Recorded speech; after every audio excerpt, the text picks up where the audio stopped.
Good day and good evening, and welcome to Walk and Talk stream with me, Caetsu Chaiji, but you can just call me Kai.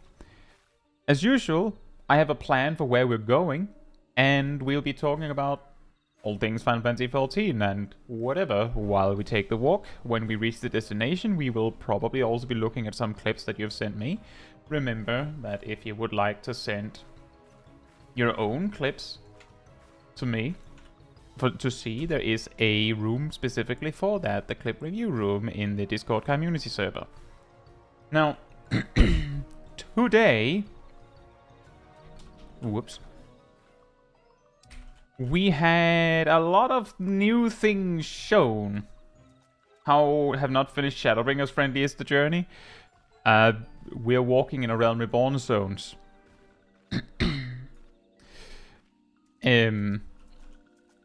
But yeah, there was a lot of new revelations today with a lot of tooltips being shown, a lot of Dawntrail stuff being shown.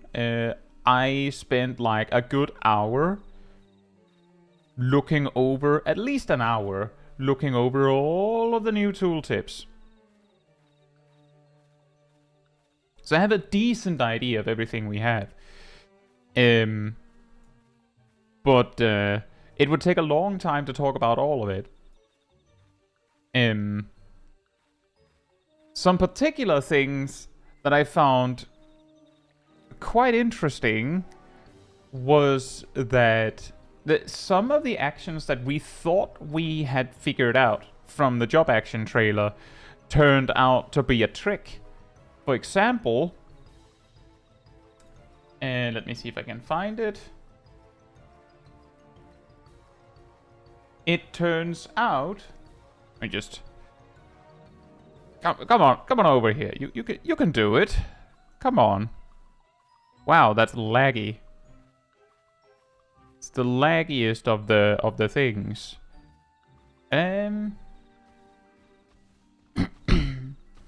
It turns out that Red Mage does in fact not appear to get a new step to their melee combo after all. Similarly, pretty sure I clicked on Paladin there.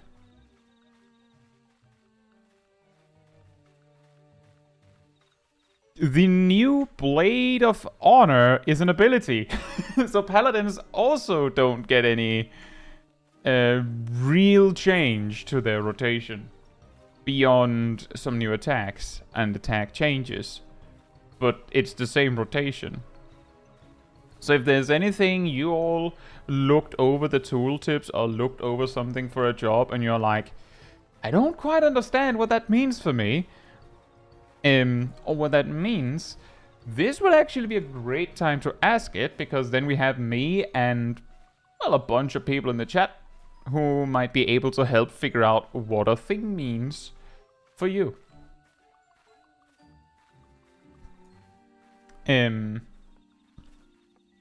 Some jobs also got more changes than others.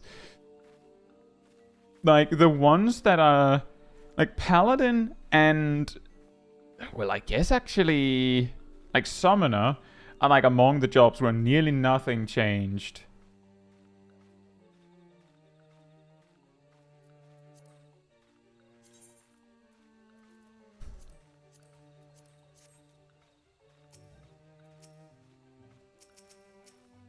Can someone target the person?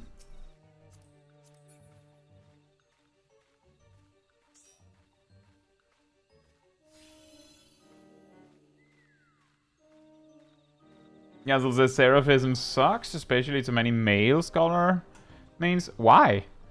Why specifically the males? Also, speaking of, I think I forgot something.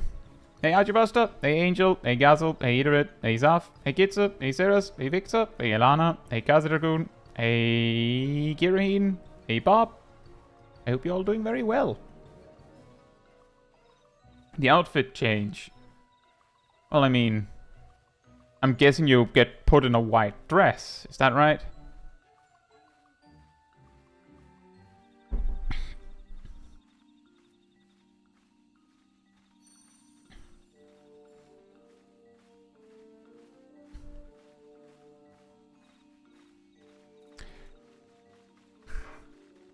And a man of my stature should have to wear a dress. Hey, Shadow Guy. Hope you're doing well. From what I could get, from what I could glean from Seraphism, is let's look at it for a second, right?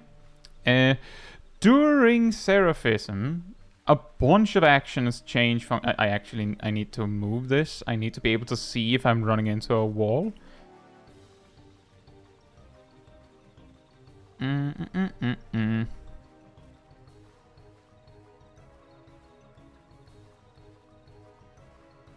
It's quite difficult, this.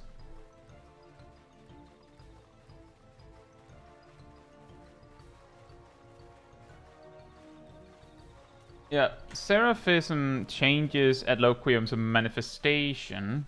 What? Whoops. That's difficult. In my defense, that was a close one. Yeah. Changes Adloquium to manifestation. Do I have that here? I keep getting stuck on random pillars.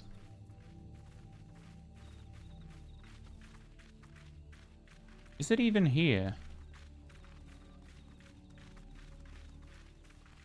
Manifestation is here. It's like slightly stronger. Accession is instead of succor and slightly stronger.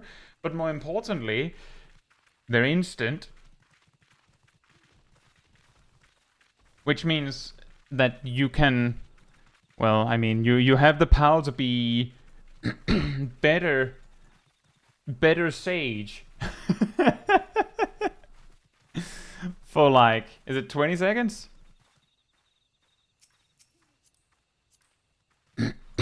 Is it 20 seconds?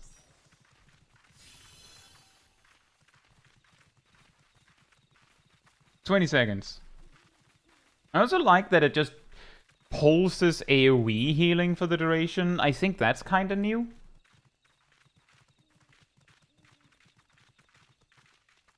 The thing that surprised me, speaking of healers, and I'm sure some of you can recall that I've talked about that on the Discord, is when they revealed that Sage was going to get an AoE dot called Creation Dyscrasia, I thought either it's going to be on a cooldown, or it's going to be weak enough that you don't want to use it on single target.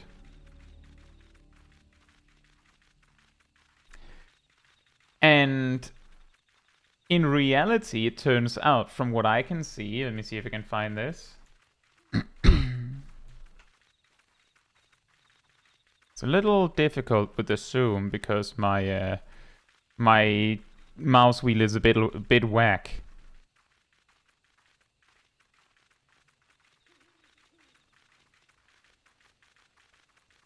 Not on this picture.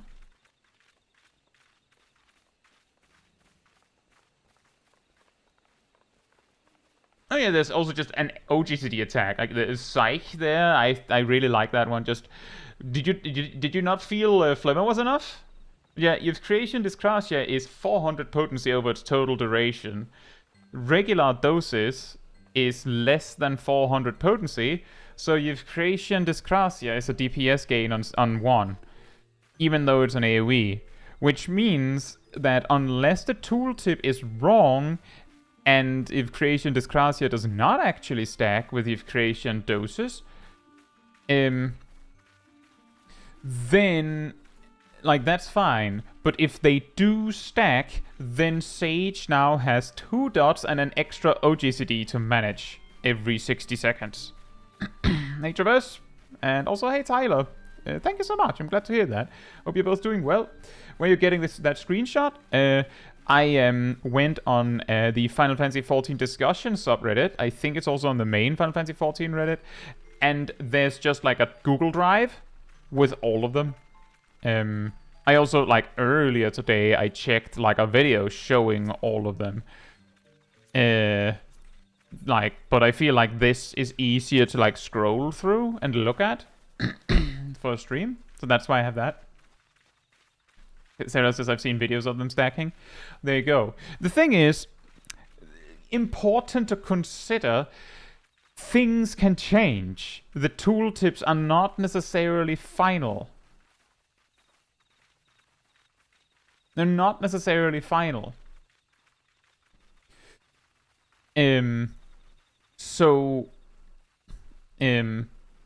It's possible that the developers go, right, we add if creation dyscrasia. That makes sense. That's something that sages would appreciate. And then they see what the players cook up. Like, instantly the players go, well, it's a DPS gain on 1. And the developers go, oh, right. That's true. It's possible that if creation dyscrasia will arrive with a potency loss, like so that it is no longer worth using on single target. It's also possible that it will arrive and it'll have this extra tag where it goes, does not stack with if creation doses. It's also possible that this is intentional and you're supposed to have 2 dots to manage. In which case, well then, why didn't all the healers get this? In my opinion. Everyone should have had this. Like that's something that I actually, one thing that I think is a bit of a waste is that if creation dyscrasia should have had a different duration than if creation doses. That's just my opinion. That would have made it more challenging to maintain. Like make it 24 seconds. It'll still align with 2-minute burst if that matters. But you'll have to reapply it more often than if creation doses. So they'll desync and stuff like that. I think that would be good. Hey Philippe, hope you're doing well. Another thing that I found really interesting was... Oh right, we just land in a building, kind of. Another thing that I found really interesting was the upgrades to the tank defensives. Hey Bad Angel, hope you're doing well. We're talking a little bit about the Dawntrail action changes and additions. The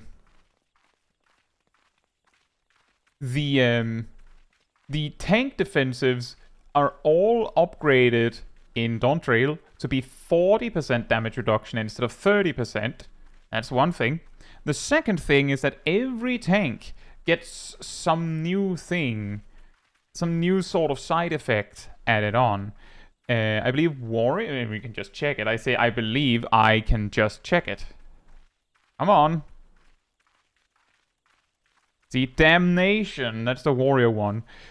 It heals you. It actually, if my understanding is right, it says here it grants salvation, which is healing over time.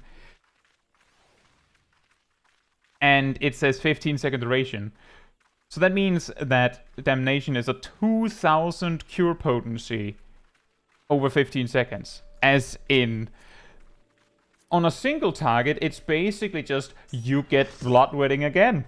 You just get double bloodwetting. Because, like, basically Warrior going, we've had first bloodwetting, yes. And then they click Damnation. The reason why I'm not 100% certain...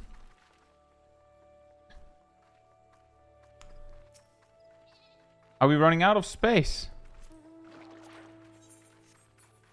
The reason why I'm not 100% certain on the heal duration is because it also grants Primeval Impulse, which is actually used for an attack.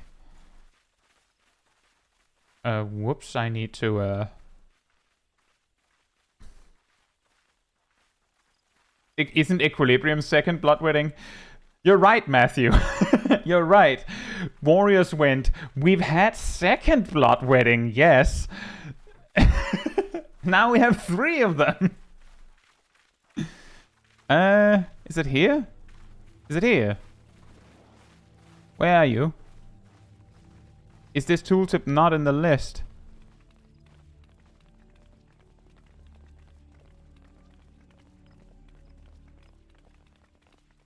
Where you at? Did I get a faulty list of tooltips? I might have. Oh, there it is. Primal Wrath? Primal... which one is it? There's too much Primal. You have an image of Medica 3? Yes, I do. Somewhere.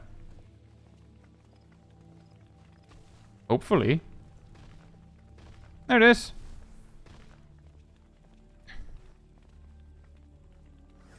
It's a little blue now.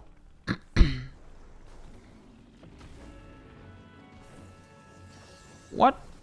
Which one is Primal Impulse? What does Primal Impulse do? Does anyone know what Primal Impulse is for?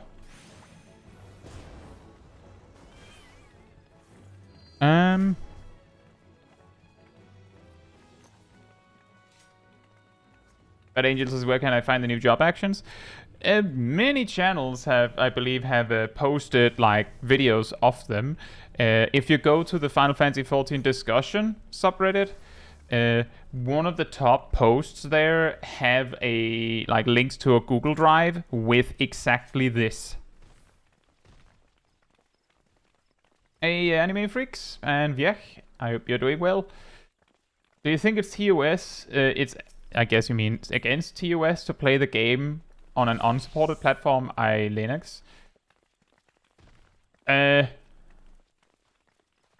Yes, Steam Decks are allowed, as far as I know. Believe I recall a few, like a year or two ago, was it a year ago? That Gabe Newell himself was like, yeah, I play Final Fantasy XIV on the Steam Deck. So, it's probably fine. What does the primeval impulse do? What do you do? Isn't there like an OGCD or something that it gave access to? I feel like this list is unfinished. Ah! I'm missing tooltips. Where are my tooltips? I demand tooltips. Where is it?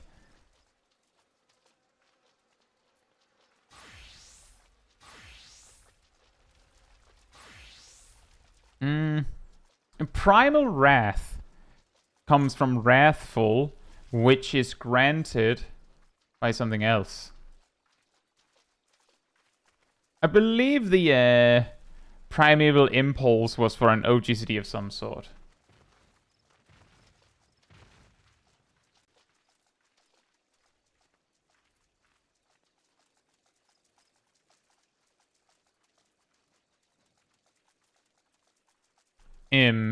Anyway, what we actually came here for was the new tank cooldowns, yeah? The warrior one gives a massive heal over time effect. The Paladin one, where are you? Guardian gives a 1000 potency. Matthew says, I think it's the region. I don't know. It says grants primeval impulse when the effect expires, and then it says salvation effect. It could be that it puts a heal over time effect on afterwards. That could be it. I'm just pretty sure I saw primeval impulse was something you could spend on an attack. Just can't find it. Yeah, Paladin gets Guardian, which is a 1000 potency shield when they use theirs. So 2000 potency heal on the warrior one doesn't sound that insane as a heal over time. when the Paladin gets a 1000 potency shield, just, you know, balanced. And Gunbreaker, don't think it's this page, gets Great Nebula, which basically just gives them low-level thrill of battle. Like, they just give you the thrill of battle without the healing increase. And that's a little weird. I get it's not. I'm not saying it's bad. Like, that's actually really helpful. It's just a little strange of a choice. And then Dark Knight. Yeah. Why do roads turn? Dark Knight gets... Is it on this page? Or the next one? The next one. Gets Shadowed Vigil, which straight up gives you better excogitation. You get super excog.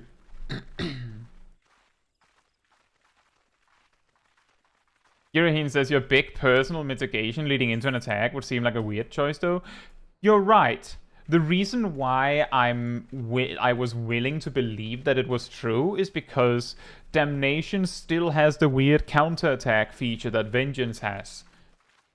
Isn't it weird that you have a defensive cooldown that causes you to counterattack all attacks, meaning that it is technically an offensive cooldown? Isn't that weird?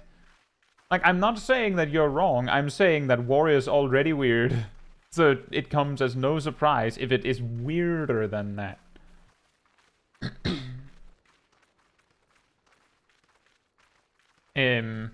Oh yeah, something that I found extremely funny that Dark Knights get is the attack they get so when you use Living Shadow.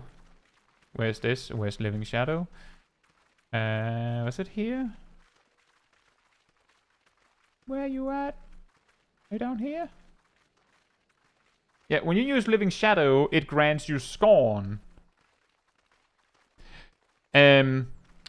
Which allows you to disesteem. I'm just saying. You use Living Shadow, Esteem comes out to help you, and as your level 100 action, you can diss him. You're welcome.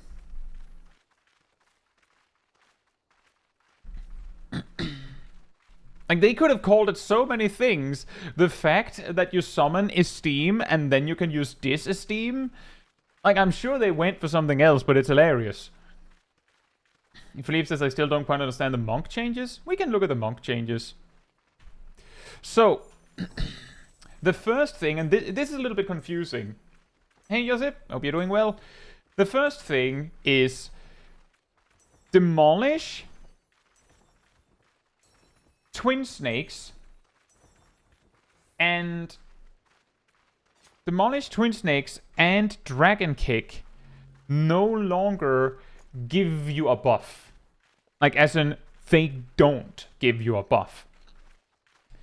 Bootshine, True Strike, and Snap Punch upgrade into Leaping Oppo, Rising Raptor, and Pouncing Quirl in Dawntrail levels. So that might be the first point of confusion. An additional note is because the damage buff from Twin Snakes is gone, 4-point Fury, obviously, also does not apply it anymore.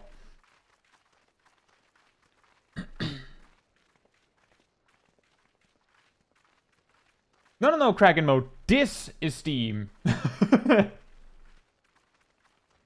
You just diss him.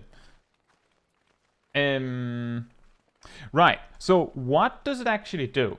When you use Dragon Kick, and it says right here, when you use Dragon Kick, it doesn't even require you to be in the correct form. When you use Dragon Kick, it gives you Oppo Oppo's Fury, which adds 100 potency to Bootshine. And Bootshine, I believe, is 300 potency, but Leaping Oppo is 360. So There's no, like, Dragon Kick Monk is dead. Sorry. Leaping Oppo still, and Bootshine still has the guaranteed crit Oppo form bonus. Apparently that survived somehow. But Dragon Kick adds 100 potency to your next, like, Bootshine, essentially.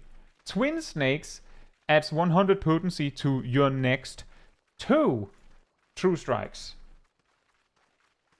And Demolish adds 100 potency to your next 3 Snap Punches. Which of course means that when you use Dragon Kick, and then the next loop you do Bootshine, you use Twin Snakes, and the next 2 loops you do True Strike, and you do Demolish, and then the next 3 loops you do Snap Punch. And that, like, adds this, like, weird, like, wavy flow to the rotation. Now, yeah, it's basically still the same. I believe someone actually, like, spelled out the rotation back when it was initially revealed in the job action trailer. It's 24 steps long instead of 18 before it loops. Now, something else that has changed that was a little harder to follow was... Well, first of all, when you use Riddle of Wind and Riddle of Fire, they just hand your GCD to use. Wind's reply and Fire's reply. And Fire's reply specifically gives you Formless Fist, which means that you can, you know, use Riddle of Fire, do some stuff, and then you can use Fire's reply and jump to wherever you want to be in your rotation. So, like, if you wanted to, you could, you know, go Riddle of Fire, Bootshine, True Strike, Snap Punch, Fire's reply, Snap Punch again.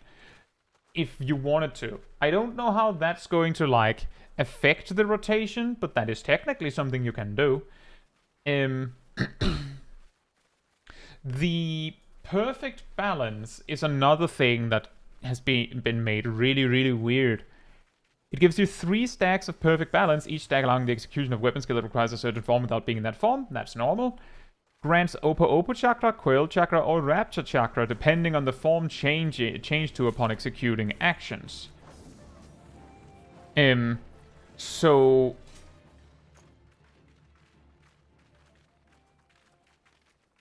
I'm not entirely sure.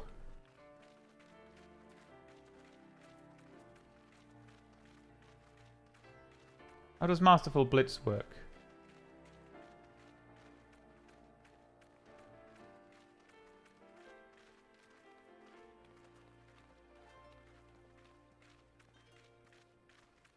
Am I missing something? I'm missing the path. We need to go that way. Imagine if in Dawntrail TP suddenly came back. Oh boy. Maybe there's a trait that says it? Lan says, what is your main job or play the most? It varies. I think I've played Warrior quite a lot. And Sage quite a lot. But it varies.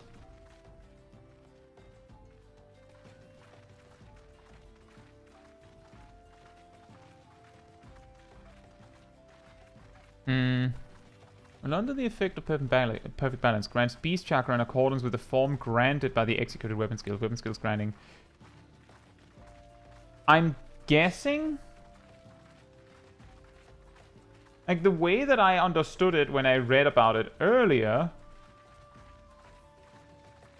was whatever form you finish in, like, finish your sequence in, is the chakra, like, the kind of chakra you get, and you want to, like, gradually accumulate all 3. But it's a little difficult to gauge from the tooltip.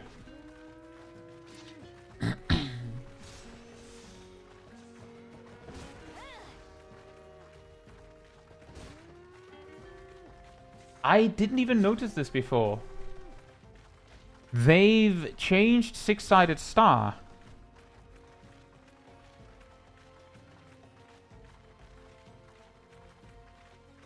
Huh.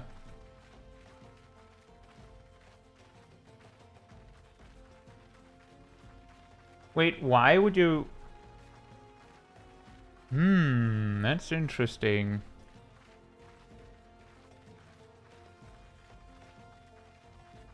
I think... Well, first of all, let's walk through here. I think they want you to finish your burst with six-sided star. I'm not sure you would want to do that, but I think that's what they want you to do. Let me explain. A six-sided star delivers an attack of 780 potency. Potency increases by 80 for each chakra open, and it's worth noting that, that Forbidden Chakra's word choice is it opens chakras. So what they mean is potency increases by 80 for each chakra stack you have. And then it spends all of the chakra you have when used. Now, naturally, you would just use Forbidden Chakra for 400 potency. That's just as good. Like, that's just as good. Because then, like, it's 80 potency per chakra. 5 chakras is 400 potency. So Forbidden Chakra already has that. But during Brotherhood, you can have 10 chakras open at a time, but only during it, which means, I suppose, that the instant Brotherhood ends, it just goes, and then you just lose whatever excess you had, which means that during Brotherhood, you'd probably, you know, be spamming Forbidden Chakra as much as you can, and then when Brotherhood is about to end, you just use six-sided star and just shove whatever you have left at them. Now, there's a lot of other things, because you would probably also want to use Wind's Reply and Fire's Reply during your burst. And 2 perfect masterful blitzes.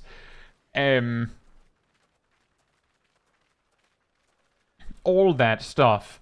So I don't know if there's space for six-sided star, to be perfectly honest, but it looks... Well, I suppose maybe it's not intended that you spend it on that specifically, but the fact that you can use... Like, because the thing is, it spends any number of chakra as opposed to sets of 5. So if you only have 4 left, you can still spend 4. Like, if the boss is leaving or the fight is ending, six-sided star allows you to actually take everything you have left and just throw it at the boss. The only thing missing is if you could, like, if it would also get a damage boost from your, like, any beast chakras you might have accumulated and things like that. Like, it just grabs everything you have, mashes it into potency, and just throws it at the boss because the fight is ending. So it doesn't matter. Philippe says, I swear Dragoon rework was actually smaller than whatever Monk and Ninja got. Yeah, they said in the stream for the job action trailer, they said that initially... I believe they said initially they had, like, a mind to change Dragoon a lot more drastically, but then they decided against that and decided they'd rather keep it, like, closer to what people are familiar with. Speaking of which, should we take a little look at Dragoon? So, point 1. The damage buff from Disembowel still exists. Congratulations, you still don't get it on your AoE before level 62. I couldn't explain to you why, but you don't. Vorpal Thrust turns into Lance Barrage at level 96. It just increases the potency, nothing else. Yep, and Doomspike is still level 40. That too. Like, I don't think they changed anything there. And also, Disembowel upgrades to Spiral Blow at level 96. Interesting. Elusive Jump still exists. That's nice. Dragon Sight is gone. Maybe the real reason they removed Dragon Sight is because they were tired of me messing with it. Oh yeah, it stacks. Developers just going... Now it's gone! What are you gonna do now? We removed your dragon sight. Now you can't meme on it anymore.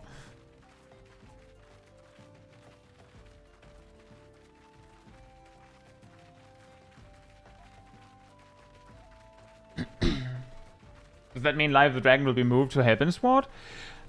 Give it a sec. Here are the traits. When you get Dragoon, it's a little hard because they only grab the level 100 tooltips. Dragoon over here grants Life of the Dragon. But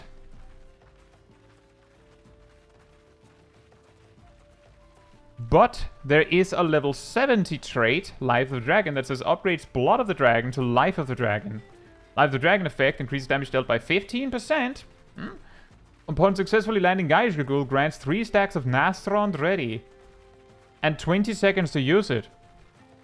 What's the cooldown on Nastrond now? 2 seconds!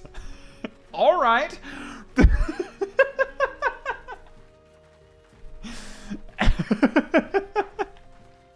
Wow! I was just about to say, how are we going to fit those? No, we fixed that. You go nuts.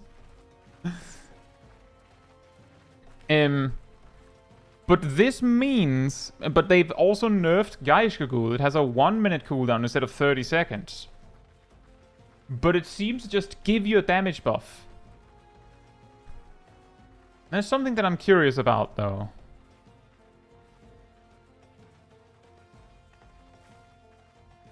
The thing that makes me curious is... I don't see a trait for it, so I'm guessing we have both, right?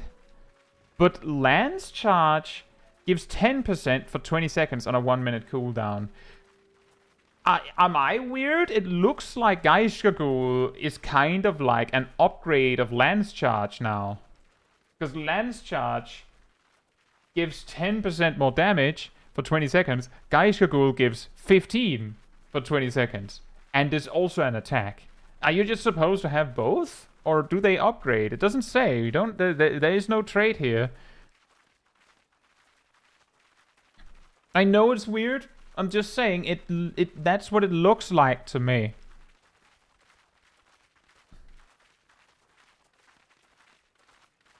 I do like though that they took. Doesn't that diminish? No, that's not how that works, Philippe.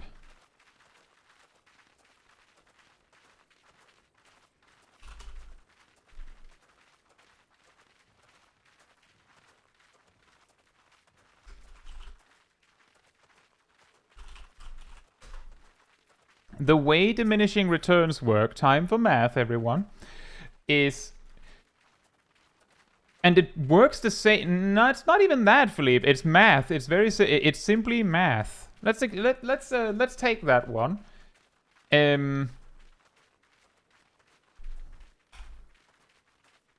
Whoops, that's a little big.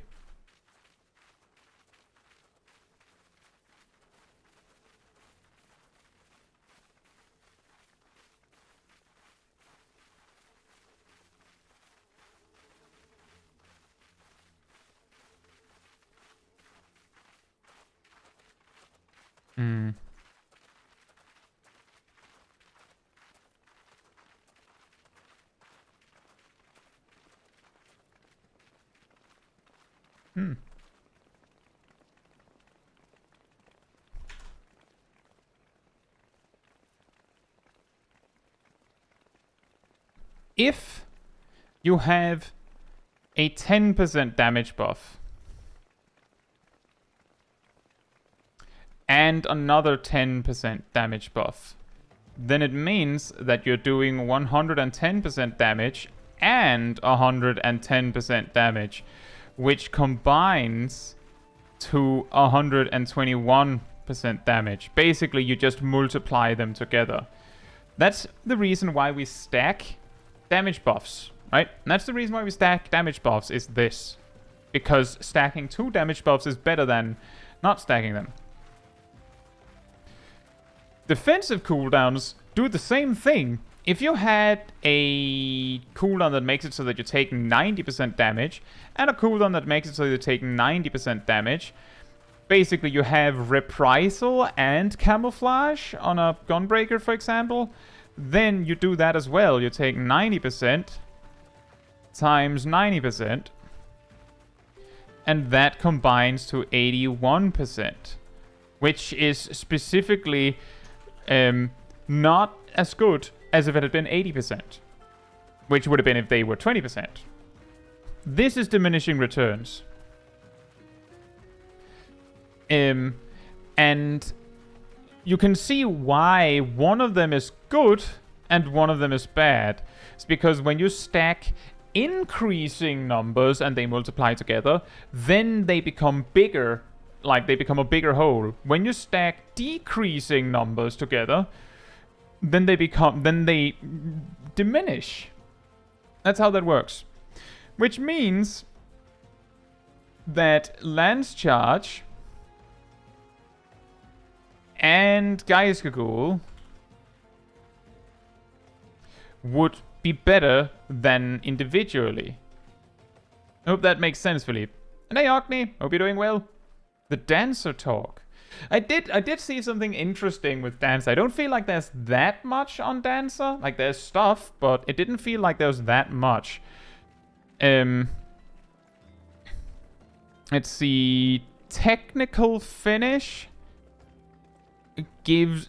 so let's see. Flourish gives you finishing move ready, which allows you basically finishing move ready changes the game into Mortal Kombat, and the opponent starts doing, you know, the and says finish him, and then you just walk up and just smack them, and then they die. Now, what it actually does is it replaces standard step with finishing move, which essentially allows you to skip the dancing part of your dance. So it saves you like agility. And that's every time you flourish. So you only need to do standard step every other use, from what I could tell. Technical Finish gives you the Dance of the Dawn. And that allows you to use, or Dance of the Dawn Ready, which allows you to do Dance of the Dawn. There was another one, I think. There was the upgrade to Saber Dance.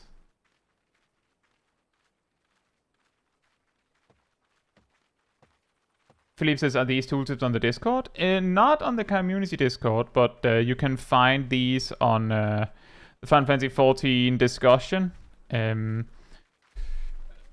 Subreddit, let me see if I can find it.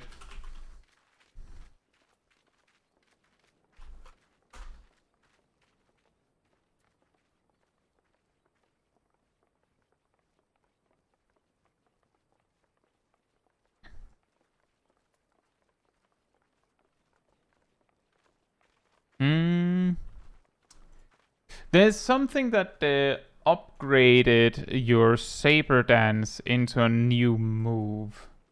Hey Lou, hope you're doing well. Have you gone over the Black Mage changes yet? Well, we're just kind of jumping around and discussing things as it it strikes our fancy. We haven't talked much about Black Mage yet, but we could do that. Where is it? Is it Flourish that does it? I don't think it is.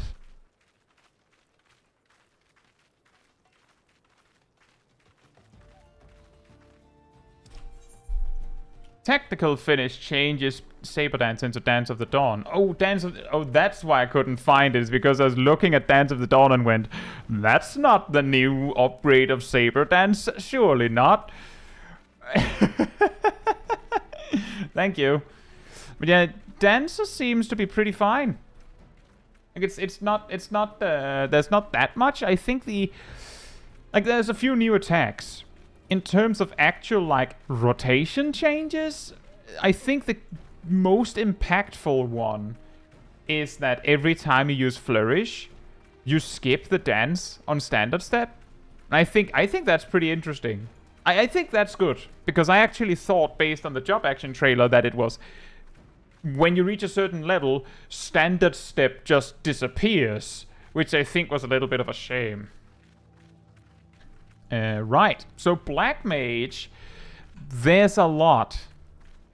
I might need to make this a little wider, so I don't have to scroll back and forth as much. It's also really difficult because I have to keep checking in on the game to not run into something. Right, so there's a few things. The first one, for the memes, they finally added the actual damage percentages to the aspect mastery stuff. Except they forgot to add the 40% damage increase on fire spells on the actual level 1 trait. So I was almost happy. Almost. And then I got a little sad.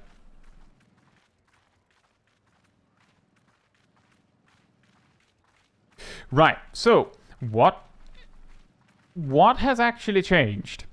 The first one is when you are in Umbral Ice, your ice spells generate MP for you. If you are in Umbral Ice 1, they generate 2,500. If you're in Umbral Ice 2, they generate 5,000. And if you're in Umbral Ice 3, they generate 10,000. So basically 25%, 50%, 100%. But the important thing here is that the MP is granted and then your stance changes. So if you use Blizzard 3 to switch to Umbral Ice 3 from Astral Fire 3, then Blizzard 3 will obviously not generate any MP. But when you then cast Blizzard 4, that's an ice spell. That will generate 10,000 MP. But Xenoglossy will not generate anything, because it's not an ice spell. That's the first thing. Now, a thing that people have talked a lot about in regards to this, it's actually hilarious, is that when people learned of this change, they were like, but what about Paradox? It does unaspected damage. Does that count as an ice spell? Woe is me, what are we gonna do? And I kept saying on the other side, well, I mean, it upgrades from Blizzard 1, so surely they'll just give it like a special treatment where it counts anyway. No, they didn't do that. Ice Paradox is gone. They just deleted it. That's technically a solution. They removed Ice Paradox. So Paradox is now only Fire Paradox. However, it's always instant. The key things that I can see, let's actually see here. Paradox before basically Fire 1, but stronger. Now it's Fire 1, but it is instant, and Fire Starter is guaranteed. Which means you don't need Sharpcast for that. So that's another thing to keep in mind. Let's continue. That's basically the ice section. For Thunder, you cannot cast Thunder spells when you please anymore. The way Thunder works is, first of all, Thundercloud is gone. Second, when you enter Astral Fire or Umbral Ice, as in whenever you change state, and changing state from nothing also counts, they give you Thunderhead, which is not something that something very wild in the bedroom. And when you have Thunderhead, which you have for 30 seconds, so you have plenty of time to use it, you can use Thunder. You can use Thunder once. And then they increase the base potency of Thunder. And this applies to all types of Thunder. So essentially, if you like, you can reapply Thunder every time you change state. Another thing worth keeping in mind is that Thunder no longer has a cast time ever and doesn't cost anything ever. Like, all thunder is free. So you can reapply thunder every time you switch, and because they're instant, it also means you have one guaranteed free instant spell every time you switch state. Every time you switch state. Which is very handy, especially in really low levels. Like, genuinely, one of the big problems in the first many levels as a black mage, from the moment you get transpose till you get Fire 3 and Blizzard 3, is you need to transpose when you're out of MP, but you have no instant spells to do that.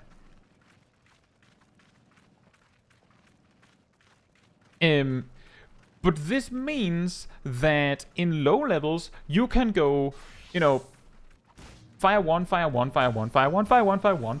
Now you have to transpose, thunder, transpose, blizzard, blizzard, blizzard, blizzard. That's how long it'll go. It's going to take to get full MP on Umbral Ice 1. Thunder, transpose, and you will have an instant spell to do that with at level 6. So this actually makes Black Mage easier at low level. Like, I'm just saying, there's positives. Also, hey Jack, hope you're doing well. And that is true. The game will change forever. But we'll see what changes. If something just sucks, they'll probably change it. If the reason people are mad about it is because they don't like it, but the developers are like, working as intended, then it'll probably not change. Now, that's the Thunder stuff. Next up, we have Mana Font. That's like the only I don't think so. I don't think so. Mana Font is essentially like a reset button. By which I mean,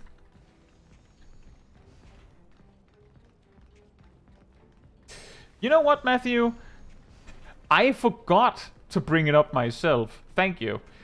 Indeed, Sharpcast gone. What even is it? Because the thing is, what would you use Sharpcast on? Like, genuine, what would you use Sharpcast on? You're probably not using Scathe. What do you mean, Thundercloud? That doesn't exist. Firestarter, we get those for free now. Like, Sharpcast, why? So they removed Sharpcast. Yeah, Mana Font is like a reset button. You can only use it during Astral Fire, but you never wanted to use it outside of Astral Fire, so... And... Astral Fire... Well, Mana Font just resets the timer on your Astral Fire, gives you Thunderhead, so basically it's like re-entering Astral Fire, gives you full Umbral Hearts, gives you full MP, and gives you a new Paradox to use. So they basically just go, now you have everything.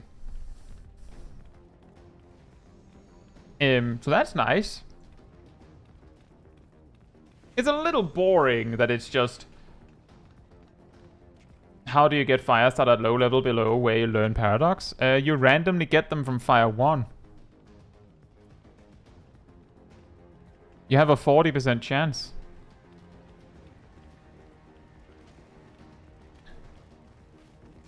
Hey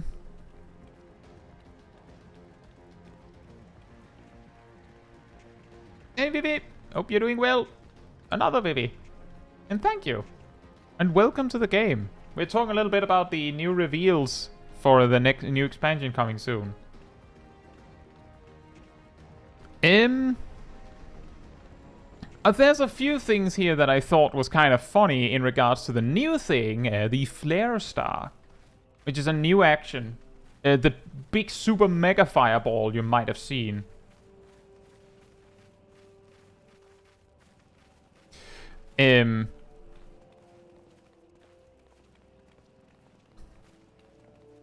You can only use Flare Star when you have 6 stacks of Astral Soul.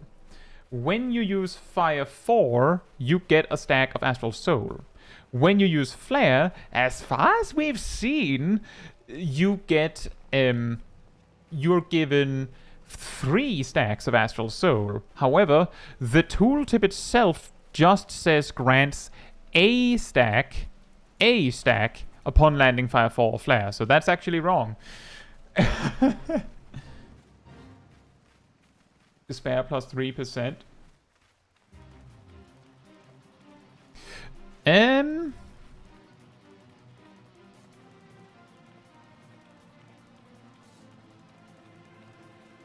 Wait, where's Despair? Did they not include Despair here because it didn't get changed? Bruh. That's weird. I believe that the Flare Star has a shorter cast time, but it's hard to say because the recast time is not correct. Lan says, does low-level gameplay really matter? Yes.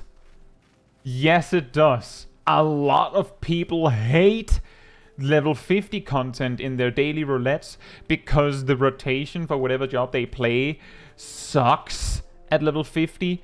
Black Mage is one of the jobs that people hate getting synced down to level 50 for.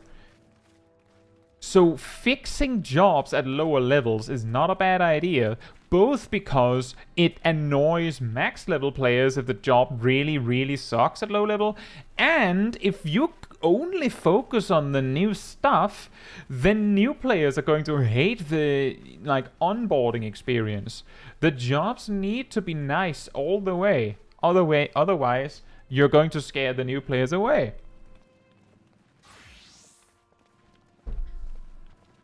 Like, this change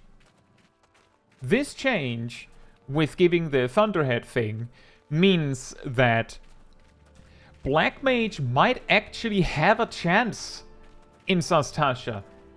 Because while you won't be able to actually finish casting Blizzard or Fire very often, you can click Transpose and Thunder. And 5 seconds later, you can click Transpose and Thunder. That's not super great, but it's a million times better than what they have right now. Right now, it's pretty normal that I have people write on my starter guide for Black Mage and say, why does it suck so much? I can't cast anything because the mobs are dead before I'm even ready. But if you have instant thunder casts, then you have something. And you might then say, but how will you enter Umbral Ice if you can't cast a spell? Swiftcast. Enjoy meeting, Traverse.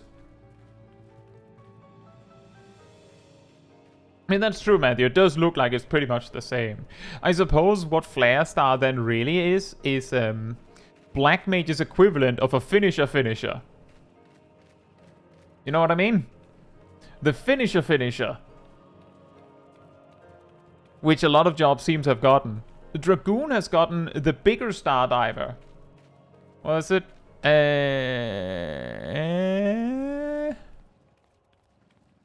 Do I even have it? Starcross. What about Red Mage? Red Mage didn't actually get one, I'm pretty sure. What Red Mage got was they got Grand Impact, which is when you use acceleration, they enable Grand Impact, which replaces both Jolt and Impact, and it's basically like a combined super duper impact. Which also means that when you use acceleration, you actually get 2 instant casts, because you both get your next Thunder 3 by Earthy or Impact, technically, to be instant, but you also get Grand Impact. So that whole thing with the acceleration messing up the order is actually kinda gone. Then again, it also possibly makes it hard to fix it if you mess it up.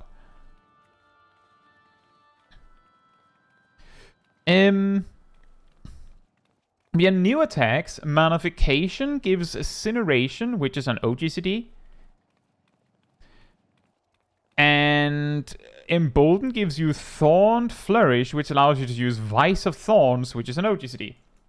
So Red Mage didn't actually get a finisher.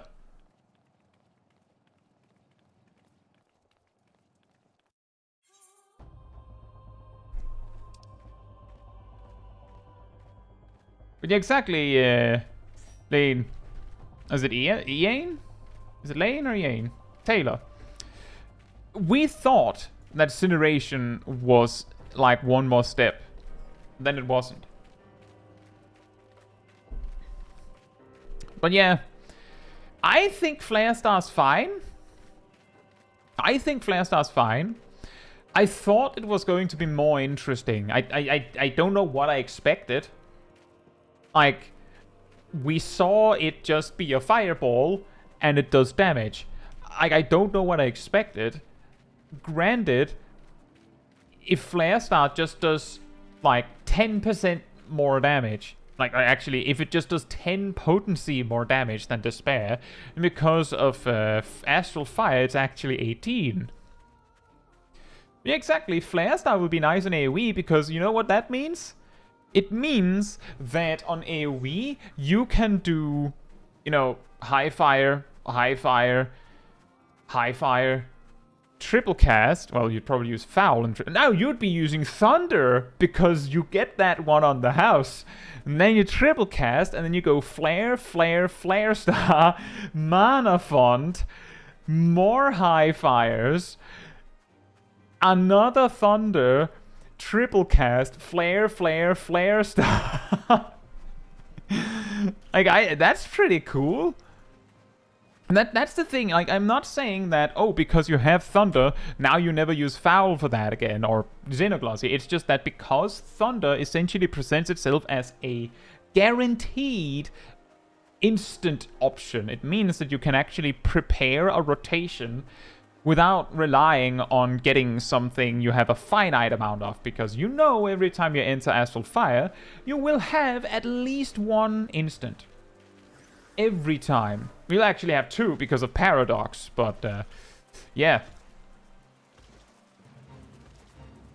I think it'll be fine.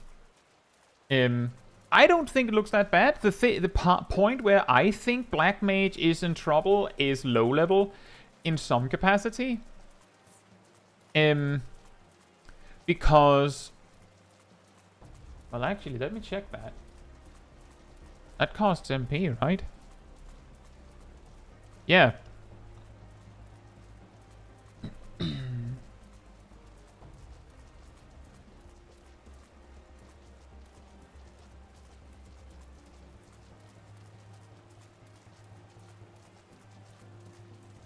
Oh, okay. Never mind. I was going to say...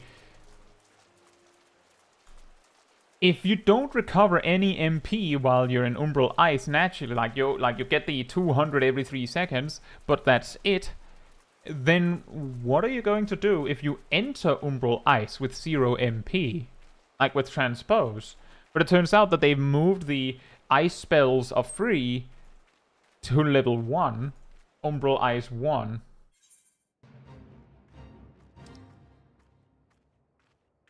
Don't we already have a Flare Star in Bosha? No, that's Lost Flare Star.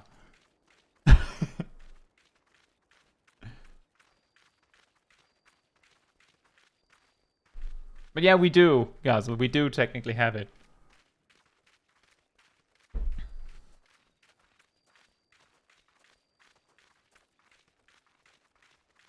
But yeah, I think it looks pretty good. Yeah, found Flares, but that's true. We found it. It's not as good. It's not a thought anymore. It's not quite as amazing. But hey, it still exists. I'll also say, just in case there's anyone waiting in the wings going, so when's he talking about Viper and Pictomancer? I kid you not, I looked for like 10 minutes on the Viper tooltips and like 5 to 10 minutes on the Pictomancer tooltips, and both times I looked at it and was like,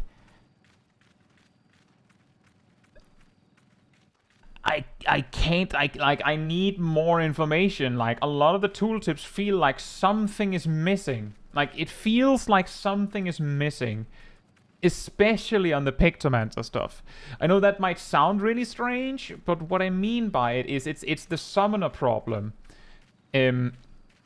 Summoner technically has all the information you need on it just enough that you can't say it isn't there, but a lot of it, you need to know what you're looking for. Like, for example, Summoning Freed gives you 2 fire attunement.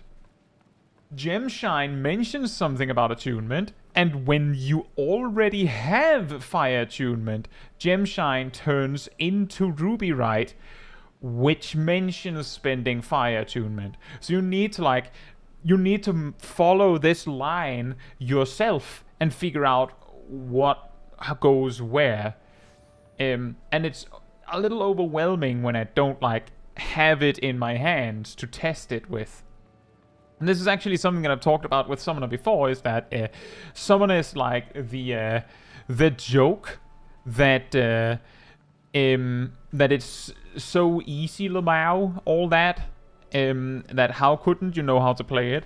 But if you actually sat down and tried to figure out how, if you didn't know how Summoner works, and you tried to figure out how Summoner works by just reading the tooltips and nothing else, it would be very difficult to figure out, because it's not very friendly, it's not very nice. It's built as a job where you get a button, then you click the button, stuff happens, and you go, oh, that's what I do. And the thing is, that means that the job is really good at just picking it up and trying things, which is great. But it also means that when I read the tooltip, I sit there, and then there's TV snow in my brain, just, and then I go, I don't know what I'm reading. So I can't really say anything on them. From what I could see, though, Viper has a quadrillion tooltips because they have a single target and an AoE version of everything. Like, actually everything. Everything. And they have 2 different combo starters and 2 different step 2s. And I think 2 or 3 different step 3s from what I could glean from it. Step 1, you have one that just does damage, and one that actually applies Death's Design. Like, actually applies Viper Death's Design. And then you have 2 different step 2s, where one of them increases your damage output, and the other one reduces your GCD.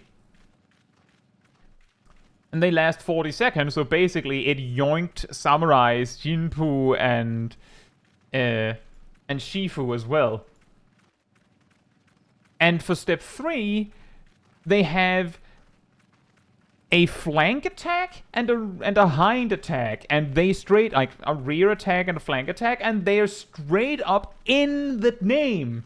Like the backside attack is called something like hind strike, and the side attack is called flank strike. And they have the mechanic just like a Gibbet and Gallows, where they buff the other one. So Viper's 1-2-3 combo has taken from Reaper, then Samurai, and then Reaper again. And then it gets even more convoluted, because the AoE combo has all those options as well, I think.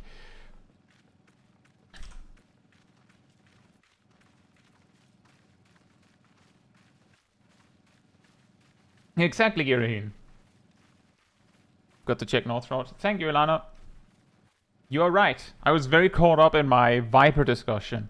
I mean, that's kind of what I could see, and it's very, very overwhelming, because there's a single target version of everything, there's an AoE version of everything, and then there's also like the automatically changing when you turn it, like it's when you switch it to the glaive, and it was just so much that, again, I was like sitting there reading it. Like, by the way, the list I found, like, in a video was like, there was so many tooltips on the screen that it was like a little faded, and then I found out like I could render it as 4K, and then I could actually read what I was looking at. Like, there's that much. It's insane. Like this one, there's 5 pages. Maybe this is easier. We could take a little look at it when I don't have to change my course. Like, we can check that for a little bit and then look at clips. But I will say, I looked at Pictomancer and I had to give up. Like, I couldn't figure it out. Like, there was too much. Like, there's too many things that I need to have it in my hands to figure out how that works. But Viper, like, now that I think about it, I think if the tooltips are like laid out in a more structured way, I might be able to do it. Because the list I found was they were just laid out in level order. And I think the thing that broke me for Pictomancer was it was like, at level 1 you get this, at level 5 you get this, at level 10 you get this, at level 15 you get this, at level 20 you get this, level 25 you get this. And I'm like, okay, I can follow this. And then they were like, at level 30 you get this. And there's like 20 tooltips. And I was like, Pictomancer's going to suck when you get synced down to Sastasha. But Brayflock's Longstop is going to be hilarious. And it's because I think at level 30 you get the emotive stuff. So they're like, here's all of it. Which is a little insane. Hey Baron, hope you're doing well. We're talking a little bit about all of the new actions that have been revealed. And I was just talking about Pictomancer is overwhelming. Maybe it's just me. But yeah, definitely, Philippe. The thing is, I'm not saying that it won't be fun. I'm just saying that I looked at it and, like, I'm sure if I had Pictomancer at level 30 for 30 seconds, I would go, oh, that's what they meant. Like, just give me the job for 30 seconds and I'll have figured out what happens at level 30. I'll just click the buttons and go, oh. But the tooltips alone, they're like, it gives you a thingy and then it gives you a different thingy and then it gives you a third different thingy and then it gives you a fourth different thingy.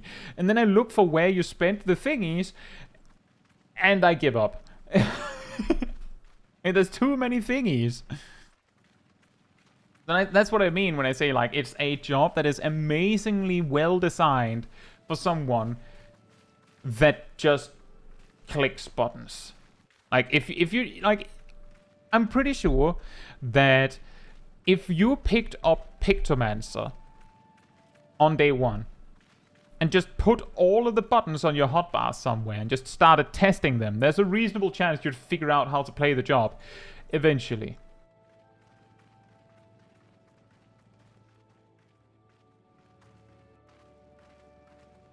I think this over here is a nice spot.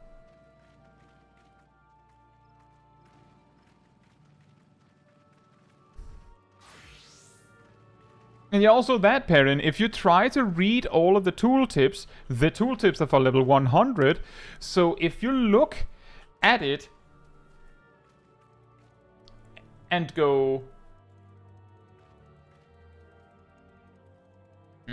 just a moment.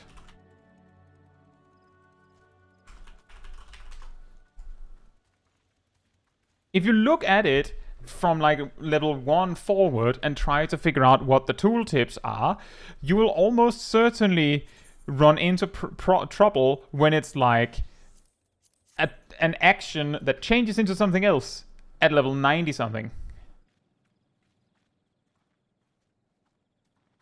Have we talked about Astrologian yet? We could do that. That and then Viper a little bit, I think. Oh yeah. You thought Medica 3 was special? Look, it's Medica 3. But cheaper.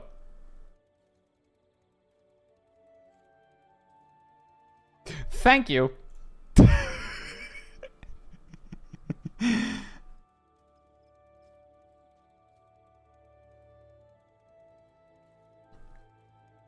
It's just straight up, both barrier healers get an upgraded version of their shield stuff. Both pure healers get an upgraded version of, well, Medica 3, 2. Exactly, Matthew. It's just, well, it's Medica 2 but cheaper. Now it upgraded. Now it's Medica 3 but cheaper. So, I heard that when you enter an instance, Astrologian will now start the instance with cards drawn. As in, when you enter, they give you the second set. From what I understand, you start by drawing the Astral set, and then 1 minute in, you draw the Umbral set. But when you enter a dungeon, you know how Paladins start with a full Oath gauge?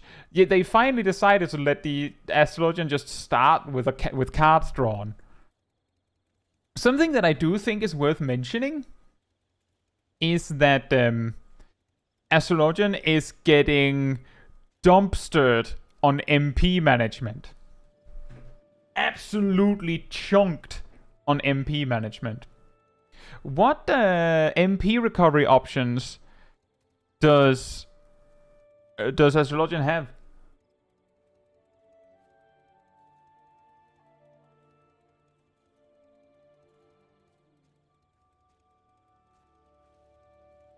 When they draw a set of cards every minute, they get 5%. And Astrodyne is gone. So just the draw alone is cut in half on MP recovery, and Astrodyne was like 1600, like between 16 and 1700 MP every minute on average, because it's 2500 every 90 seconds. So it's pretty massive. I wouldn't be surprised if draw gets upgraded to 20% like Etherflow when it goes live. Now, what does Astrologian's new cards actually do? So, I keep having trouble finding draw. Where are you at? Draw? Hello? Oh, it got really quiet. There it is. Umbral Draw is one of them. Draws Spear, Bowl, Ewer, and the Lady of Crowns.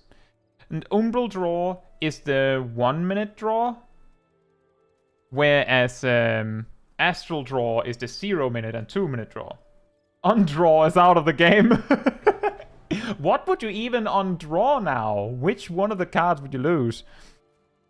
Now, the reason why it somewhat matters that Astral Draw is the, like, 0 minute, 2 minute one, it doesn't really matter. The cards last forever. Like, you draw them and then you hold them until you want to spend them, which is good. No more needing to, like, hurry out your cards, really. But some of these cards kind of requires you to think before you play. So that makes sense. The key is that when you get the Astral Draw on, you know, the even minutes, you get Balance, Spire, and Arrow. Which means that on the Astral minute, you get a melee DPS buff, a healing boost, and a shield. I mean, that's pretty good. On the odd minute, you get a ranged buff,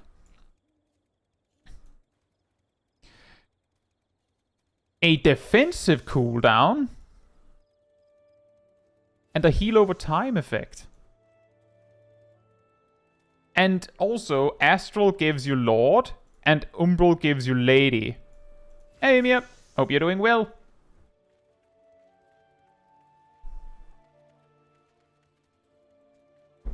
That's a lot to watch, Emir.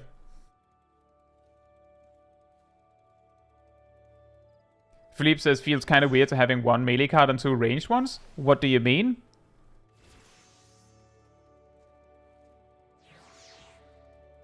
What do you mean with one melee card and two ranged ones?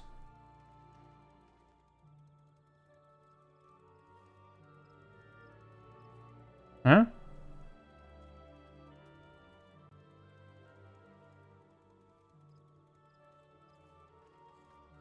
There's only one melee card and one ranged card, Philippe.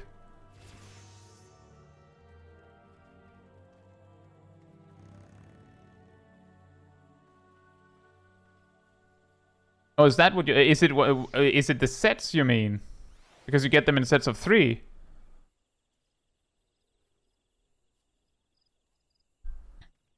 Oh, that's what you mean.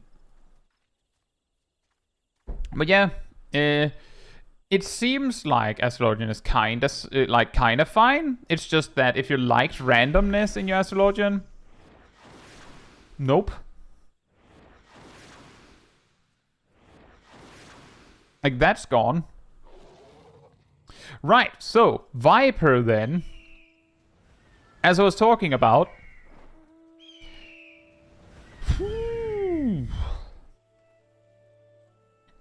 You have Steel Fang. That's just a regular attack. Then you have a totally not Death's Design as an alternative step 1.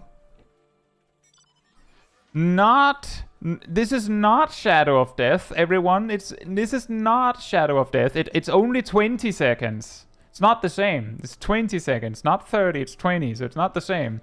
It also only stacks up to 40 seconds and not 60. So it's not the same. Then you have a ranged attack, of course.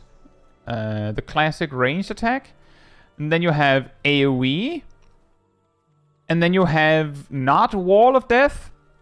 It's not the same. It's not the same. It's totally different. It's 20 seconds, everyone. Like, I don't know what you're seeing. It's not Wall of Death. It's not Wall of Death. It's it's a coincidence they're learned at the same level. It's not the same. I remember back when I made my job comparison series, I made this running joke with every time I introduced a Sage action, or like used the Scholar one instead. Maybe I should do that, where just like every time Viper has lifted something from a different job, I just introduce it as the action the original job who had it has. Let's continue. So the way that you start a combo is you either use Steel Fangs or Dread Fangs. If you need to apply your damage boost, use Dread Fangs. If you don't, use Steel Fangs. Then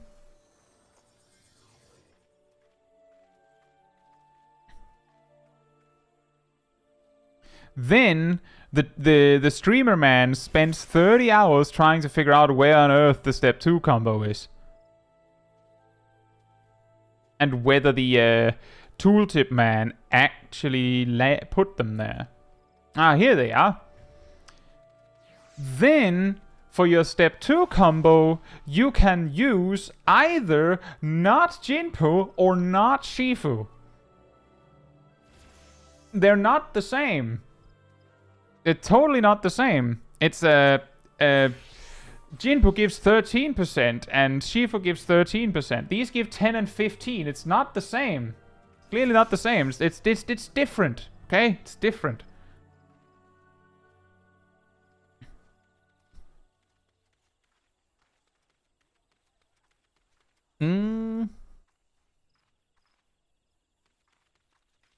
And then, so basically every time you get to your step 2, you go, well, do I need the damage buff or the attack speed buff?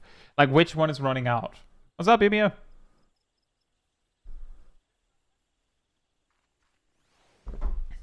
Are you mad about it? No, I'm a comedian.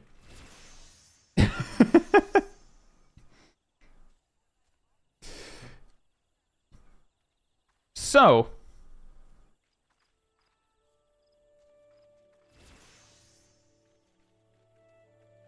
wait a minute.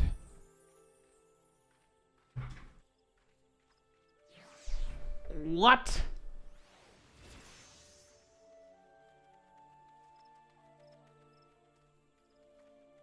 Okay, let's see. Flank Sting Strike replaces Hunter Sting. Flank Bane Fang replaces Hunter Sting. Hind Sting Strike replaces Swift Skin Sting. And Hind Bane Fang replaces Swift Skin Sting.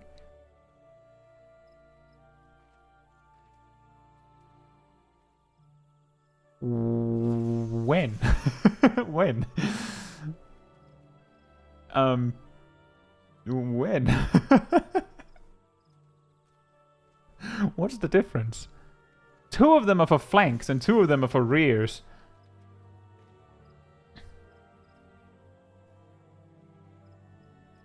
See, flank stung. Let's see. Flank Sting Strike gives Hind Stung Venom. Hind Sting Strike benefits from Hind Stung Venom. Hind Sting Strike gives Flank Bane Venom, which Flank Bane Fang benefits from. And Flank Bane Fang gives Hind Bane Venom, which boosts Hind Bane Fang. And Hind Bane Fang boosts Flank Stung Venom, which... it's like a cross.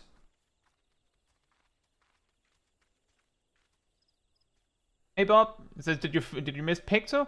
If I haven't really talked about Picto bans. I don't know if we will. Exactly, yeah. After you, obviously. I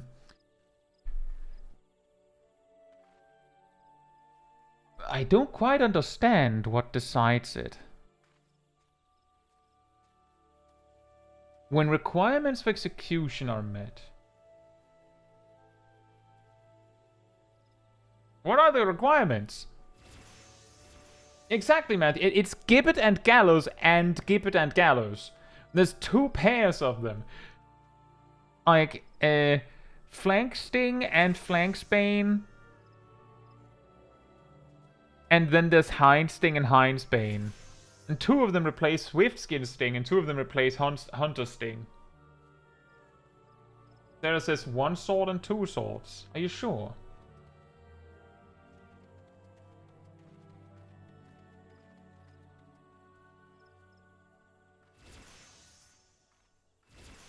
Yeah, exactly. I mean, as far as I can see, it's like a 1-2, like it's Death's Design or just like Hakase, right? Then it's Jinpo or Shifu, and then it's Gibbet and Gallows and Gibbet and Gallows. It could be Gibbet and Gallows and Gabbet and Gallows.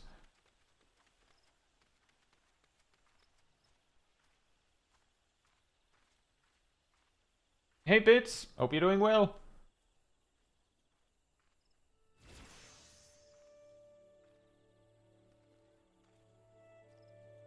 Yeah, that would explain that then.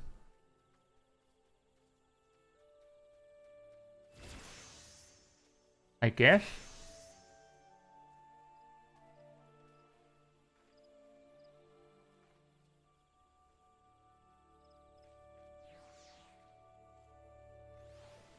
I don't think I've asked about execution.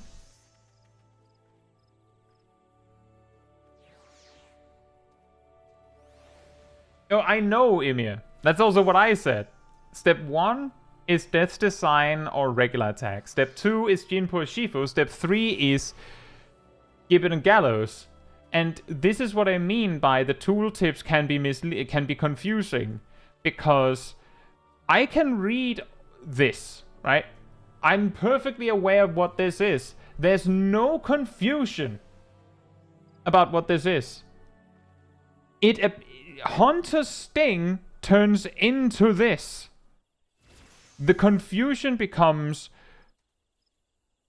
but it also turns into this. Under the same conditions, based on what the tooltip says. The problem is that the actual reason it changes is shorthanded to when requirements for execution are met.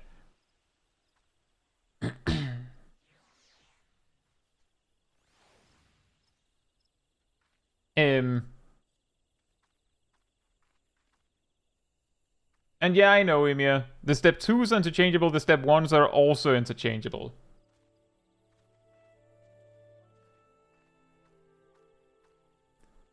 The confusion is simply that it doesn't say anywhere. This one you get when you have your twin blade.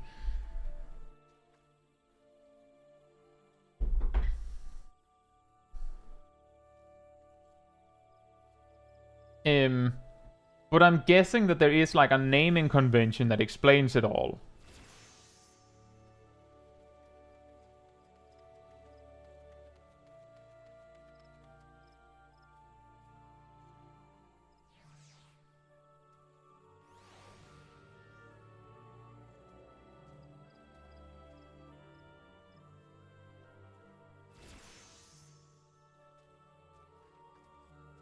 Sarah says, I think one icon has one sword and one has only... I think one has one sword and one has only one... I'm guessing what you mean, that that one has one sword and one has two. Okay, let's try that. That was actually also what I was looking at.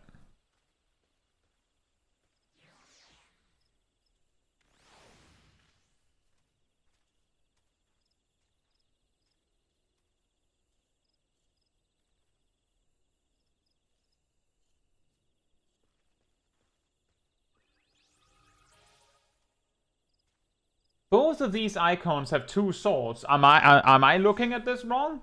Don't they both have two swords? Like this one, like the silhouette is doing like this, like with two hands doing like this, and like this one, it's like this, with two swords, and there's like a cross slash. So like both of these are with two hands, like two swords, right? This is two swords.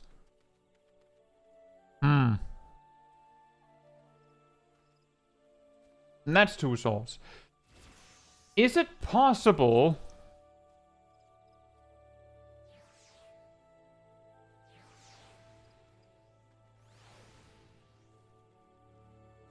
Is it possible that they're given, like that they unlock contextually?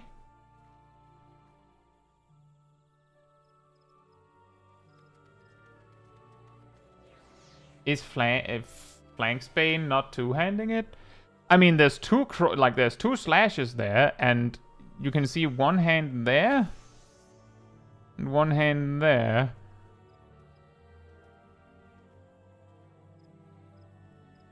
Do they just show you one, depending?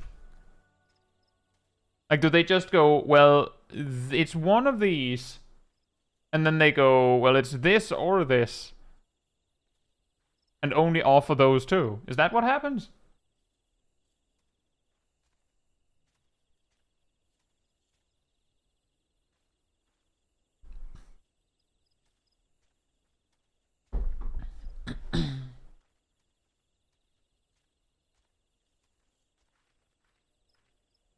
Wait.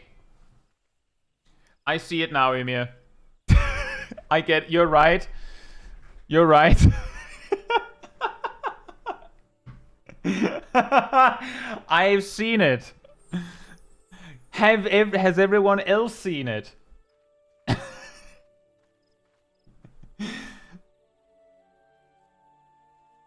I think I need paint for this.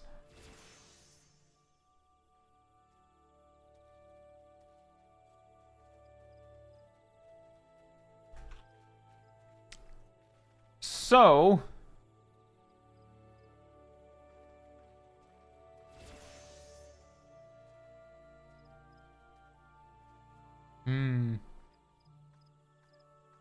This one, I don't know, I can't find the, like, I usually make the size of my pencil bigger, but it doesn't let me anymore.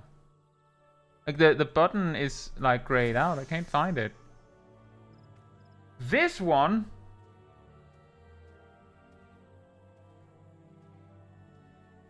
enables this one... and this one. But... this one becomes this one, and this one becomes this one. So when you use Hunter's Sting, Hunter Sting becomes Flank Sting Strike, and Swiftskin Sting becomes Flank Bane Fang.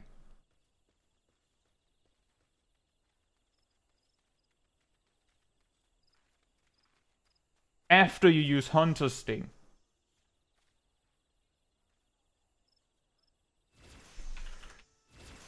I can see this when I use my eyes, because it says here can only be executed after successfully landing Hunter Sting.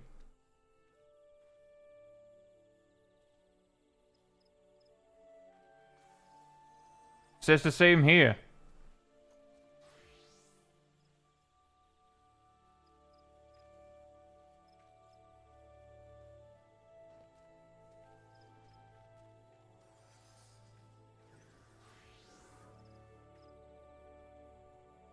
It's fine, Emir. I'm also confused.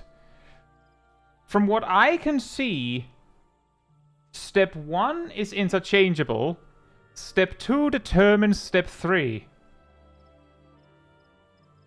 But technically step 2 is also interchangeable. There's just, you specifically want to do it in a specific order.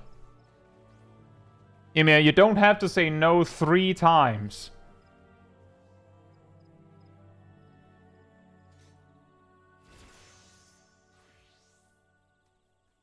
Or 4 times, for that matter.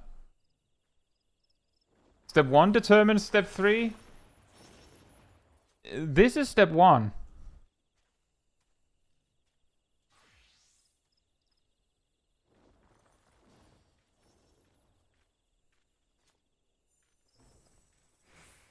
This is step 1. Steel Fangs and Dread Fangs. Hunter Sting can only be executed after landing Steel Fang or Dread Fangs. Steel Fangs changes to Hunter Sting when requirements for execution are met. Swiftskin Sting can only be executed after successfully landing Steel Fang or Dread Fangs. Dread Fangs changes to Swiftskin Sting when requirements for execution are met. Which means when you use either one, they turn into this.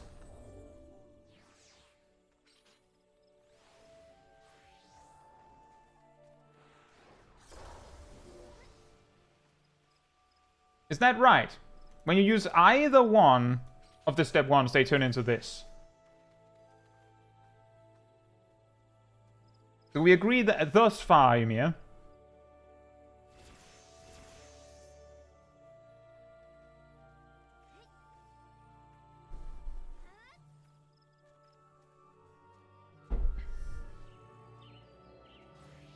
Maybe. It says here on the tooltip that when you use Steel Fangs or Dread Fangs, you can use Hunter Sting, and that Hunter Sting becomes available when requirements for execution are met. Which means you use Steel Fang turns into this. And so you use Steel Fangs, Steel Fang turns into this, and Dread Fangs turn into this at the same time. Like, they both go and flip. If you instead use Dread Fangs, then Steel Fang turns into this, and Dread Fang turns into this at the same time.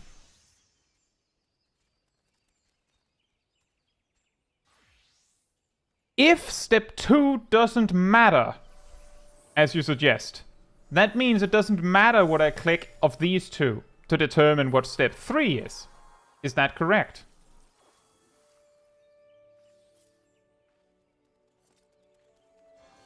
What does Steel Fang turn into on step 3 if I use Steel Fang?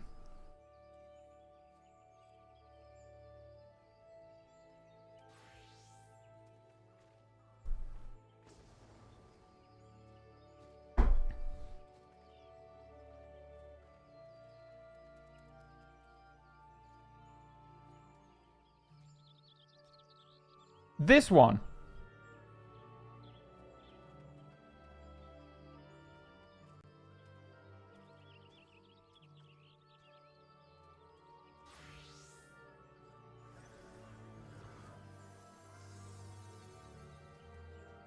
Do you know where it says that, Emir? Because looking at all this,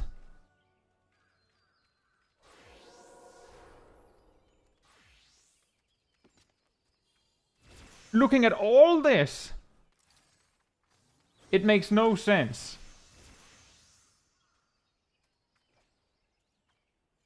Emir says Fang goes to Fang. Okay, Emir, then I have some bad news for you. Let me just ask again, Emir. I use Steel Fang, right? Steel Fang. My step 1 combo that just does damage. When I use Hunter Sting or Swiftskin Sting, Steel Fang turns into Flanksbane Fang.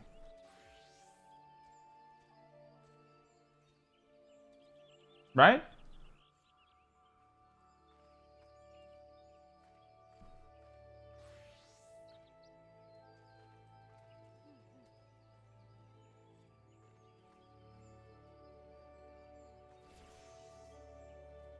Because Fang goes to Fang, right?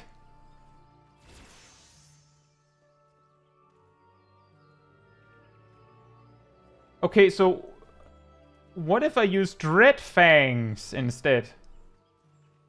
My Shadow of Death step 1 combo that applies a debuff to the target. What does it then turn into? What does Steel Fang turn into if I use Dread Fangs?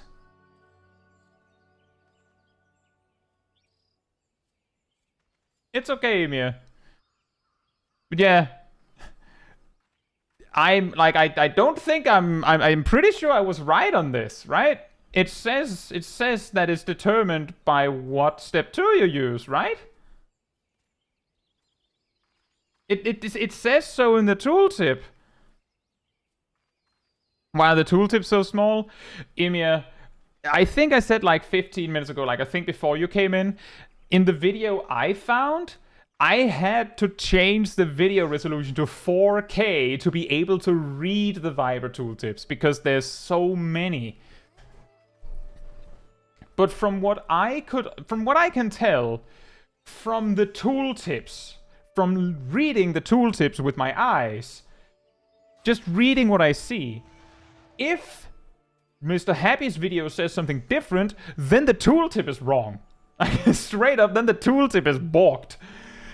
And then the developers have to figure that out amongst themselves. But looking at this,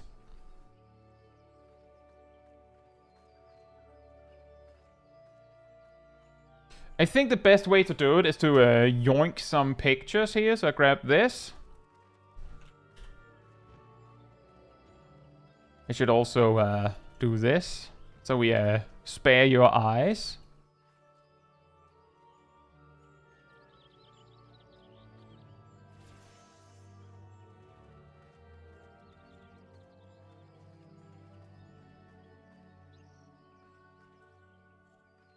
Do boy.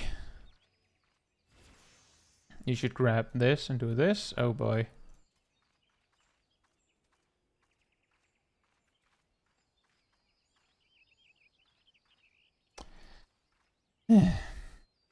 I'm good at paint.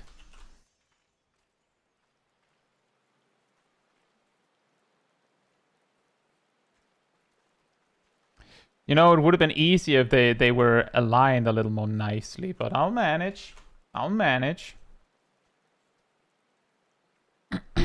So, from what I can tell,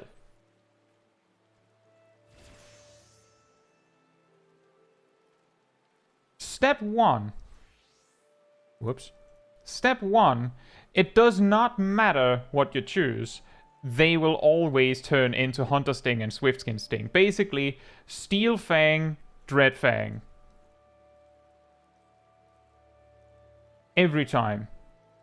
So basically, you start a fight, use Dread Fangs.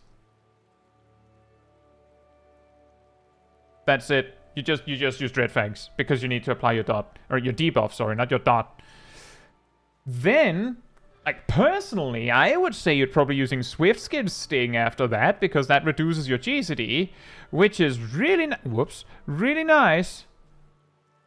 You just okay, Emil. Let me rephrase that.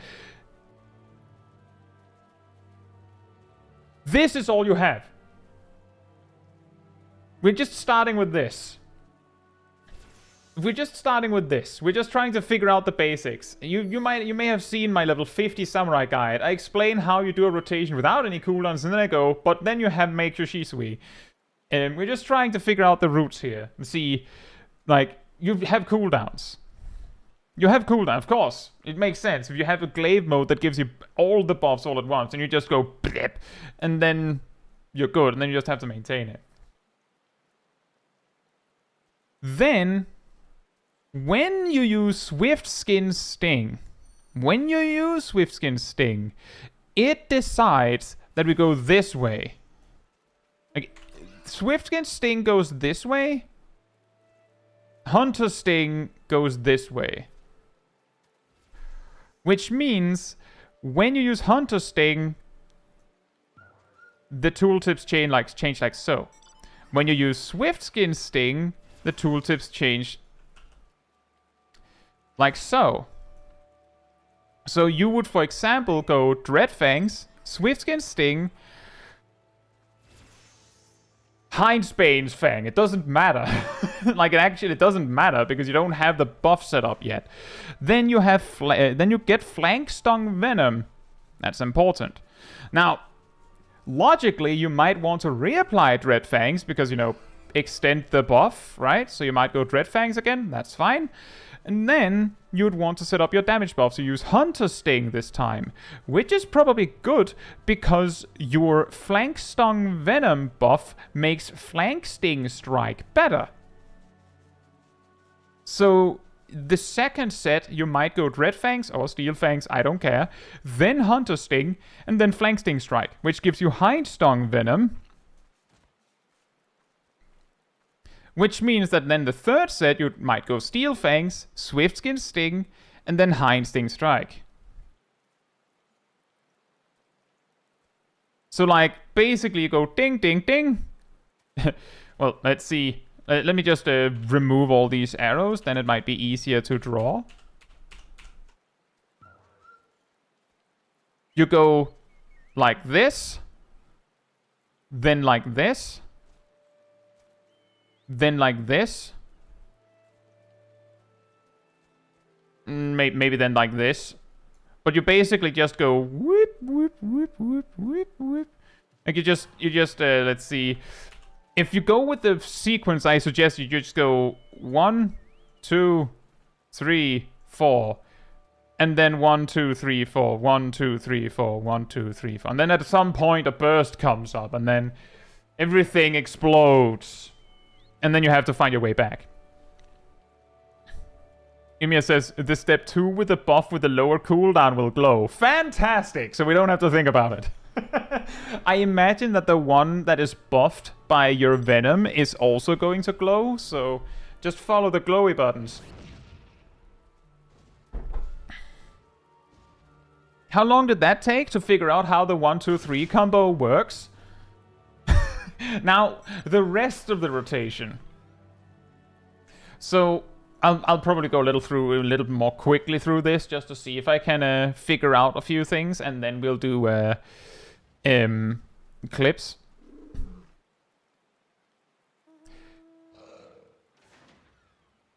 From what I can see,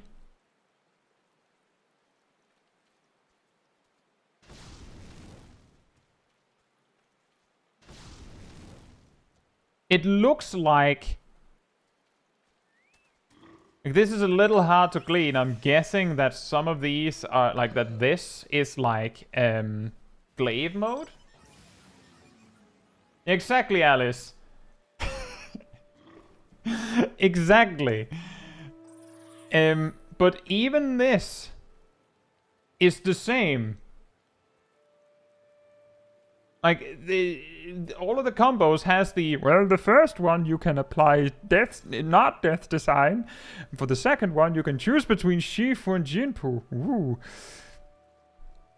And then the AoEs are like, we have it too.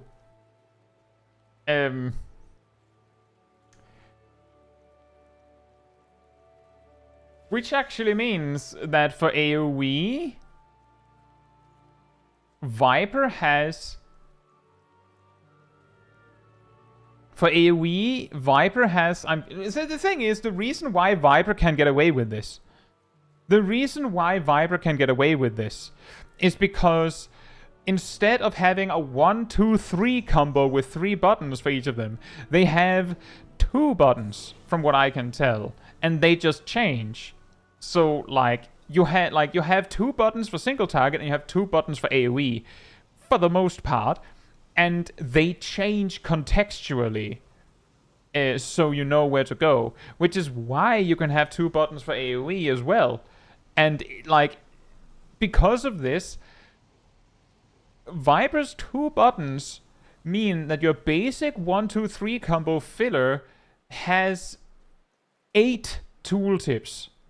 Just the basic stuff, no cooldowns used, you're just standing out in, I don't know, in the shroud and just bashing squirrels or something and saving cooldowns or whatever. 8 tooltips, 2 buttons. For AoE, from what I can tell, there's 6. I think. Like 6 tooltips for the 2 buttons. Yeah, because here, they actually, the Jagged Maw and Bloodied Maw don't care what the bite was.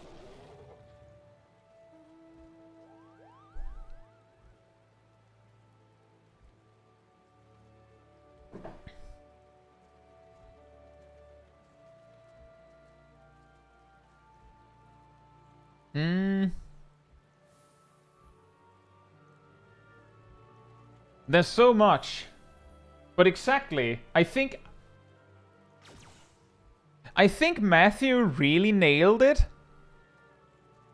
All that for just press what glows. This is actually what I was also talking about with Pictomancer. So the reason why I looked at Pictomancer earlier and my brain just overheated and I just said, I'll figure it out when Dawntrail releases, is because so many of these tooltips, we look, like, here's the thing, it took us like 10-15 minutes to figure out how the 1, 2, 3 combo works. Do you know how this would have gone down if I was in Dawntrail right now? I would put Steelfang and Dreadfang on my hotbar, go over to a striking dummy, do this, and then I would have the answer. As I said, I looked at the Pictomancer stuff and saw that, like, a level 1 to 29, like, they learn, like, 6 things. And then level 30, they learn, like, 15 things. But if I had 30 seconds with Pictomancer right now, I would probably have figured out what what all those things do. 30 seconds, because all it would take me to figure it out is do this. Oh, that's what it means! Oh, that's what that does! Amazing! So that, like, that's the thing. That's why I'm, like, why I didn't try that hard to figure out specifically Viper and Pictomancer right now, because there's too much. Like, there's too much here. Like, way too much. And it's so much easier if we can just try it. But with all the regular jobs, we can look at it and go, well, I know what the rest of the cake is. Like, I understand what the rest of the things do. Like, for Gunbreaker, the one question that people might have had is, can I start the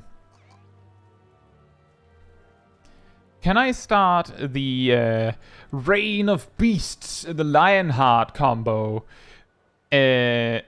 while Gnashing Fangs is ongoing? And the answer is no. The answer is no. That's it. The rest is like, well, I kind of know how these things work.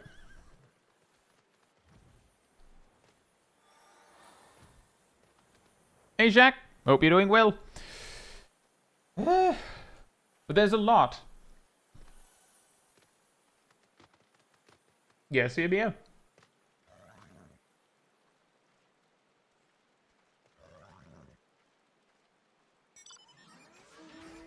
Oh, that reminds me. Enhanced on men still exists. It just doesn't give you anything damage-wise anymore, because it reduces the cooldown of something that doesn't have damage. Thank you.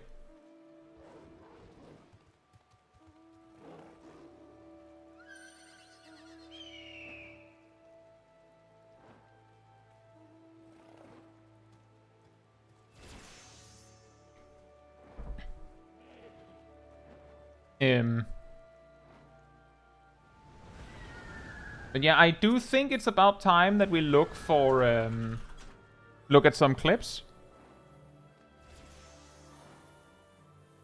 What do you all think?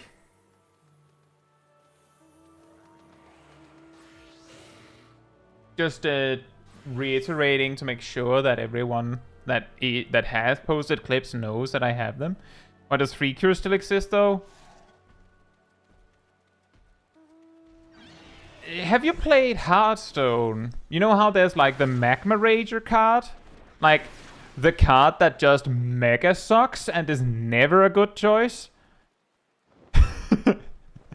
Like, Magma Rager is in Hearthstone for the new player to go, oh, that's a bad card that I should not use, and for like a learning experience. I think that's Free Cure. I think maybe that's what they're going for. Like that's my best suggestion. Now, you might then be saying, why are so many using Cure 1 to fish for Free Cure then? Well, there are people that actually try to make Magma Rager work in Hearthstone. That's Scathe. No. Well, I mean, Philippe, all jobs need that. Why is physics still on Summoner? Exactly.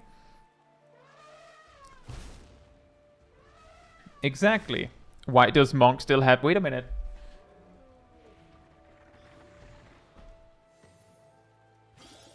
Did they remove a Natman finally? They better.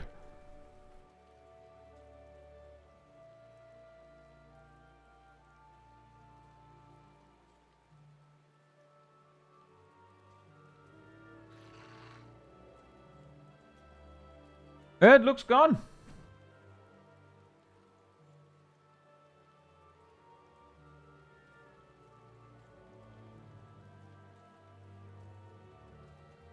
Gunbreaker doesn't have that? No, I guess they don't.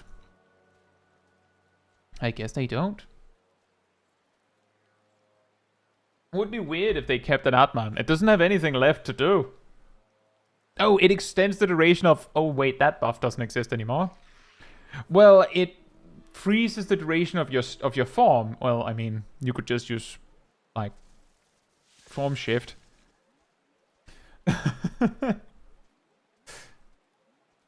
Right, so I have clips from Cat Damon, Lexi, Zarf, Shaq, and Gazel.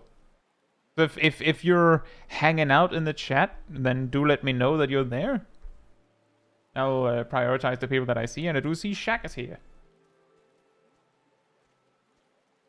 So we could start with that.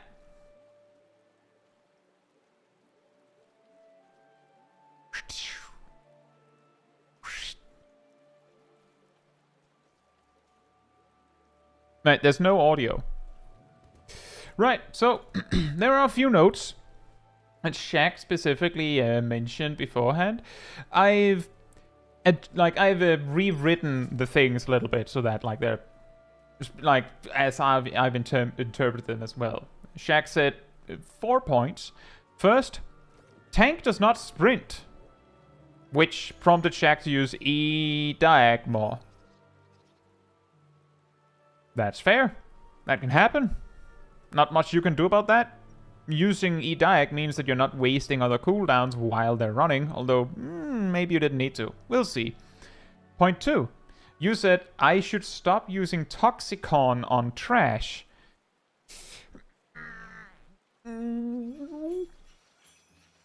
Maybe. There's 2 things to that.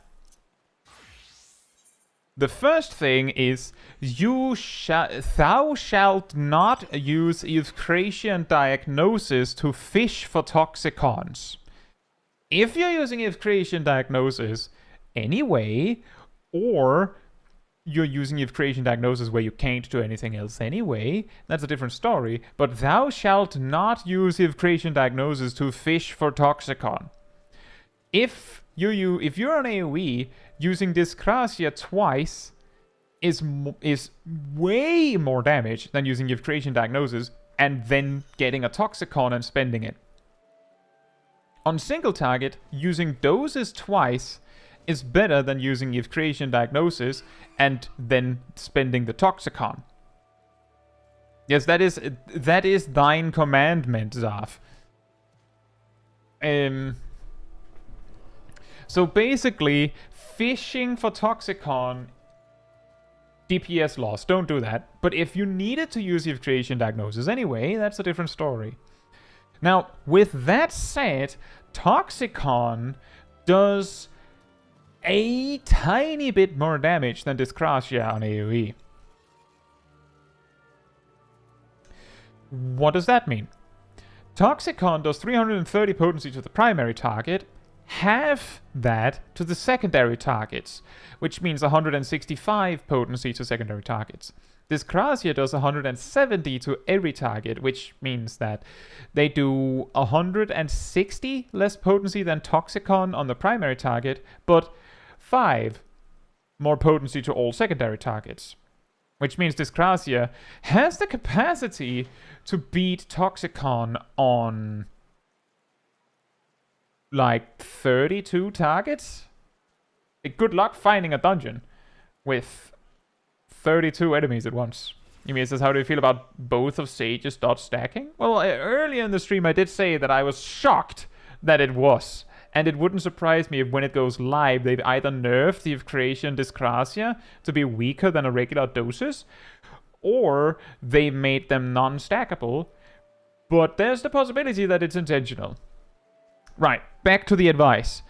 The reason why I say this is because that means that on AoE, using Toxicon is a DPS gain. A very small one. By which... so little, in fact, that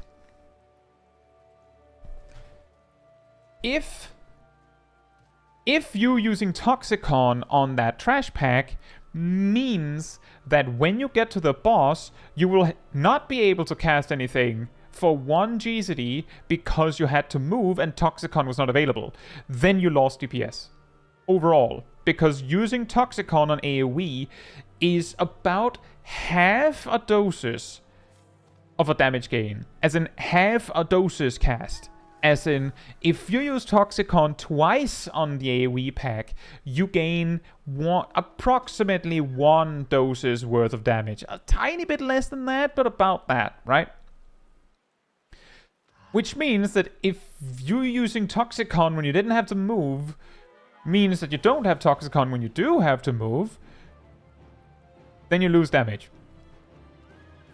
So that's an extremely long-winded way of saying you can use Toxicon on AoE, it's a DPS gain. But it's a really small one, so if you'd rather keep the Adder Sting for movement reasons, that's fine. While we're on the subject, Nevma is actually an even bigger damage gain on AoE, because it does 330 to the primary target, and 200 something, I think. Let's see, no wait. 40% less.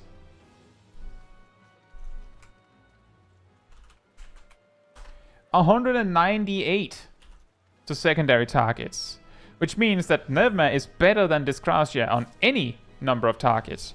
However, if you use Nevma for damage, then you don't have it for healing, so again, same logic as Toxicon. If you're using Nevma for damage, means that later, oh, well, I don't have the healing, so now I have to use Creation Diagnosis to help the tank or something. Then it'll turn around and become a DPS loss, because it's not a huge DPS gain. So, just 2 notes, Toxicon and Nevma are technically DPS gains.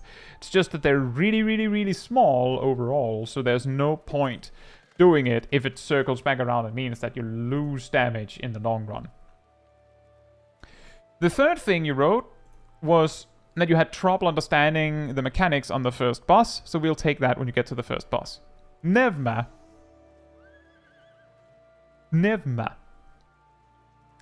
And then you also said the other 2 bosses went fine. Yeah.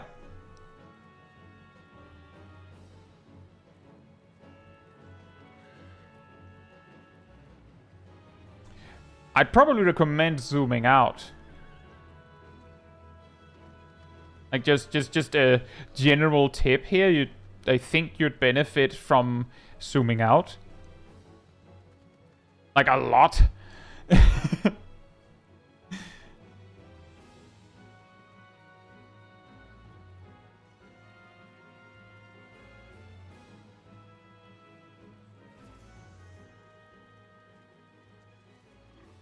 And the tank used sprint here, just to note. You should use if creation diagnosis right about now. Dyscrasia. You shouldn't stand there. You should be using Dyscrasia on the mobs. You shouldn't stand up like you're too far ahead. You should be you've lost like 2 or 3 GZDs of damage here. You should use Dyscrasia on the mobs behind him. You could even use if creation doses on each of them because there's only 3. You should be using Dyscrasia. You should be using Dyscrasia. You shouldn't. That's too late. You shouldn't be using. You shouldn't be setting up dots now. It's way too late for that.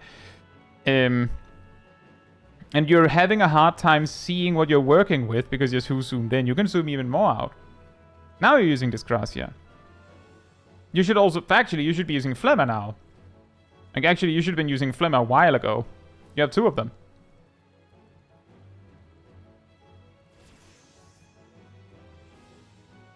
Yep, the tank's cooldown is running out. The tank's Caracoli ran out. Use Tavrocoli, that's pretty good. It looked like the tank was fine with nothing else. I had a hard time seeing if they had like other defensive cooldowns running, but oh,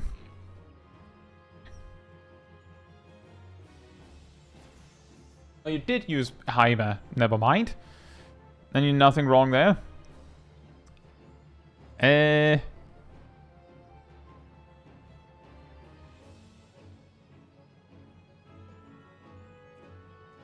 think it was fine there.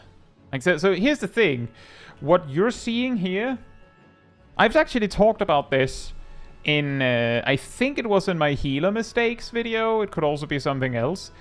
When you look at the tank, how much damage are they taking per second? Right? How much damage are they taking per second? Is this fine? Is the fight ending soon? 3 mobs died while you were trying to queue up Euthanasia, which means that 60% of the damage intake on the tank is gone. They still have Rampart. Physis is still active. They actually also have the remnants of a Holy Sheltron there ticking away.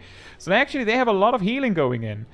You don't need to do anything. The tank will be fine. Like, even if all 5 mobs had stayed alive, you didn't have to do anything. You could just keep attacking, because the tank would survive for several GZDs. I think the reason why you're doing this is because you're low on resources. You don't have anything, so you can't use anything. Except Rizomata's right there. And that was a difficult choice exactly here, because you used Ryukoli on the tank, but if you could have held on for 5 seconds, you could have used Karakoli instead, or on top. But you still have Ritsubata. You should use it in this moment. You're right here. You didn't need to use Euthanasia.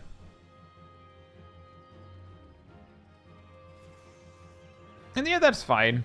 You should probably have kept using Dyscrasia, because Dyscrasia is a gain on 2. But that's a smaller thing. The tank is sprinting. Are you sprinting?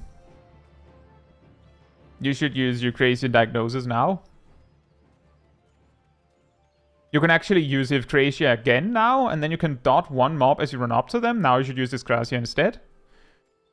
Dyscrasia. Dyscrasia. Dyscrasia. Dyscrasia. Also, I don't think I used Flemmer a single time on the last pull. I just want to be clear, Shaq. I'm not trying to be mean. I'm just trying to be detailed. There's a lot of damage being missed because you're waiting for the tank to move. You shouldn't be trying to be ahead of the tank. You shouldn't even be trying to specifically keep up with the tank. As the sage, you should be keeping up with the mobs that he's pulling. And you should just be ahead of them. Like, you should just be running right in front of them and just spam Discrasia. But the thing is, that's actually adjusted by size. Wow. The thing is, the Evcration doses is 750 potency.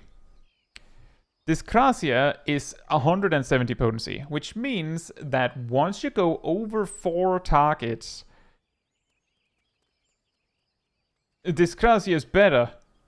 Like 5+ targets, Discrasia is objectively better than the Evcration doses. That of course means that if there's 1 to 4 targets, you can dot them up.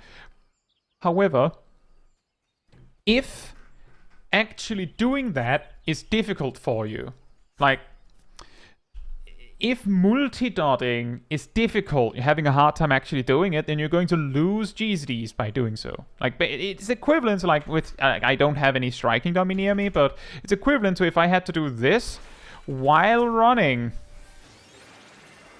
I didn't mean to do that. I'm lagging. Do this while running, but you also have to angle your camera so you can, you know, tap target to find the mobs you want to hit with the dots, right? If you find that difficult, then you're probably losing more damage than you're gaining by, like, dotting everything up. Therefore, it's usually better to just run with the pack and use Discrasia. And once the full pack is clumped up, Flemmer, more Discrasia.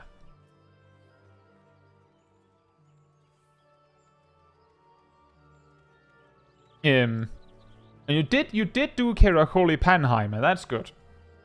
That's good. The tank isn't using anything here. That's not good. That would explain why you're having a hard time. Tavrakoli. Oh, you don't have anything. You could use Rizumata now.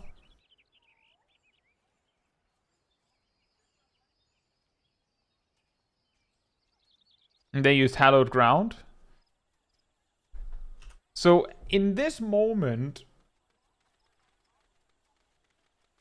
you could fix the situation by using... What I would do is I would use this breathing room that the tank has given you with Hallowed Ground to go Evcration. Like, here's the thing, this is DPS loss, but this is like stabilizing. Evcration, Diagnosis, Zoe in the weaving window, Nevma, Ritsubata, Discrasia. Flemmer, actually. Like, Flemmer twice. Yeah, Evcration, Diagnosis, so the tank is shielded up when Hallowed Ground ends. Zoe to increase, like, boost your next healing spell. Nevma, that counts as a healing spell. And heals a lot. So that would actually mostly top up the tank. And you need to use Ritsubata. You need to use Ritsumata. You could also use Holos. Like, that's also an option.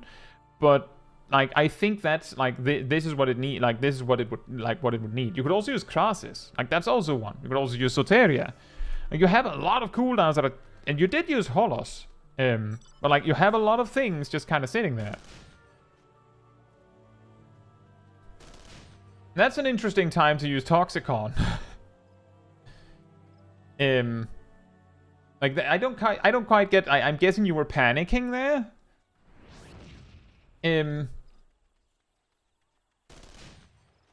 Yeah, key things is the tank isn't doing you any favors. They're not exactly making your job any easier right now. But there's a lot of things that seem like you panic and you're not doing. And a significant part of it is not attacking very much while mobs are being rounded up. Right. The first boss of Dead Ends. Tip number 1. Wind in your back. It's way easier to dodge this mechanic if you stand on the side that the wind is pushing from. because that means that the only circle AoEs you have to dodge is those immediately behind you. Right? You'll see how that makes sense once the circles drop down. So here, if you were over with the summoner, you could step over here. You just stand here. And the entire mechanic is resolved. You just stand here. On this side, there's nothing you can do. You will have to possibly click Sprint or Icarus to the summoner, which isn't really a solution. That's just like piggybacking off someone else resolving it. But you would have to sprint, see the AoE explode, run past, and then like dodge the next AoE as a result. But because you're on the wrong side, this wall is going to hurtle right at you. You can see the summoner goes over there. The Paladin actually just went for it. The Dragoon, on the other hand... And you need to use a Shuna on yourself and the Dragoon, and you need to heal yourself.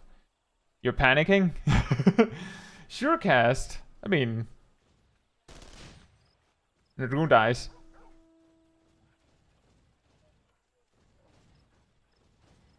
Next up, chase AoEs, as I call them. The easiest way to deal with that is if you stack up closely and walk in the same direction. That's really hard with people you don't know, but as long as you're being somewhat consistent. Then we have friendly triangles. You want to stand with a friend. You almost messed it up by stepping away from the summoner. Again, I think you were panicking.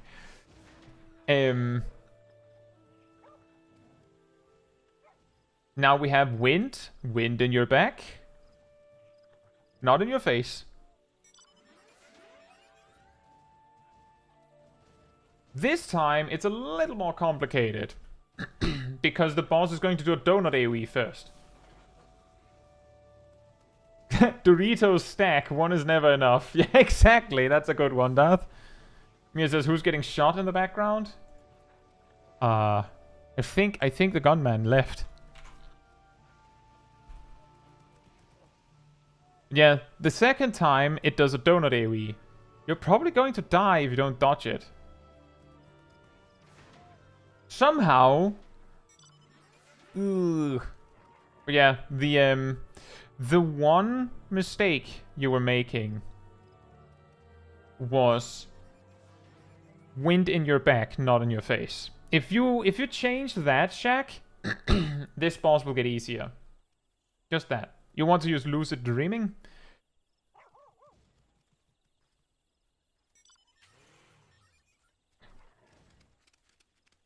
You know, key problem, like, it might be that you were waiting because of the, like, invulnerabilities from being raised. The problem with being the healer in the group is that you can't really wait for someone else to heal you, because that's your problem. So you kind of have to just, like, quickly heal yourself up and just deal with it. Leah says, interesting pepsis. No idea what that was, why that was used.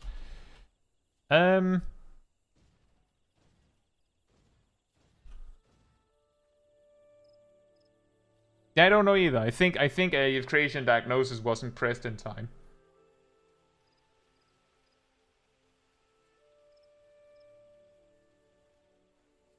Yeah, the difficult part here. Shaq attack directly after the race. Could be panic, I suppose. Oh no. Oh no.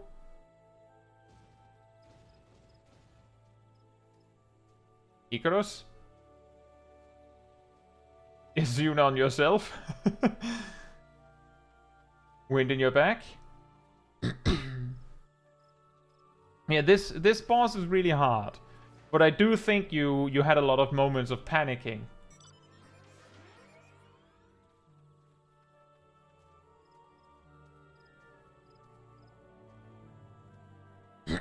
The best I could suggest there is specifically the wind in your back. And try to stay cool. Try and remember what you can do in a given situation. Because what ultimately really got you was messing up mechanics.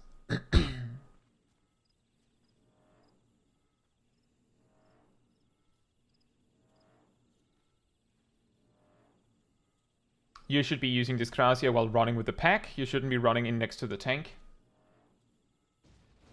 Dyscrasia? I don't know what you're doing over there. Dyscrasia. Little closer. A little closer. There was Flemmer. Another one. More Dyscrasia. That's an interesting Pepsis. And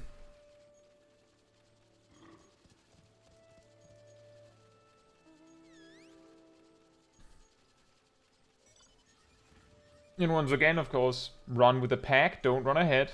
Run with the pack and cleave the pack. Don't run ahead of the tank. You don't need to, it doesn't give you anything.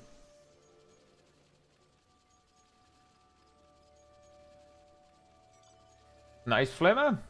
More Dyscrasia.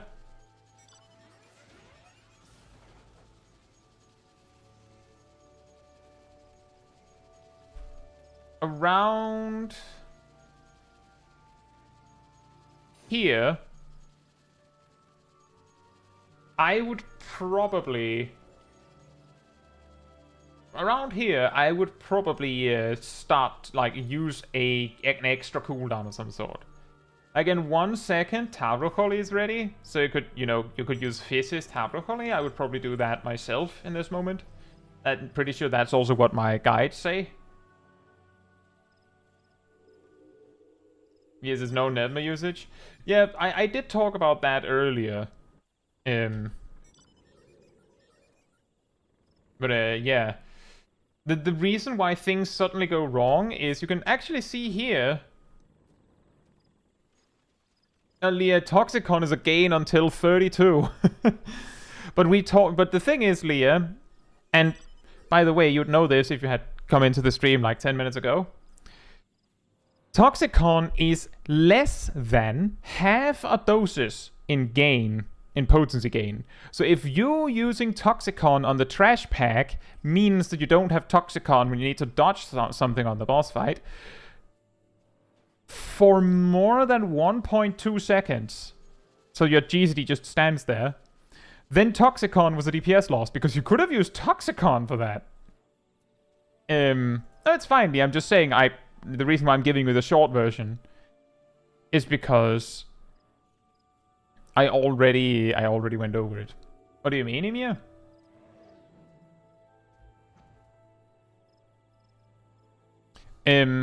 But notice that, so you use Karakoli and Panheimer. That's what I would recommend. That's what I say in my guides. Things are stable using Dyscrasia. Things are stable. Everything's good.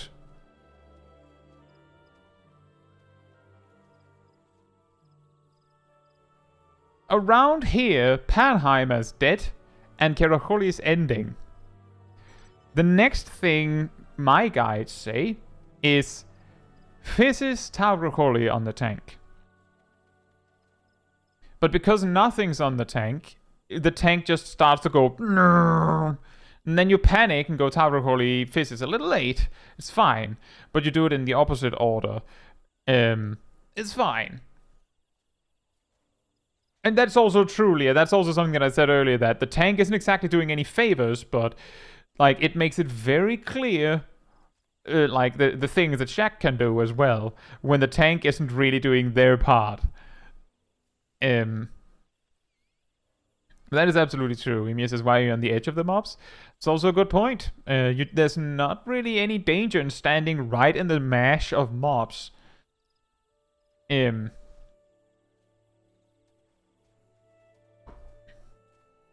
Yeah, there's quite a lot. Flemmer? Flemmer?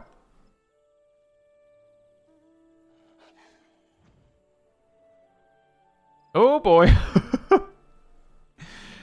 Hey Cyanide, hope you're doing well.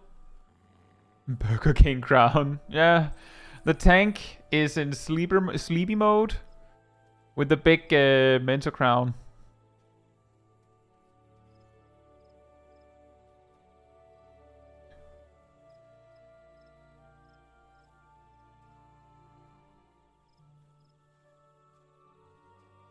The Toxicon could also work there, but we don't even have Leah. Leah, why Toxicon? Flemmer. We use Flemmer there.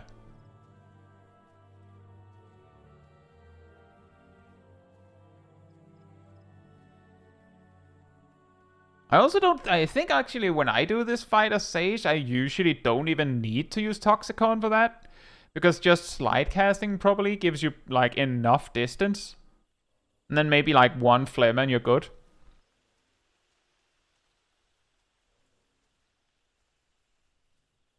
That's fair. See, the thing is, when I'm doing dungeons like this, I might use Phlegma quite aggressively if I notice that there's a raid buff on me. But otherwise, I'll just sit on one charge of Phlegma for free movement. And then I'll like spend it just before I get a second charge. That way you have one charge if someone uses a raid buff. Or you have an extra one just for movement.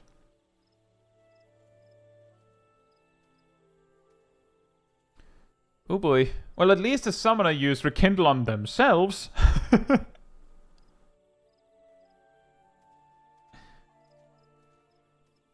Toxicons makes it a little easier and like being more flexible there. Well, I mean, actually using your Toxicons on that when you don't need it means that you use those Toxicons so you don't have them elsewhere. And also, wouldn't you have used those Toxicons on the trash pack prior?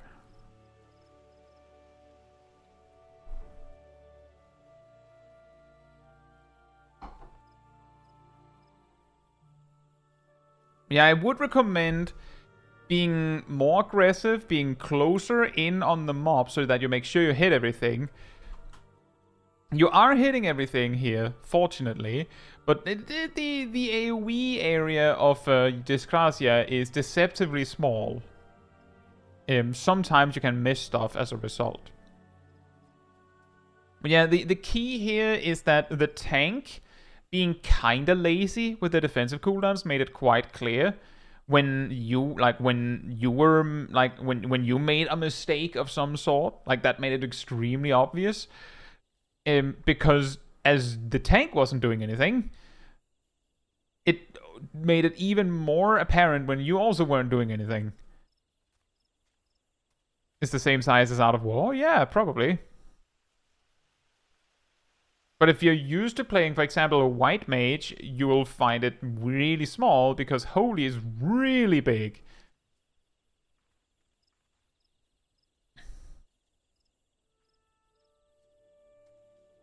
There you could have used Toxicon.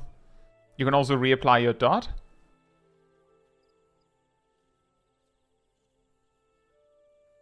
I think. Not entirely sure. Oh wait, no, your enemy dots are there. Or your enemy debuffs. It's a little confusing.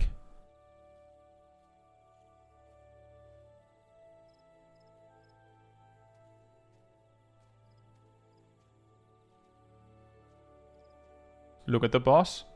Could you see, like, that's actually, this is a smaller detail, but I'm just saying.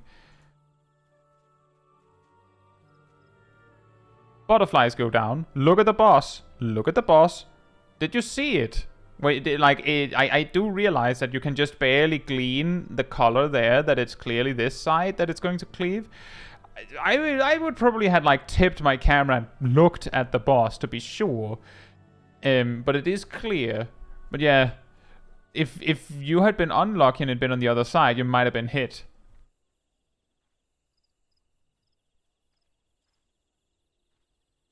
Also Phlegma.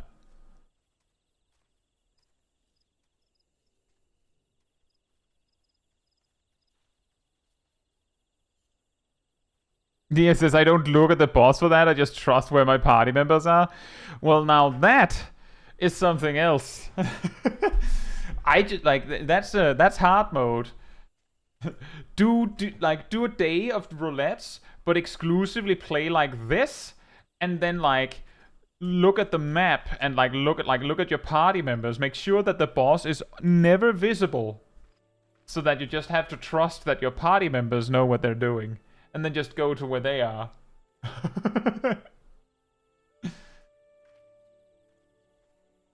Like, so many times I've been like maybe missed a mechanic, like I didn't see what the boss was going to do, and then I just like go where everyone else are, like for example in Talaya, and then we get hit because Well, it turned out that it wasn't like a stack of 15 players that knew that was the safe spot.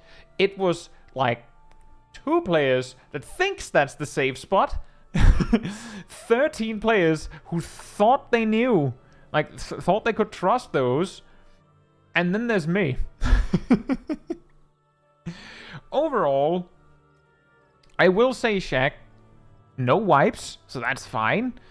But the key things that I noticed was you were kind of good about like opening AoE pulls with a plan, but once like you open with like, I start with this and this, and then 15 seconds later it takes a little longer than that, and then you remember to do the next thing, and that can lead to like you being too late. It's a lot more obvious when the tank isn't doing their part. Then there's also the thing with Flemma. You should use that more. The moment that the mobs are clumped up, Flemma twice. Sometimes there's a really long run. I'll sometimes use Flemma on the mobs that are pulled initially. But yeah, use Flemma more. It should never say 2 once a fight has started. Never. And Dyscrasia, if you're in an AoE fight, then your GCD should not be ready. Like, it should never be ready. You should just be, like, just running with the mobs like this. And I don't, like, it doesn't matter if you pull something off the tank. It doesn't matter. You'll catch up to them. If you sprint when the tank sprints, so you have the 20 seconds for the full pull, if it really gets to that, you can outrun the mobs that you pull. Just run away, just, yeah, if you feel like you got too much. But you have to cleave them. It might not sound like much, but healers have this trait. So whatever damage your attacks say they do, relative to like a melee DPS job that does not have a trait like this, Dyscrasia is 30% stronger than what it says it is. Which means that it's actually more like a 221 potency attack. That's not insanely good, but I mean, you have a job like Monk. They do, you know, 130, 120. They have other stuff, but your AoE is massively impactful. So you have to always be casting, yeah.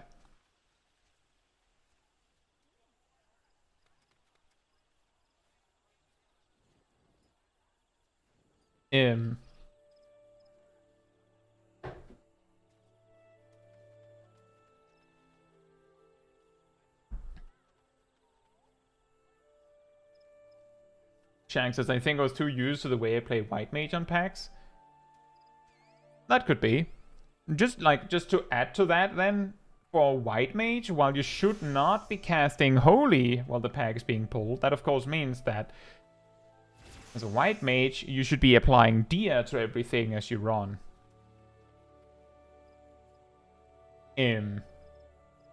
But yeah, a lot more AoE. And be a little better about about following your plan. Like when Karakoli ends, that's your sign. Next cooldown. Like you don't like you can track this by either looking at your buff because it's an AoE, or looking at the cooldown of Karakoli. You use Karakoli when the pulling is done and the fighting begins proper. You also use Heimer or Panheimer or something. When Karakoli hits 15 or ends, doesn't matter, it's the same, then you can use Physis and Tavrokoli, for example. Doesn't have to be them. That's an option. And then, when Karakoli is ready again, if the fight is still going for some reason, you can use Karakoli again. And the key here is that if you do that, you should have Karakoli available again when you need it again, and you should have most of Yada Skull ready again when you need it again for the next pack. But it is a little bit like systematic with Sage in this way. And this particular tank was quite mean. Not using very many cooldowns. I saw them use Holy Sheltron. I did see them use Rampart. And I did see them use Hallowed Ground, but seemed like a lot of the time they weren't using very much. Yeah, I hope some of it helps, Shaq. Let's see. Just reiterating, I have clips from Gazel, Zaf, Lexi, and Cat Damon. I see Zaf is here. If no one else is stepping up to the plate, then I guess we're looking at Zaf's clip. Which is an A12 with blue mages. Just a moment.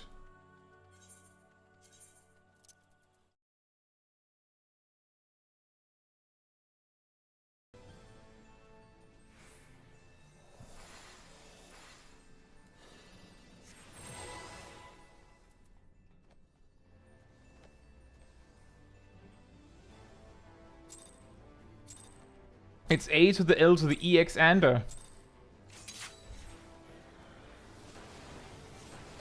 And yeah, it is A12S. Magic Hammer. And Devour. Oops.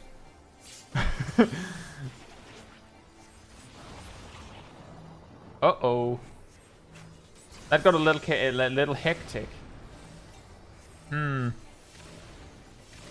No Moonflute?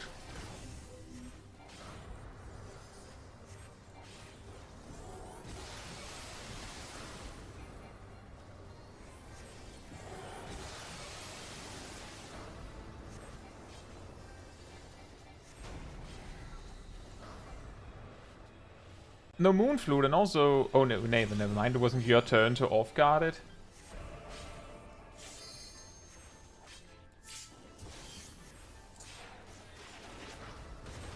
We can't Moonflute the start because one person might get stag and the prey. Ah, okay.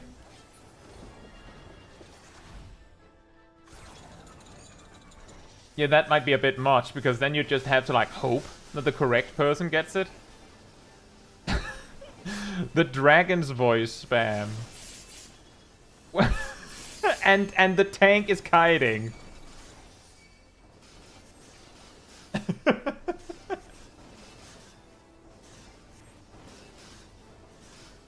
That is, that's technically a way. Not Sonic Boom. Because they're in melee range, Sharpened Knife is like 10 potency better. I'm a little surprised that they have the, the spell slot real estate to have both Sonic Boom and Sharpened Knife. Similarly, I'm also a little bit shocked that there's space for Magic Hammer and Devour, like just on top. But I'm guessing it's a result of they're not using this particular group is limiting their spells to, as far as I know, not all spells. I'm pretty sure Triple Trident is from level 60 to 70, so I'm not sure what the limitation is exactly. I'm guessing Zav could explain it better. But technically, Triple Trident was added after level 60. And so was Dawntrail, by the way. Which I think I just saw get used by one of the healers. But you can see, for example, that Nightbloom is not being used. And Sea Shanty is not being used. And I'm pretty sure it's not being used, not because they don't have it, but because they don't want to. Like, as in, personal rule. We don't have a lot of powerful spells from new expansions. Triple Trident is a kind of a special case, so we have something to do. Is Thotram that too? That's an interesting time to open a menu.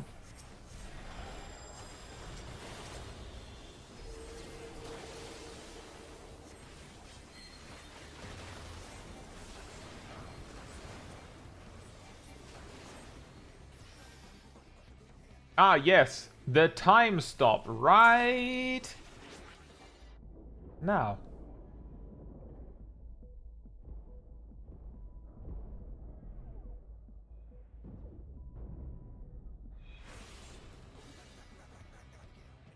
Oh boy. Sonic boom! First blood.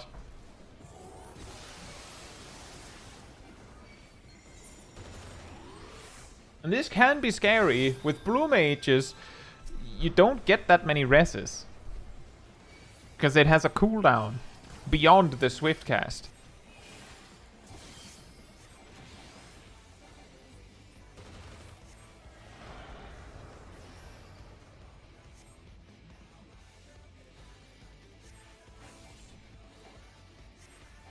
Did anyone know what the song is called during the time stop part? I mean...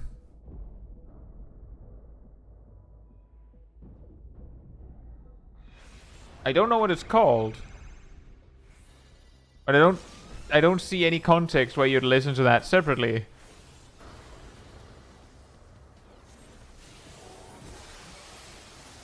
Lucid Dreaming takes, but timer doesn't go down during the time stop. Oh, that is actually pretty smart optimization. Free MP ticks.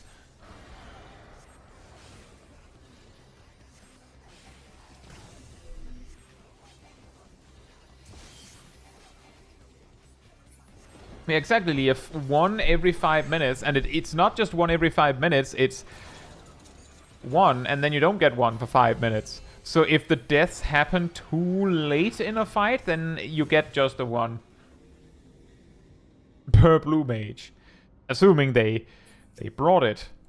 Like that's also a common problem, right? Is did you bring it?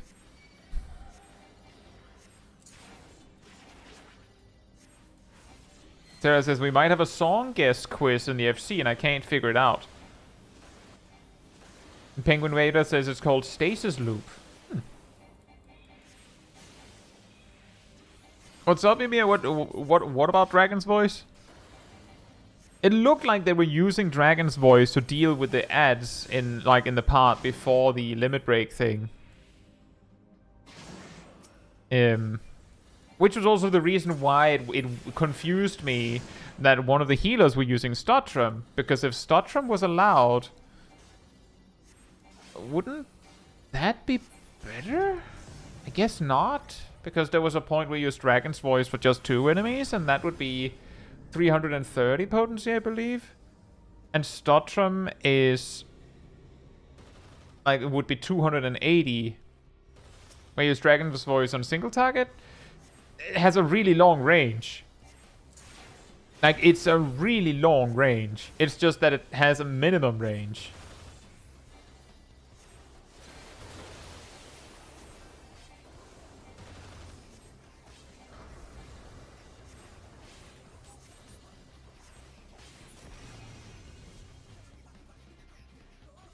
Yeah, basically, I don't know why, but yeah, Dragon's Voice is 220 and half that on all other targets. Which is like the same as any other Blue Mage AoE spell except Stottrum.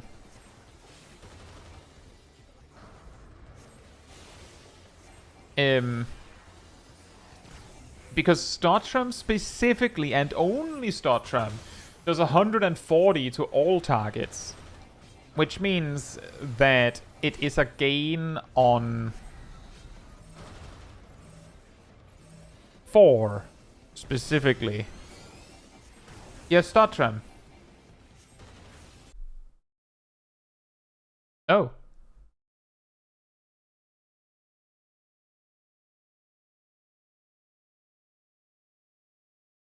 Well then.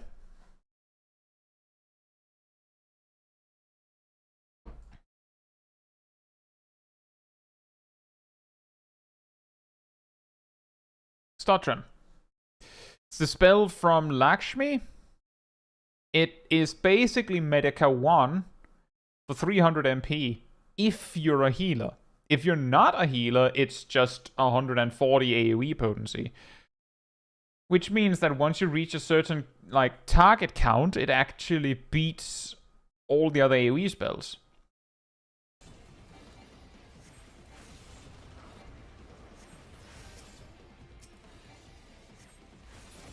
But given this fight peaks at 4 targets, there's obviously no reason to use Stotram if Dragon's Voice is better on 1 to 3 targets. But yeah, the benefit of Sharpened Knife is that it has a shorter cast time than Dragon's Voice. But the less OGCD options you have, the less of a problem it becomes. Like, 6 targets? Oh, I mean, let's see, Stotram goes 140, 280, 420, 560. Dragon's Voice goes 220, 330, 440, 550. 6 targets, right? First trash pack? Was that even there? Didn't even see it. But yeah, I guess you're right. I suppose it was more like a value proposition of the other packs Dragon's Voice was better than. I don't know. I do have to say the random Dragon's Voice casts are weirdly disorienting. Here it comes.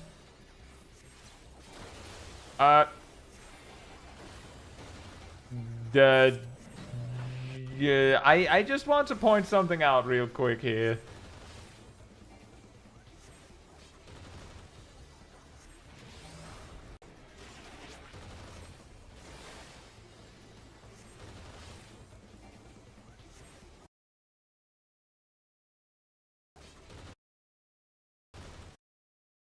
You want that to be a whistle.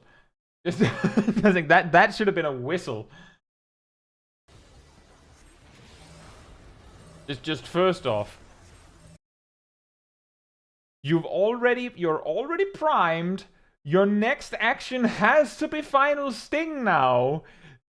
You should have used Whistle, but you should not use Sharpened Knife now, because if you do, boom, Bristle gone.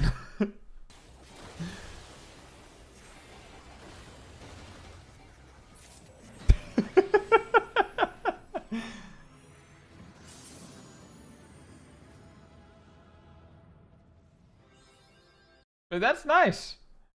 That's pretty funny. I feel like several times throughout the duty, you would use Bristle and then go, oh wait, that should have been Whistle, and then you use Triple Trident.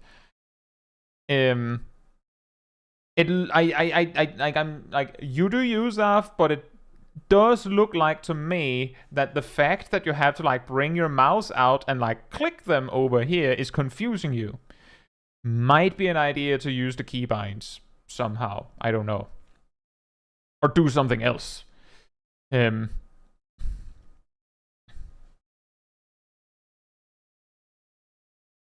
it does seem to not be doing you any favors. It might actually help if you place them distinctly different places. Like, for example, put Whistle over here, near Tingle and Triple Trident, because that's where you typically want to use it. Or alternatively, move Triple Trident and Tingle over here to Whistle, so that Whistle can hang out near Moon Flute and Final Sting. And then, like, this space that you've opened, put Bristle and Song of Torment there. Point being, separate them so you don't accidentally choose the wrong one. Yeah, that's your choice.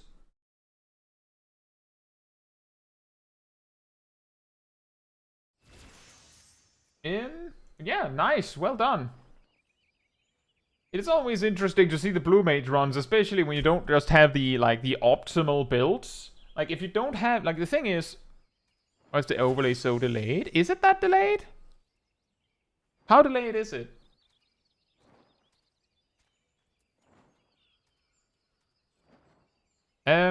Let's see. The stream is 2 seconds of delay. Try and write a message in here. It appeared, Sav's message appeared instantly on my end. Give me, it says 17 seconds on my end. Have you clicked? Is it when you mouse over the stream? Does the live icon, is it red or is it gray? If it's gray, then click on it.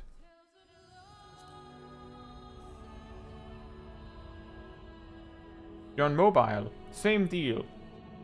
You can also try and set the video speed up.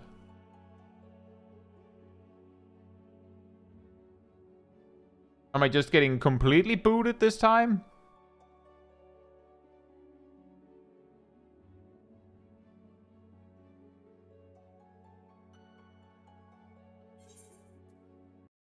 Did anyone else get disconnected there?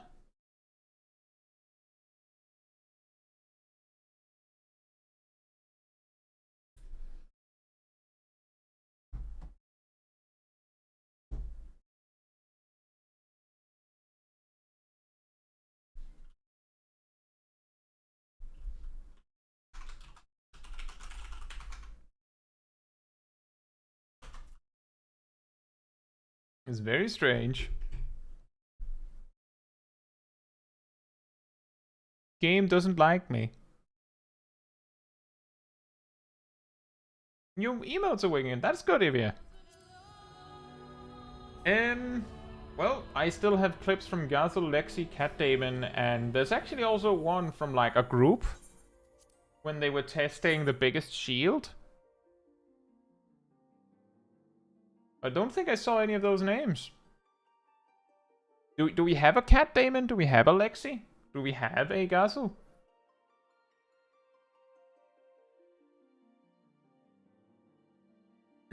We wait. When we're waiting and looking and watching. Absolutely, Emir. That's also why I was annoyed when you said that it didn't work for you. Because it should work. But there's nothing I can do if it doesn't work on your end. Like, there's just nothing. But yeah, this is also part of how the clips get like accumulated, is that if the person who wants the advice doesn't come to the stream, then I can't obviously not give them the advice. And then the next stream I'll be like, right, we have these from last time, and then there's like 6 new clips as well, right? So that's how it happens. Did that with me. That's true. There's also oh, there's a bot there. It says you did it while I wasn't there. Did I? I think I might have. I think it was a case of you were there earlier and I just assumed you were still there. It's certainly not intentional. I think. Or is it a long time ago? A year ago. But yeah, I don't do that now. If that's worth anything.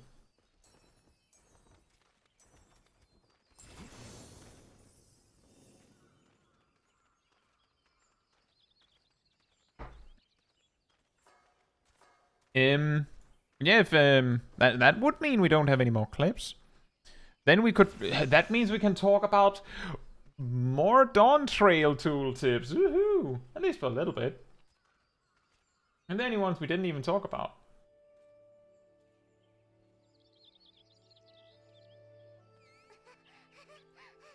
Oh, that is actually a good example.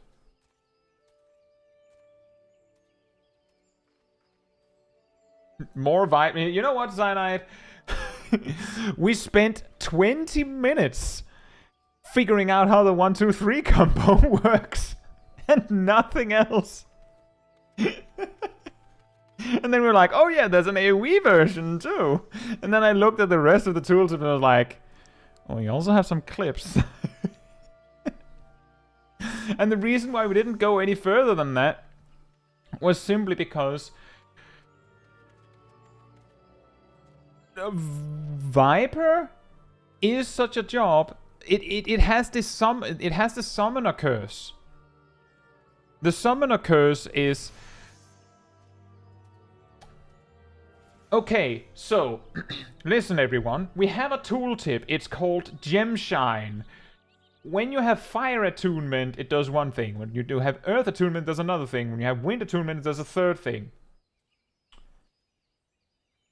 What's fire attunement? Okay, so then we read all of the other tooltips here to figure out, well, it's not any of those, and we read these, and read these, and read these, and we see so many free, and it's like, blah, blah, blah, blah, blah, grants 2 stacks of fire attunement. Okay, excellent. We found what gives fire attunement. What does fire attunement do? We keep looking, and then eventually we'll find Rubyright, which says Gemshine changes to Rubyright when requirements for execution are met. Okay, so Gemshine turns into Rubyright. What are those requirements? Well, it spends fire attunement, so that's probably the requirement? So, from the tooltips alone, we would have to read Gemshine, go, okay. Then we'd have to find Summon Ifrit and go, okay. And then we'd have to find Rubyright. And then, even though we have all of the Lego pieces, we would still have to go, well, I guess that's how it works then. And that's kind of how Viper would be as well. When I say Viper has the summoner problem, it's not Viper's brain dead easy. It's Viper has burger menu buttons. Its 1, 2, 3 combo is 2 buttons, but it has 8 tooltips. And you just have to figure out what the requirements are.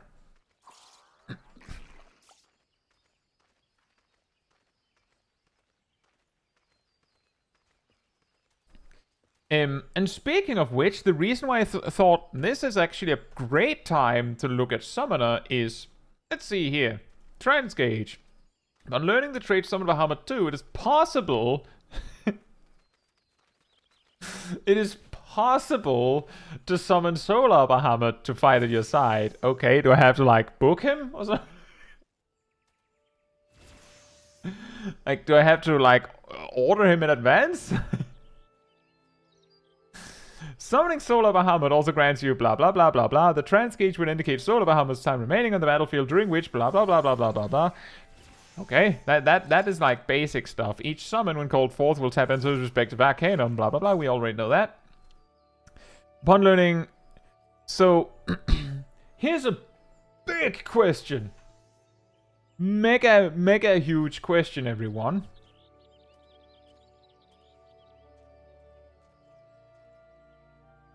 I've been told that the order of the summons in Dawntrail is Solar, Demi Bahamut, Solar, Phoenix, Solar, Demi, Solar, Phoenix. So, like, it basically makes it so that Solar Bahamut comes on the 2-minute burst. And then, like, regular Bahamut and Phoenix kind of just take turns being the filler. That's fair.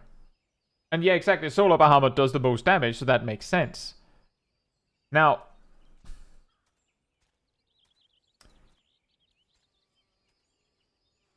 the reason why I'm saying this is because, and here's the very big one, and this is the reason why I'm like for example with Pictomans, where I was like, if I got 30 seconds with the job, then I could figure out this and this and this easily. Where in these tooltips does it say that? Like, which tooltip tells me that Solar Bahamut comes first and is every second time? I'm almost confident that the answer to that query is no, nothing. None of the tooltips say that. The icon, I guess. Yeah, exactly, Emir. The way you would know is you boot up the game in Dawntrail, then you click Solar, well, you click Summon Kabe, And then you find an enemy, like a squirrel in the Black Shroud somewhere. And then you go, woo, and then you just click summon Solar Bahamut, and wham, he appears. And first of all, you'd already know that Solar Bahamut comes first, because the button would say Solar Bahamut. Then you click it, and then it goes whoop, and switches to Demi Bahamut. Then you, like, hang out in the Shroud, find squirrels to decimate with Umbral Impulse for 600 potency, wow. And then you can click Summon Demi Bahamut, which is a little meh now that you had the Techno Bahamut a moment ago. And then you see, whoops, the button changed to Solar Bahamut again, wow. And then you, like, hang out and blast some, like, bird or something with Exodus. And then you and then you see, oh, the button changed to Phoenix. But the reason why I'm making this very, very long-winded joke is the reason why I get into this position where I'm like, I can't figure out how Pictomancer or Viper works based on their tooltips alone, is because looking at especially the Pictomancer tooltips, some of them are just kind of like, it changes to this when it needs to. It's fine. You'll know. And that's fine when you're in game. But I can't get that answer when I don't have the game. And that's the reason why I was like the thing, what I can do with this, like what I can do with all these tooltips is I can make an educated guess on how many of the things work. And when I know what you can and can't do at level 80, where you unlock Viper and Pictomancer, I might be able to make an educated guess on how the rotation works, for example. But I can't know for certain. Also, I think there's something extremely funny about Astral Flow being here twice.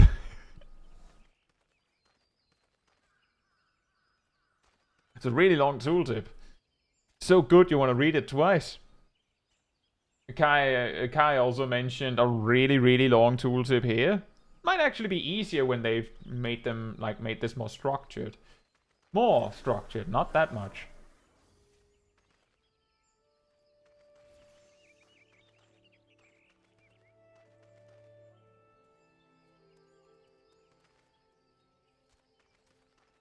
Rainbow Drip. Have you looked at Reapers yet? I have not. This is, I know it's not optimal, but I tend to put Ifrit second or first. Not because it's good, but because it seems to line up with boss high movement phases better. Yeah, that makes sense. And see, that's the thing, is that if you use Ifrit last, because maximum damage, and then consistently your GCD gets balked because because the boss put a mechanic during where you have to cast Ruby, right? Then it's not then the DPS gain from doing Titan and Garuda first is not worth it. So that makes sense. This is something that, what's optimal for maximum damage is one thing. But what's optimal for the specific fight is often another. The tooltip for Zola isn't exactly small either. I mean, that is true. Gives you Refulgent Lux.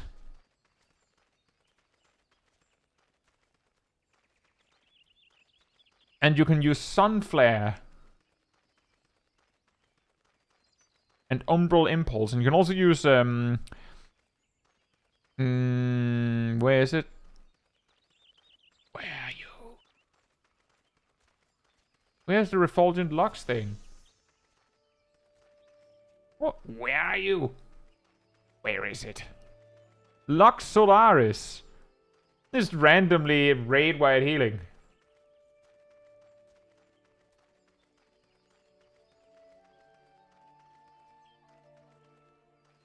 Yeah, I think the problem there, Tyler, is like I've also said it would be awesome if you got like more primals. My particular preference is that they added like more so that you have to choose some.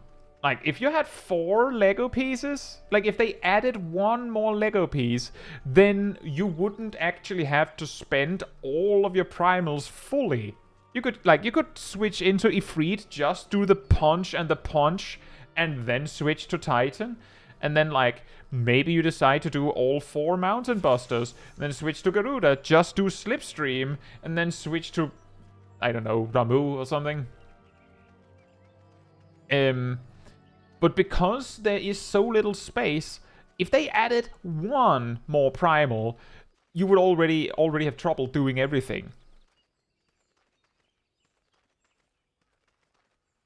But I feel like if they just added another set of primals and it was just like, well, the Leviathan one uses Water Buster instead of Mountain Buster, and the Ramu one summons Thundercloud instead of Slipstream, and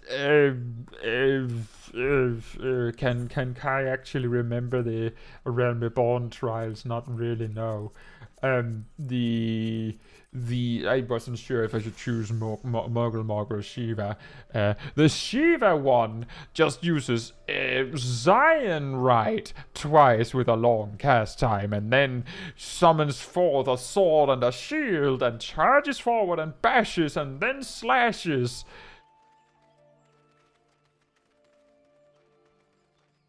Then you're basically getting nothing. Like, you're not getting anything, you're just getting, like, if they do the same damage, then it's the same, right? So it would just be like it would just be this, like, it would just like, basically what I'm getting at is they could have just made Demi Bahamut upgrade to Solar, like to Solar Bahamut. And they would have accomplished basically the same thing.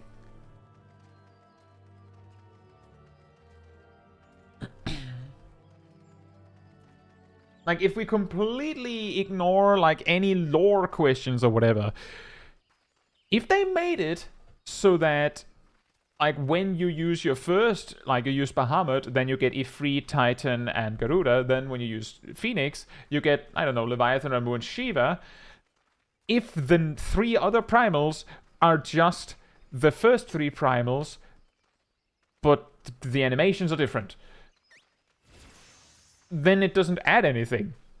Like, it would be just as disappointing as, I mean, I think Solar Bahamut is cool, but it would be just as disappointing as Solar Bahamut. Even if they just made it so that there's a potency gain, it would be the same thing. Where are you? We're in Bent Branch Meadows.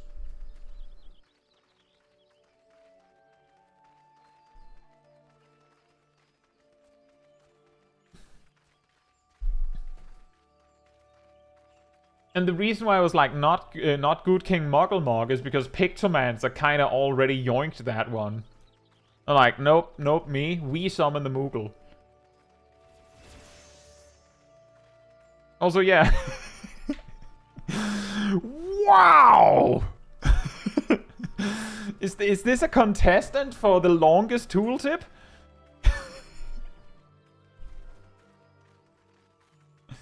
What about 3 summons for AoE, 3 summons for single target? I don't think we'd want that. I think that would be really boring.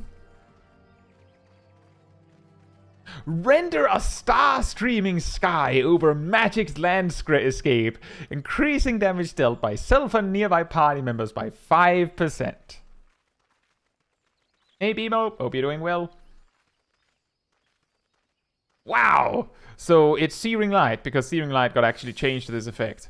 But also it grants you Subtractive Spectrum. I don't know what that is. It also grants you Inspiration. And 5 stacks of Hyperphantasia. And stacks of Hyperphantasia consumed when casting certain spells. What spells? Who knows? What does inspiration do, you ask? It reduces the cast time and recast time of Star Prism. And Ether Hue spells. Actually, Ether Hue spells, I think, are just the regular GCDs. By 25%, but only while you're standing in your mega ley lines. And this effect expires when all stacks of Hyperphantasia are consumed. And you have 5 of them. It also grants Rainbow Bright when you have consumed all of those Hyperphantasia, whatever that means. And Rainbow Bright makes it so that Rainbow Drip can be cast immediately and has a reduced recast time. And finally, it also grants you Starstruck. I don't know what that does either. But it can only be... But this whole thing... only available while a starry sky is painted on the landscape canvas. Obviously.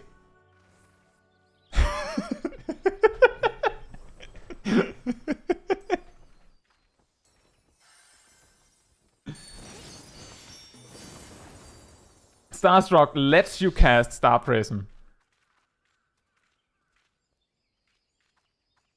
Okay, sure, that makes sense. In interesting order.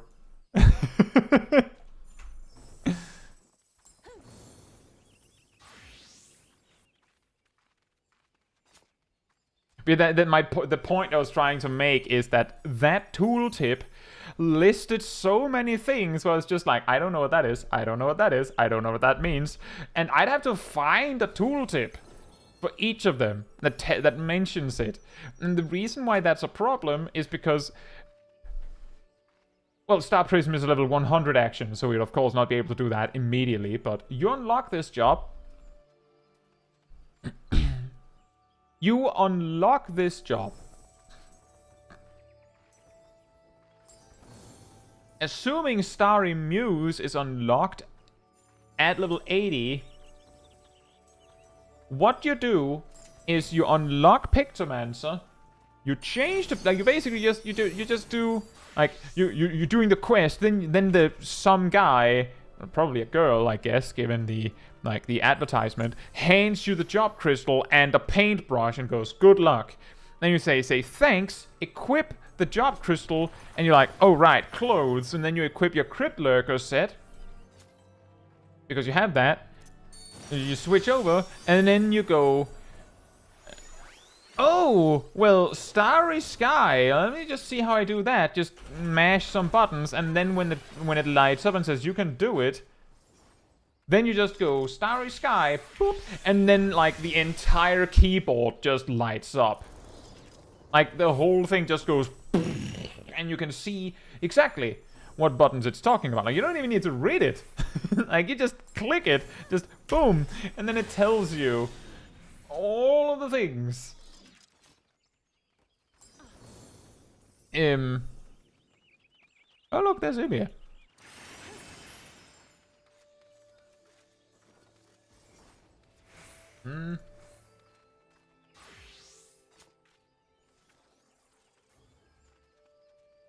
But that's kind of the problem. That a huge amount of these tooltips are like, I don't know what these do.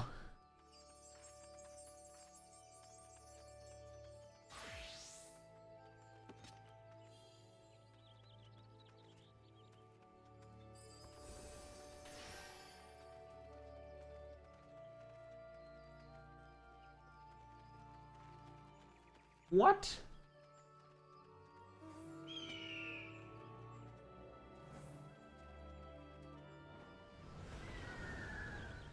Does that mean you can make 2 shields?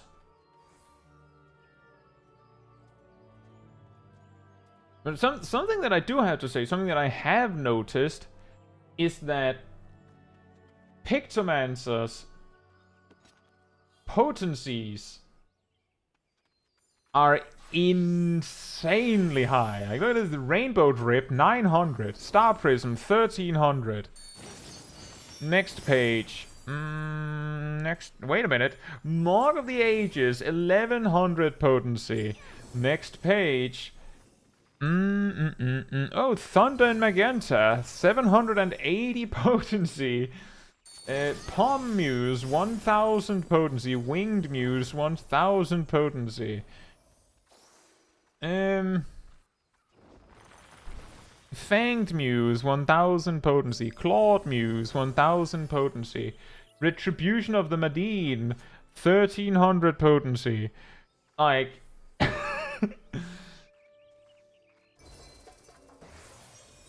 Cyanide says, why does it do so much damage? Because it takes a long time to cast all these things. Like, Rainbow Drip, like, just, like, at face value, 4-second cast time, 6-second recast time. Surely it's gimped by MP. Most of these things don't cost anything. The main combo is all interchangeable on the same button, right? That's incredible!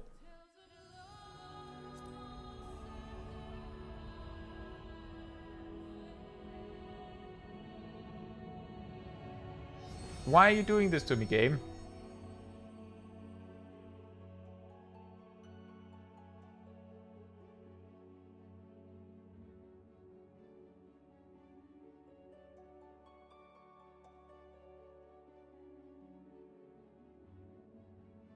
I'm guessing the game fails to connect again, so I have to open the entire game again.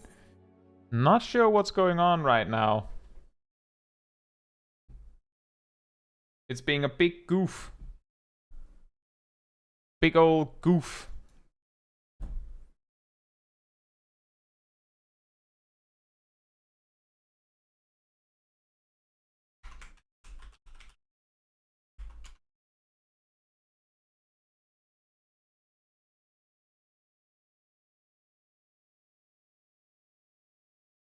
And I appreciate the offer, Perrin. The point that I'm kind of trying to convey is mostly that it can be really difficult to figure out these kinds of things based on tooltips alone. Like, that's basically what I'm getting at. Where are these PDFs from? I found them through Reddit. Thank you, Leah. Game? It said play, I clicked play, the button disappeared. Game?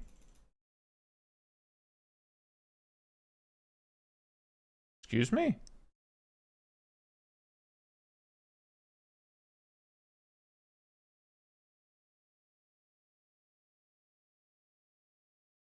That's Aria.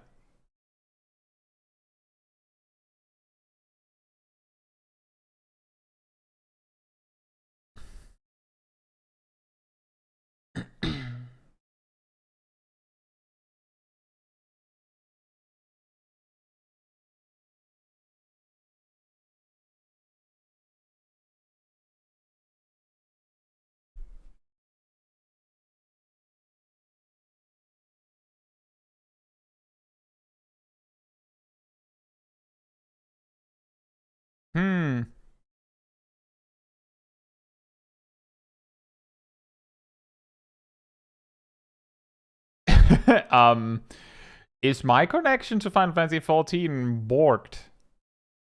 Yeah, you don't say.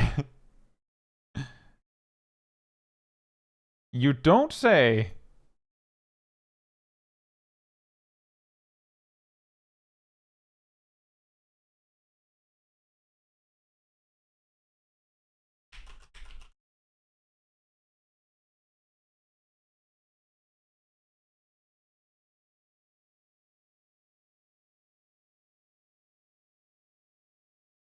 So this time it seemed to work. Well, before when I wrote the password, I wasn't entirely confident I wrote it exactly right. Maybe that's the new big brain move. That the game just says, yeah, you wrote the password correctly. And then just doesn't open the game.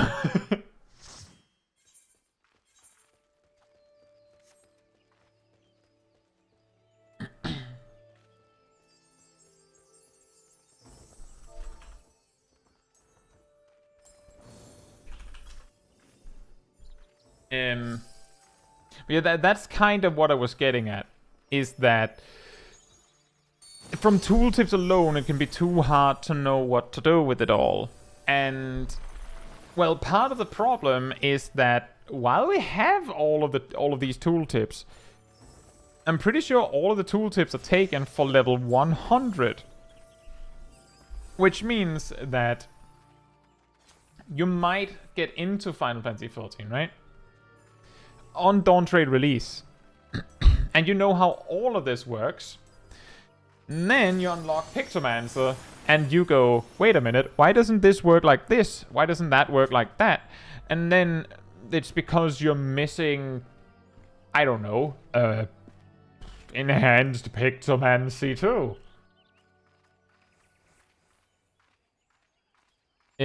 I do have to say, on that note, it's a little weird that that enhanced Pictomancy 2 makes it like, so basically you unlock Pictomancer and you have the hammer stamp move.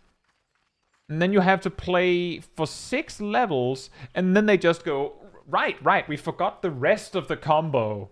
And just drops the rest of the combo after that.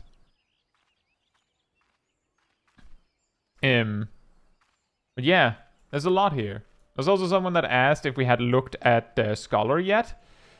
I don't think there's that much to talk about. We talked very briefly about Seraphism. Something that I think is really weird is Baneful Impaction. When you use Chain Stratagem, they give you Baneful Impaction once. And Baneful Impaction is a dot that does 700 potency worth of damage over 15 seconds. Meanwhile, Sage is given an actual dot to maintain. I don't quite understand that. I guess it would be too similar if they gave that to both of them. But aside from that, it's like the things that Scholar gets is, let's see, 1 minute recitation. That's pretty nice. An upgrade to Soccer that turns into Consultation. No, not Constipation. Concitation. Increases potency on Broil and Dialysis. The Chain Stratagem thing with Baneful Impaction. And then there's the Seraphism thing. That changes Adloquium into Manifestation and not Constipation into Accession. Which is basically instant version. So like Scholar gets to have the experience that Sage has had. I don't think there's that much. But hey, that's really difficult because some jobs got a lot of changes and the people that play it hate it. And some jobs got no changes and the people that play it hate it. And some jobs got a little bit of changes and some of the people that play it hate it. So there's also, what was it, Paladin? Oh yeah, I completely forgot about that. Requiescat just upgrades to Imperator, which is an AoE version.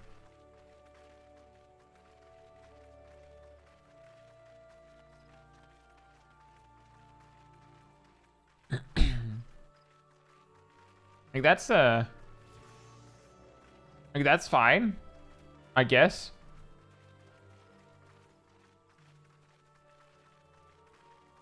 What's weird though is there's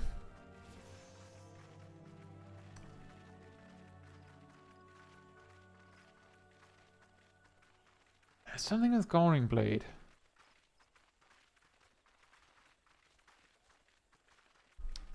Let me just check something. Just to be sure.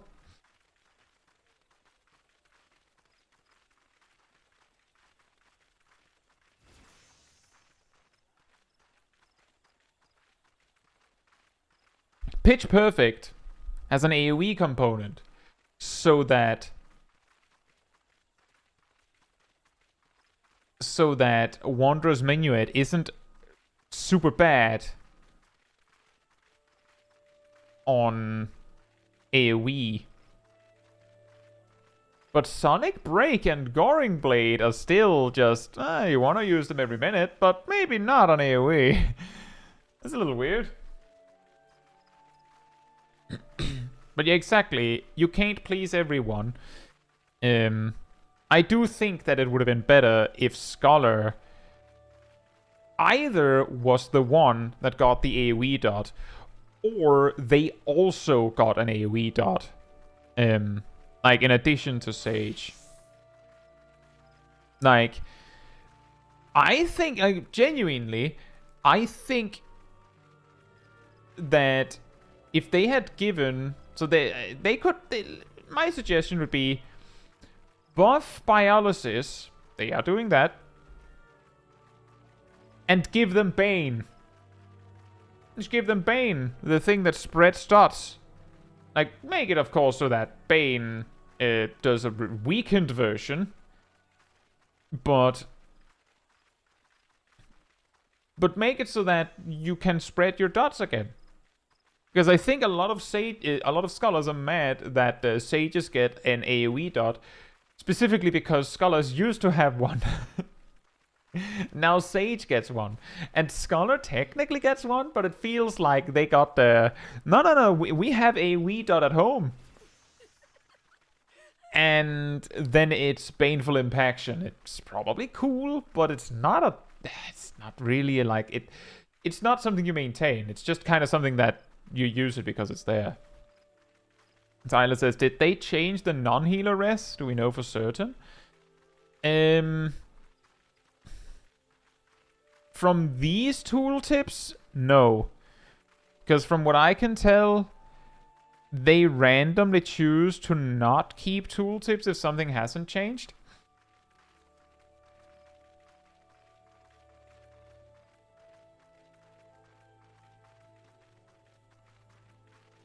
But yeah, we can see the race is still there.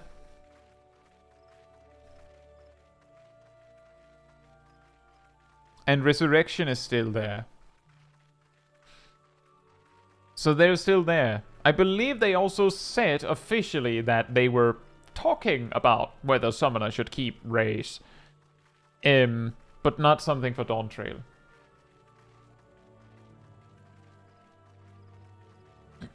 Emia says, why are there so many bots? It's just really hard to make sure they're all getting banned. And Trevor says, I thought Goring Blade got upgraded to AoE. Nope. Requiescat did. Requiescat got upgraded to AoE. It's actually really strange. And I do think this is something that we talked about. It's like when we saw the job action trailer and when we saw the benchmark thing, I was like, Goring Blade is probably becoming AoE. That's probably AoE Requiescat. That's probably an Atonement combo. That blade means that the blade combo is 1 GCD longer. Reality, Goring Blade is still single target. Yes, that was an AoE upgrade to a Requiescat. And the blade combo is not longer because the final step is an OGCD for some reason.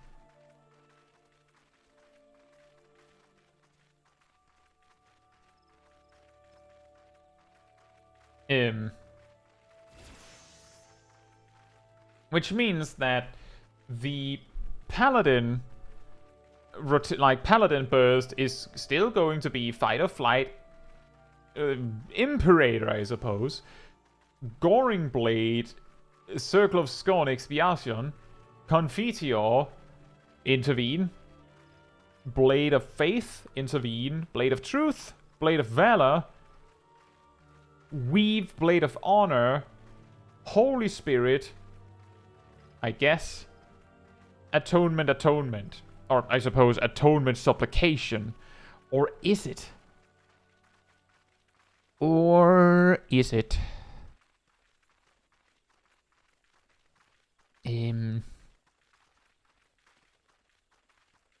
Oh boy. I just realized that Paladin burst optimization got more confusing. I'm pretty sure that because of the construction of the rotation, there's nothing you can do about it, because it would be a DPS loss to try and, like, finagle it to work. But technically, Holy Spirit with Divine Might is 470.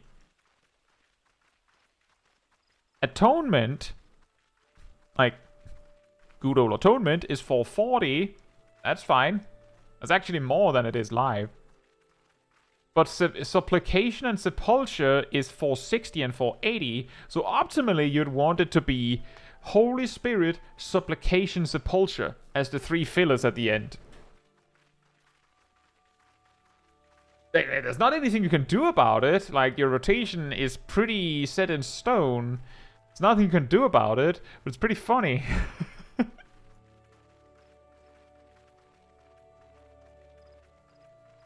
Yeah, exactly, Tyler. Part of the problem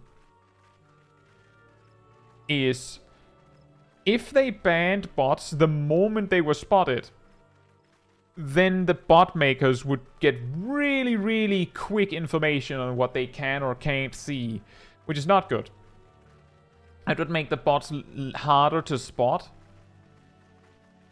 but it would also mean the bots are there. By kicking them out in bursts, the bot farmer, like the bot farms have to figure out what the problem, like what spotted them this time, or they just have to deal with it. So it says do Atonement combo then Holy Spirit. Why? You don't have to do that. Holy Spirit doesn't break the combo. Using Royal Authority in Dawntrail doesn't give you 3 stacks of Atonement anymore. It just gives you Atonement ready. Can we just have a job gauge? Like, can we just have a job gauge for Atonement? That would be nice. Could we have that instead? And just make it like 3 glowy gems, and then just have the one that is the next in the line, or like just have all 3 glow, and then you use Atonement, and then the 2 remaining ones glow harder, and then you use the second one, and then the last one glows even harder. And then just not this. Can we just not this? Meant to fit the Atonement combo under FOF. That's not that's not needed. So let me just reiterate. The reason why it gets more confusing, Traverse, is Fight or Flight, unless they changed it, Fight or Flight lasts 20 seconds. Which means that unless you have a huge amount of skill speed, you have space for 8, exactly 8 GCDs. One of them will be Goring Blade. One of them will be Confiteor. 3 of them will be the Blades combo, and then Blade of Honor is an OGCD. So you have 3 fillers. That's like it is on live. This is how we have it on live. On live, the optimal filler is Holy Spirit, Atonement, Holy Spirit, because Holy Spirit does, like, I think, like 50 more potency. Yep, 50 more potency. But here in Dawntrail, Atonement is... I know it's really small on the screen, so I'll just say it. Atonement is 440. 440. Holy Spirit with Divine Might is 470. Royal Authority itself is also 440 for the record, so Royal Authority and Atonement are interchangeable. Those don't matter. Holy Spirit is 470. Supplication, which becomes available when you use Atonement, like Atonement ready turns into Sepulture ready, is 460, which is more than Atonement. But Sepulture, which Sepulture ready comes from Supplication, is 480, which means that Sepulture is stronger than Holy Spirit, which means, like, this isn't possible, but the best filler would have been 3 Sepultures. You can't have that. But You can... Well, I had an idea. I don't think you do that, but I have an idea. I'll explain it shortly. But this means that the best filler you could do would include Supplication and Sepulture and Holy Spirit, because that would be 460, 470, 480. So you want Holy Spirit because you don't want Atonement. Like, optimally, Atonement and Royal Authority does not actually feature in your burst because of your filler GCDs. Sepulture is now the king. And Supplication, well, actually, Sepulture is the king, Holy Spirit is the queen, and Supplication is the jack. And then Atonement is not ranked, right? Get what I mean? But because Sepulture leads to because Supplication leads to Sepulture, you would need to like do this, then this. And you have 3 slots traverse. You have 3 slots traverse. Like, this is really important. I'm repeating this because I think you're not getting it, just based on what you're saying. You have 3 filler slots. One of them you want to be Sepulture. And it can only be one. Because you can't fit 2 of them in. One of them you'd then want to be Holy Spirit because you can't have more Sepultures. Then you'd want Supplication. Optimally, you'd want that. The reason why I say that is because due to how the Paladin rotation often actually plays out, you don't have very much control over that. Like, basically what I'm saying is the optimal fight or flight in Dawntrail is entered where you have 2 Atonement stacks left and Divine Might. That happens like 1 out of 7 naturally. What would the backup be? Well, I mean, Holy Spirit is so good that you would want it in every filler. Like, in every filler burst, or every burst in your fill, like in the filler part of your burst, Holy Spirit will always feature because the only thing that has higher priority than Holy Spirit is Sepulture, and Sepulture is just not always answering the phone. Right? Like, that's the problem. Sepulture is the one being weird. Now, the thing that I was thinking about is using Supplication gives you 30 seconds of Sepulture ready. And I just want to say, if any of you have played Machinist in Stormblood, you might know where I'm going with this. If you've played Dancer ever, you might also realize where I'm going with this. I use Fastblade, Riotblade, Royal Authority, now Atonement ready.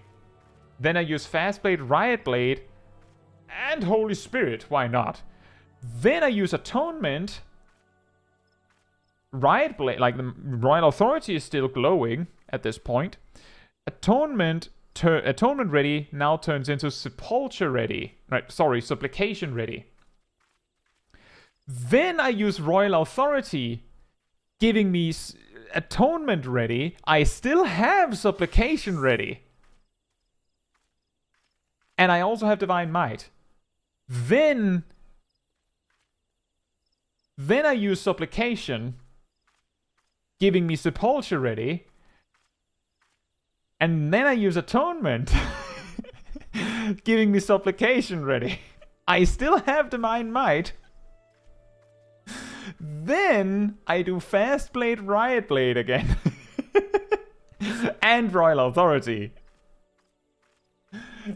Well, I should probably use Holy Spirit before Royal Authority. But that means that I could actually, like, it would be, because it's only 30 seconds on these buffs, it would be very brief, but you could actually, like, unless they're mutually exclusive, and the tooltips are wrong, unless that's the case, you could be Sepulture ready, Supplication ready, have Divine Might, and be Atonement ready, and have done Fastblade, Riotblade, and have Royal Authority ready. And if you can do that,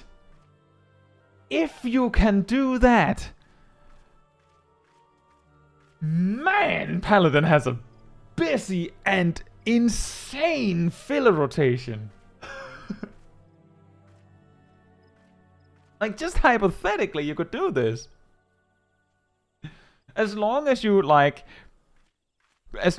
use Atonement before Atonement Ready ends, and you use Supplication before Supplication Ready ends, and you use Sepulture before Sepulture Ready ends, you could do this.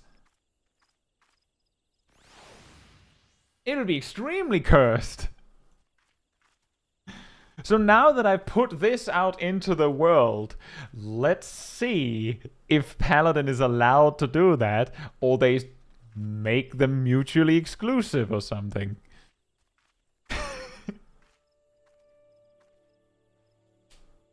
Well, I mean, Traverse, with what you were saying, I'm just saying, you don't have to go Atonement, Supplication, Sepulture. It's not a combo. Like, it's straight up not a combo. Although you're right, it's a single button. It is a single button, so you wouldn't actually be able to do this. Oh man, that's sad. Like, Atonement changes into Supplication and Sepulture if you have the buffs. But they don't say that they're mutually exclusive.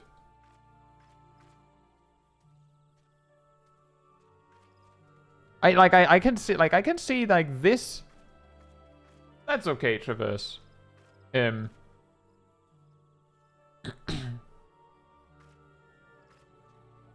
says, what do I do with the extra cartridges now that my 3 free GCDs are full? I guess you can, like, in your filler part of your rotation, you will get some burst strikes.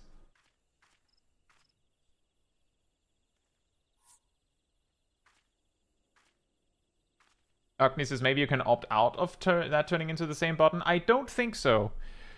These pages have been pretty clear about the ones where you have the option. You can see here, you have the option to make it so that Fight or Flight doesn't turn into Goring Blade.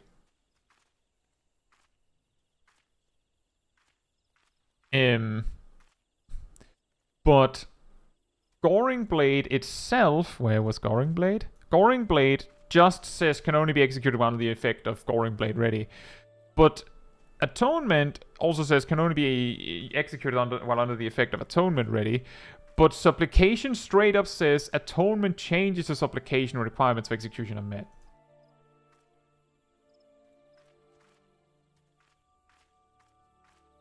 No, Tyler, I know exactly how that works. But I also know that this trumps that. How many of those resplendent feathers do you have?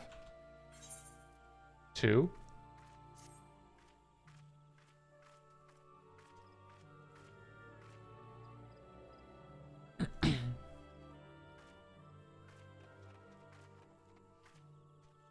That's a shame. But probably for the best. Anyway, the point is, Traverse, that the Atonement set, like the 1, 2, 3 here, is not a combo. Like, it's straight up not a combo. It's just that Atonement make, like, it's like a jank combo. Sure, Zip. It's a jank combo in that it doesn't have the combo action feature, but it is a combo. But because it doesn't have the combo action feature, it does not care what other GCDs you use.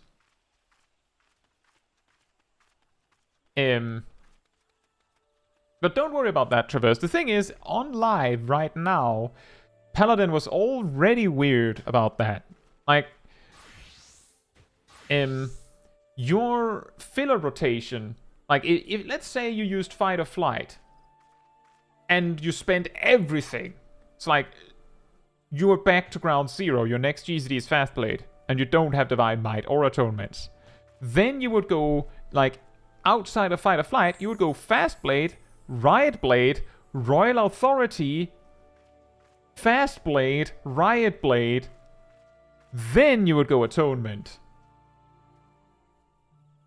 And I suppose what you would do now, like depending on whether Fight or Flight is coming up, you would probably go Atonement, Supplication, Holy Spirit, Sepulture. Simply because Sepulture is the strongest one, you want to delay that so that maybe it can fit in Fight or Flight.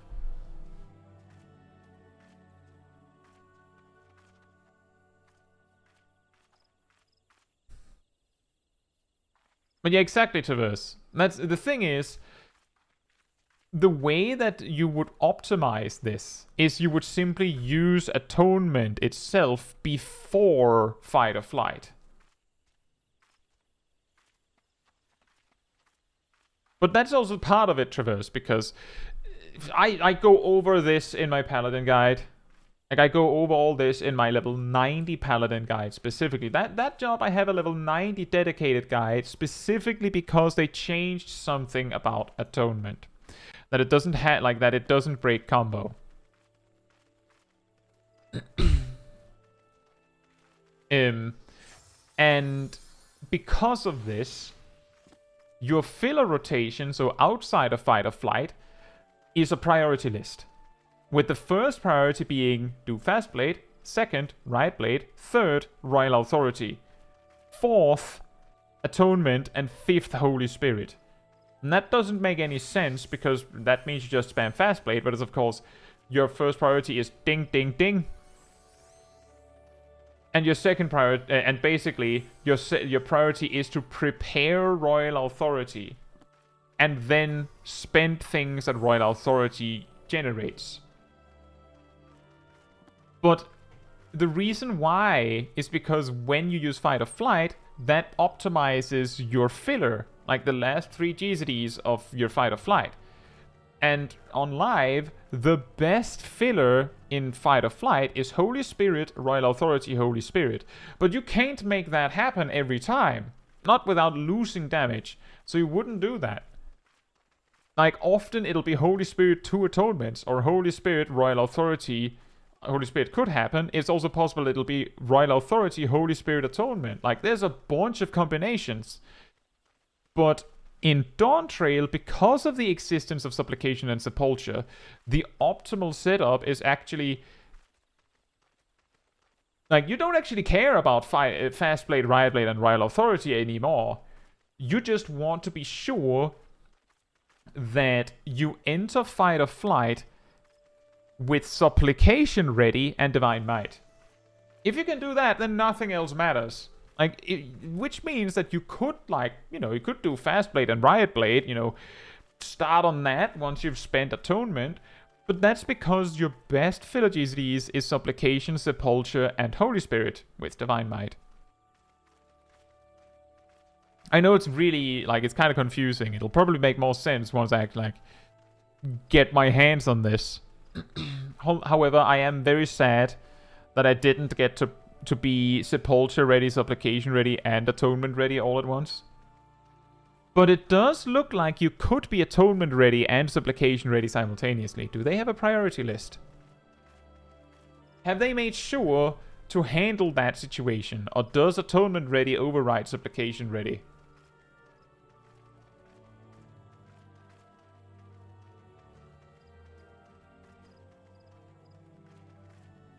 Wait, what do you mean by that, Cyanide?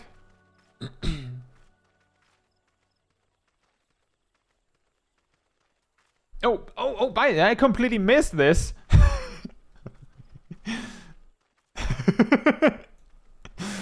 I survived.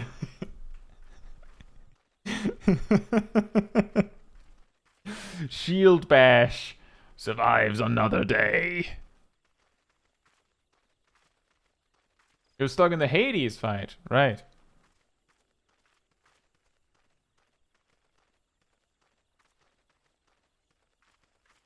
We talked about Summoner yet? A little bit, but there isn't that much to say. You still have res?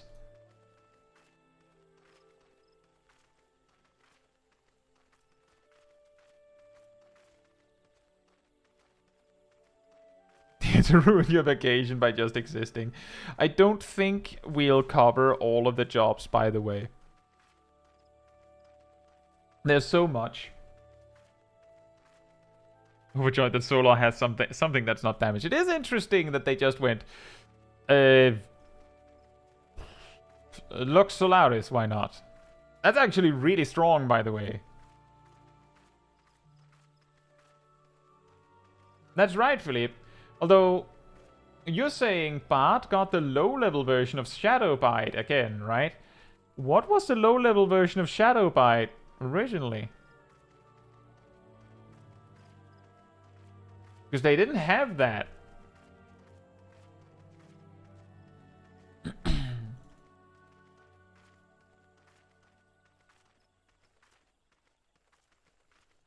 So, they have gotten that, Philippe. They have gotten a low-level version of Shadow Bite. But there's no again. Like, there's no again. Let's talk about that. If I can find it.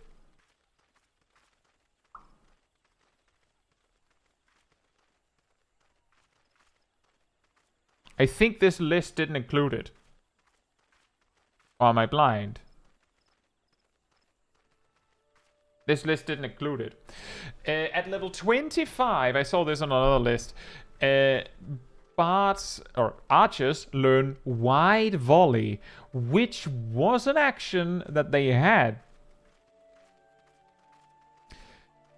And wide volley spends this thing known as a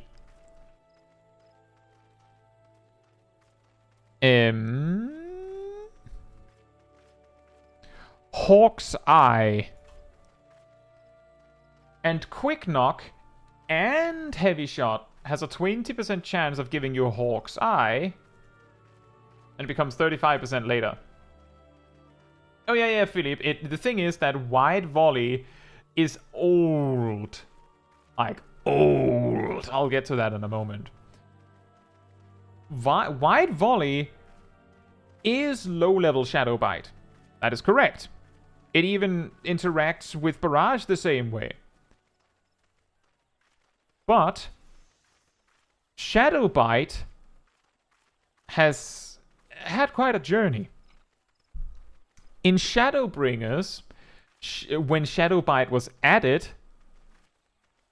and that is correct, Emir, Hawkeye is basically, or Hawk's Eye is a straighter shot.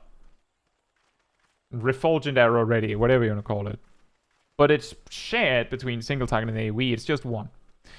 In Shadowbringers, when Shadow Bite was added, Shadow Bite was an AoE version of Sidewinder and shared cooldown with Sidewinder.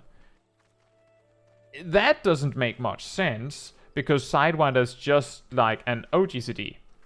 Sidewinder in Shadowbringers and before Shadowbringers did X potency, but then did X more potency per dot on your target. So it was like old Fester, Summoner's Fester, which did X potency and then more potency per dot on the target. They removed that when they removed the dots, obviously. I think they removed it already in Shadowbringers, but I'm not sure. Anyway, Sidewinder had this effect. Shadowbite also had this effect in Shadowbringers, except that it, like, the potency scaled with, like, in the AoE as a whole based on how many dots was on the primary target. Which makes no sense now, because you're like, why would you use your dots on AoE?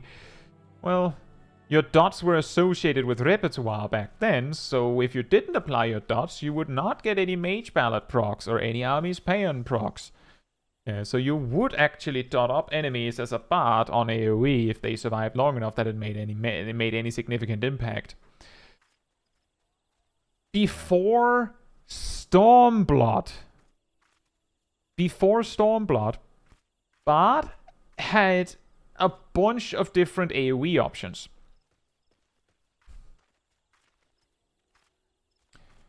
Okay, in that case, they must have removed it in Endwalker does. But yeah, Fester used to have that interaction.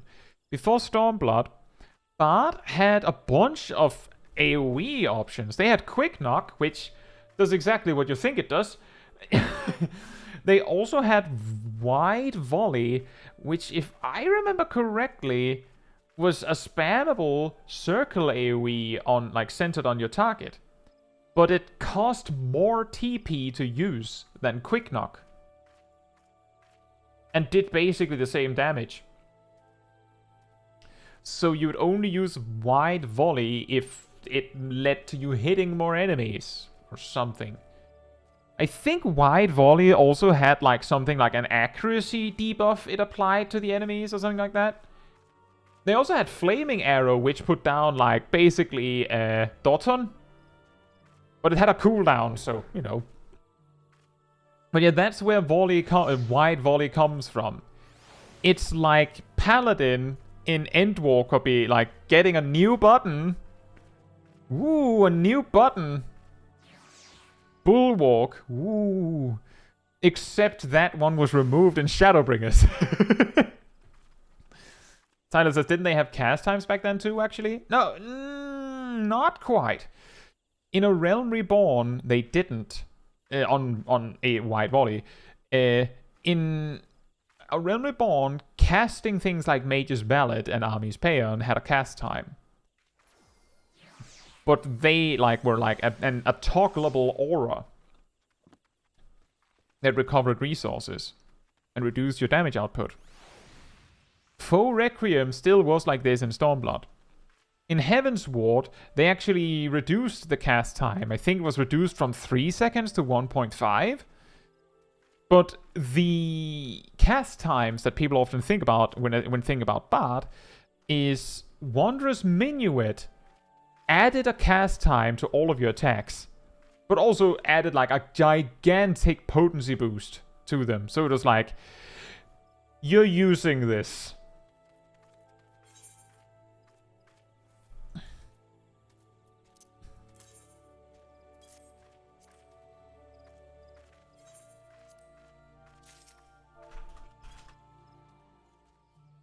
Like imagine if if they made it so that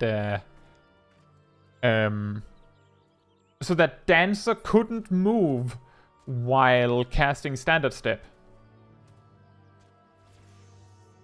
Or actually, imagine they made it so that if you moved during Standard Step as a Dancer, then Standard Step did 50% less damage. Like, Standard Finish would do 50% less damage. And then they doubled the base potency of Standard Finish. As in other words, if you don't move, you get double damage. That means you can move, but you won't, right? Like, they're basically saying, you're not moving. Is Pitch Perfect a circle AoE? Oh yeah, Zip, I also had trouble where it kept kicking me off earlier. Let's see about Pitch Perfect. Delivers an attack to the target. Potency varies with number of repertoire stacks, dealing full damage to the first enemy and 50% less for all remaining enemies. We don't have much to work with, but the radius tells me it's a circle AoE. The reason why is because line AoEs tend to be very stupid with their radius. Blast Arrow is a line AoE, so its radius is equal to its line because reasons. So Pitch Perfect is probably a circle AoE. I agree, it should have been a line. Like, really, now that I think about it, that's actually weird. Why is it not a line? But it's not. It's a circle.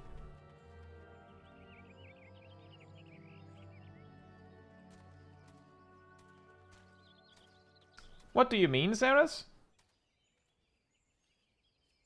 What do you mean? Sarah says I'm used to streamers barely reacting. I think I should unlearn that around here. Reacting to what?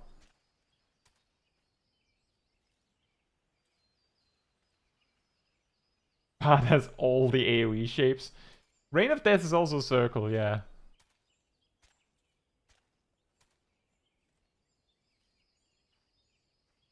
And that's correct, Tyler. Back in Heavensward and the Realm Reborn, Black Mage was unlocked by reaching level 30 with Thaumaturge and 15 with Archer, cause reasons.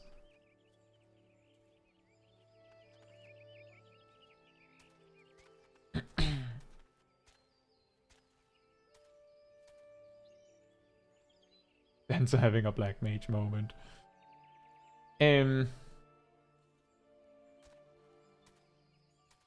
Says I'm used to streamers rarely answering questions, which isn't the case here. Well, in this case, this stream is specifically for answering questions.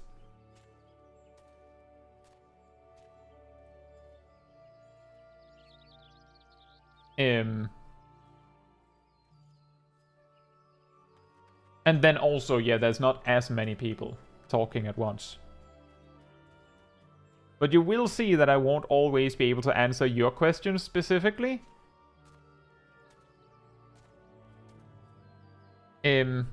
Once there's like a lot of people saying stuff, which sometimes happens on certain streams. As the Dragoon says, I keep disconnecting. I don't know what to say. Keeps doing that. It has done it to me too. Try to get in again. I don't ignore you, Emir. I don't ignore you. Sometimes it's just that the thing that you said didn't require a response. Think you covered all jobs? I don't think I covered all jobs. I have not talked about Machinist, Ninja, Reaper, Samurai, or White Mage. Is the sky blue? I think it's actually more grey today.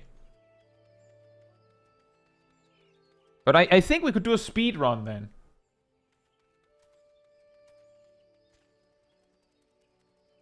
Yeah, that's exactly it, Bluefish. Usually the problem is that if let's say, take for example, if you have a speedrun streamer, they don't have time to answer your questions at all. If you have a streamer that's doing something really difficult, they might not have time to, answer your questions unless it's between polls.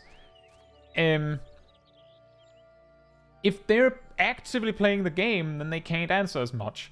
If you see me act, if I'm playing Small Kai, you see I stop answering questions if something difficult is happening. But a lot of the time, I'm basically answering questions. But part of the reason for that is that the Small Kai is basically a journey that I did specifically for the channel. I have never logged in. I have basically never logged in on Small Kai outside of stream. I've logged in once for 30 seconds outside of stream in total.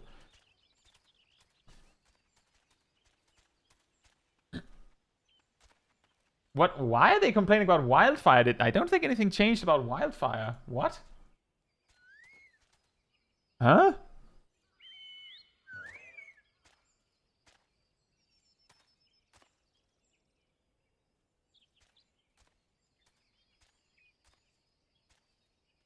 That's the problem. It didn't.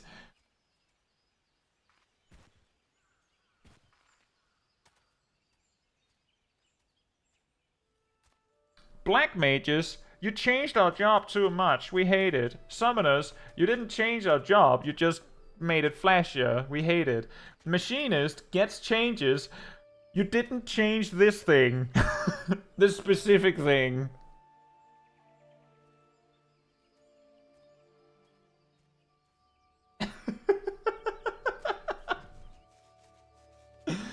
You can't win.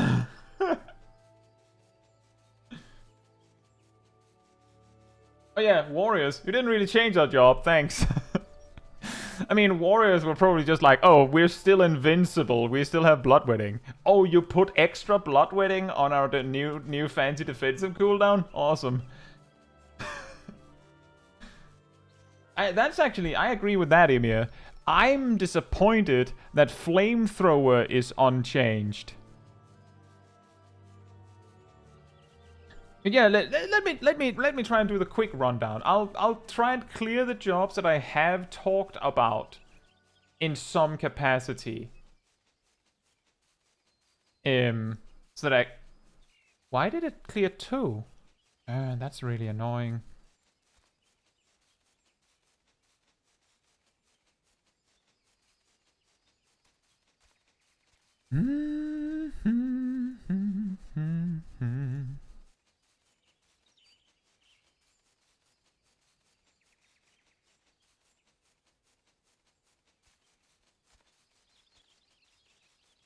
Machinist is still there. Gunbreaker is still there. Reaper's still there. Not all of them. Ninja died. I think that's everything.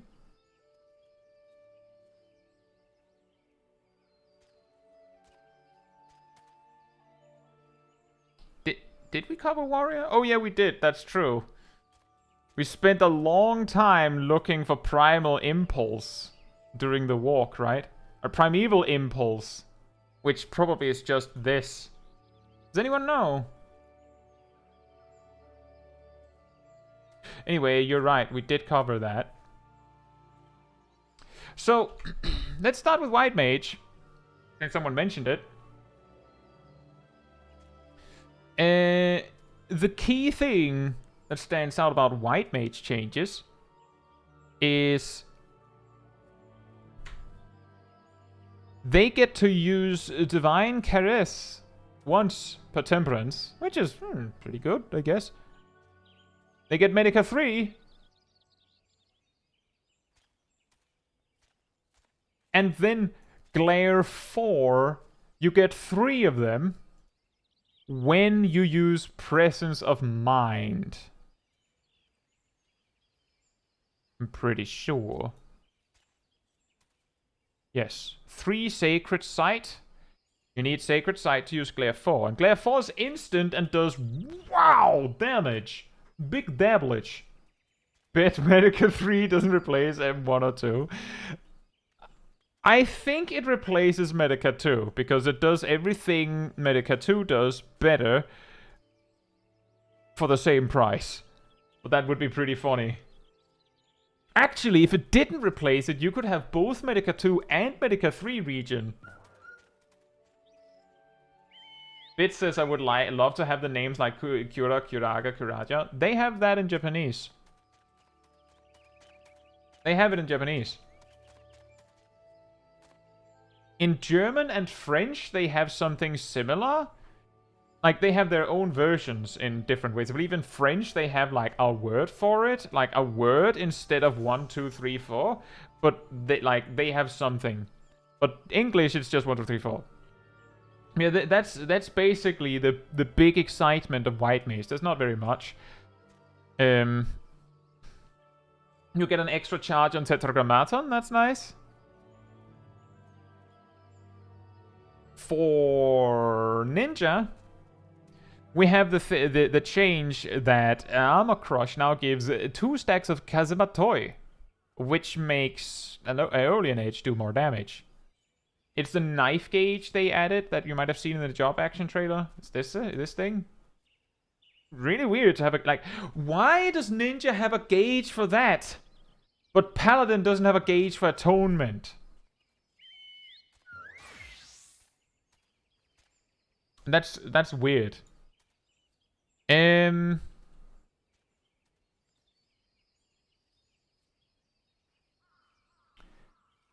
Oh yeah, Trick Attack upgrades into Kunai's Bane, which is an AoE version. Which is pretty nice when they made Futon into an AoE version of Suiton.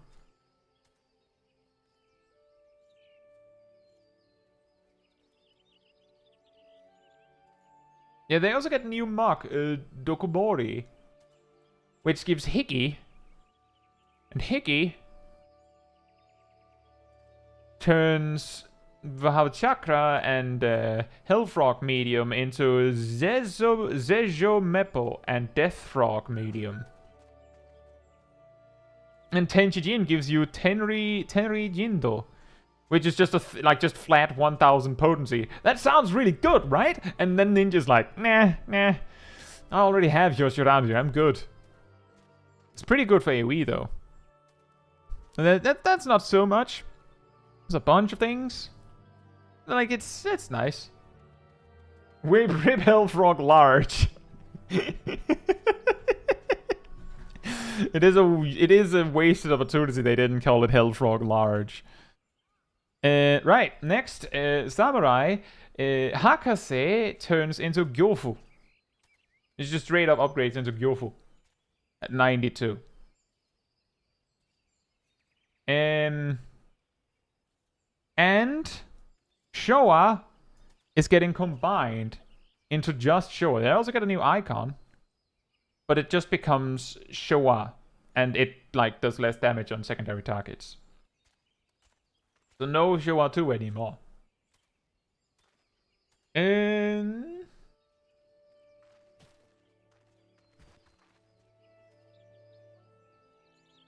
wait, what's Tendo?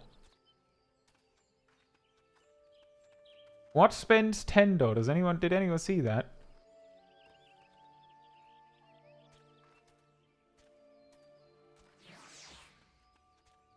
Oh. Huh. When you use Mage Tendo, so basically, Iaijutsus are not getting perma upgraded. When you use Mage Shisui, it upgrades your Iaijutsus. And when you use Mage Shisui, your Iaijutsus can do Tsubanegaishi. Like, for some reason they did that. So that means that when you use Mage Shisui, you're pretty much going to do, you know, Tendo Goken or Tendo Zetsugeka into the Kaishi. I guess? Oh yeah, and Higanbana cannot be Kaishi, cannot do Kaishi anymore, which is good. You know, that does make sense. I remember seeing the Tendo Zetsugeka in the job action trailer. Well, yeah, in the job action trailer, I'm going, that's insanely extra. Are they going to do that every like 20 seconds, like as a regular thing? But it being like a minute cooldown to do that does make better sense.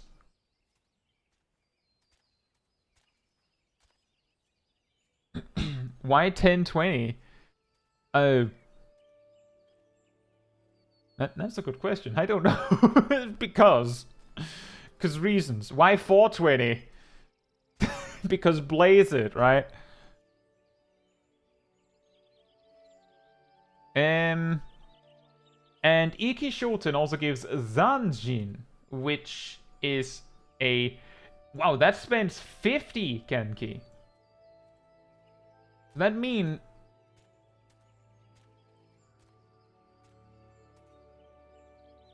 That's really stupid.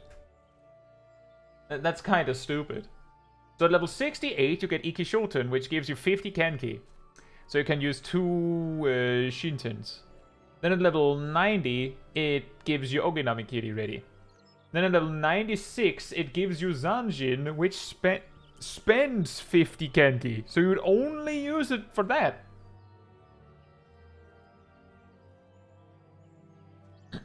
And before it gets changed to 25. No, they'll do that next expansion. I'm pretty sure Gurren was 50 in Stormblood. Then they made it 25 in Shadowbringers, if I remember correctly.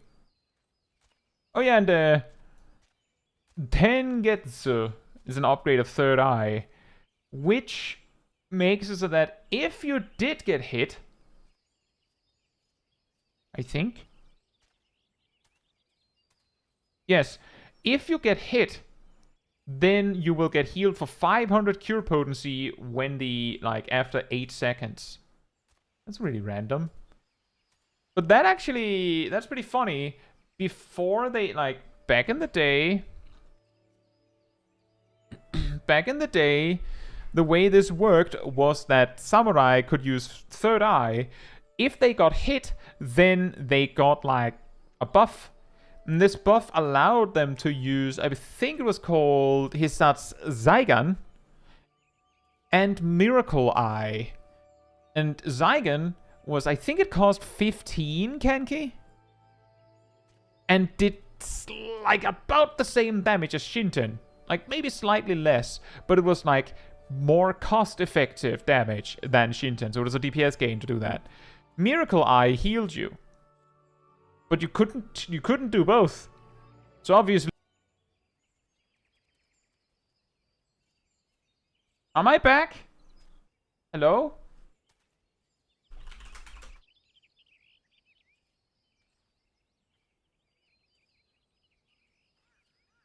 Yeah, suddenly my connection dropped to 0. But somehow, nothing else crashed. Weird. I think I stopped myself in time. I looked at my stream. But yeah, you used to have the choice between healing yourself or doing damage. But obviously always choose damage, so they just remove the healing option.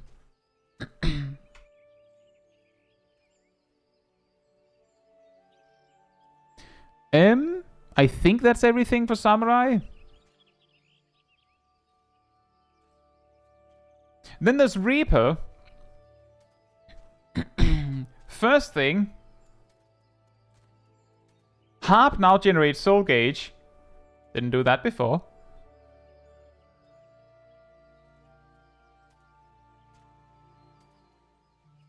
Tsubame Gaishi is always there. I mean, yeah, the reason for that, Emiya, is that Tsubame Gaishi requires you to be Tsubame Gaishi ready, which is given by Make Yoshisui. So it just, like, Tsubame just doesn't work unless you just make Yoshisui now. I don't know why they decided to do that, but they did.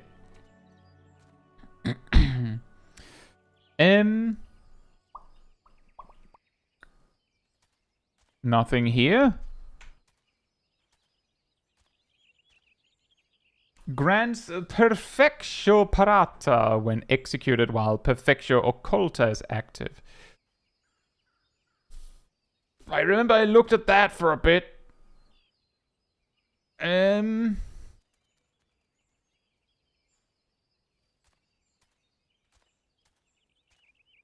What was it Enhanced Harp did?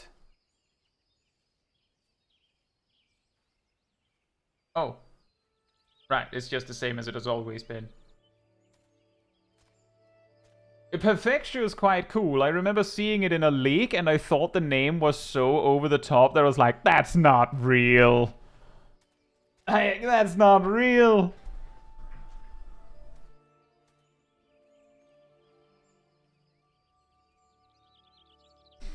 It turned out the leaks were real. Yeah, Gluttony gives 2 stacks of Executioner instead of Soul Reaver. I remember that also got me stopped. I think the answer's up here. Maybe.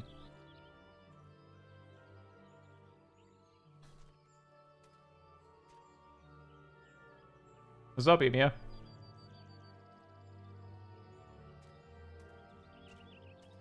No, I saw these. Yeah, you're right. It does say can only be used while under the effect of... For some reason, I didn't expect them to say it. I expected the regular one to say, turns into Executioner's Gibbet when under the effect of Executioner. But it's of course here, right?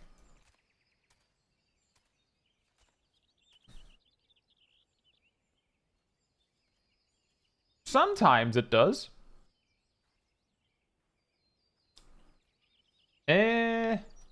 Oh, Harvest Moon also generates 10 Soul Gauge now. Didn't do that before.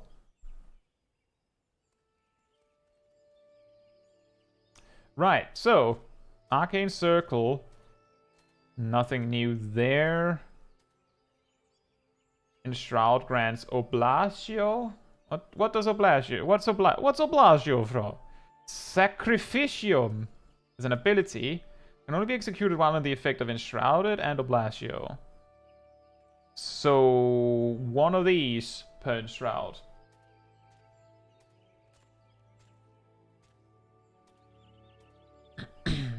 Yeah, I do see Perfectio. I'm looking for how to get it. Where's Plentiful Harvest? I know it is in Plentiful Harvest. Where are you? There you are. Grants Ideal Host, which I don't know what does. Grants Perfectio Occulta. And Perfectio Occulta says grants Perfectio Parata upon executing Communio. What does Oh, Ideal Host is free in Shroud. Free in Shroud. So, you use Enshroud, you get this, and if you entered Enshroud after Plentiful Harvest, then when you use Communio, you get this. Which is Perfectio.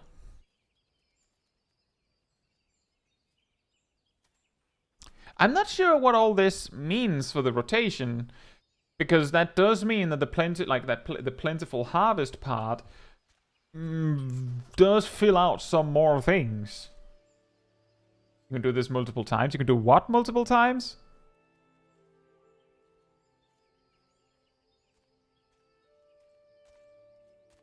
You can do what?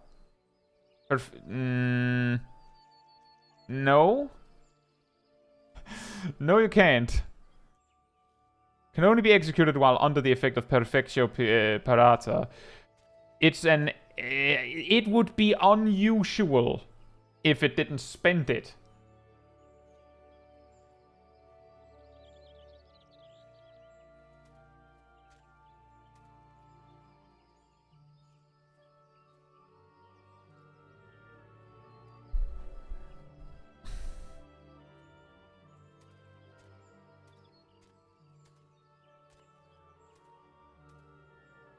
What?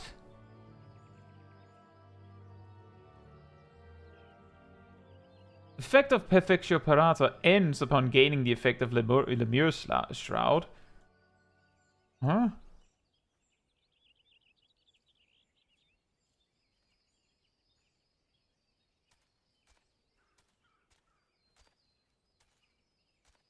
But don't you get that when you're using Shroud?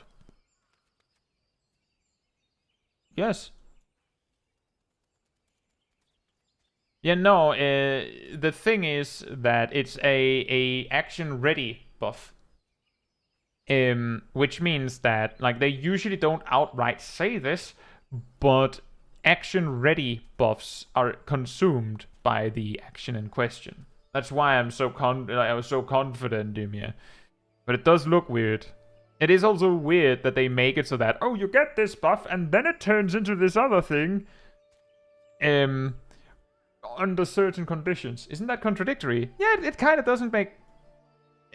Well... I think what they're trying to say is... I think what they're trying to say is you cannot do... Like, it's really worded weirdly, but let me explain. Remember that double Enshroud is a thing in Endwalker. Which means that there's a very real chance that people might want to do something like that, right? So let's say you do Plentiful, like, because now Ideal Host means that you could just, do Plentiful Harvest first, if that's what you want to do. Then you do Enshroud, and you do all this stuff, and then you do Communio. Then you do Communio. And then, because you wasted time in Enshroud by, doing Shadow of Death or whatever, you Enshroud immediately again. Then Perfectio Parata goes gone. Because you re-entered Enshroud. Like, that's when they say no. Like, that's when they stop you. Quadruple Enshroud. You can't do quadruple. You could do triple.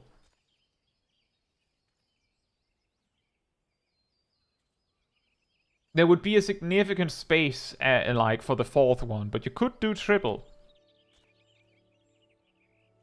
Plentiful Harvest doesn't give you 50 anymore. It just gives you one on the house.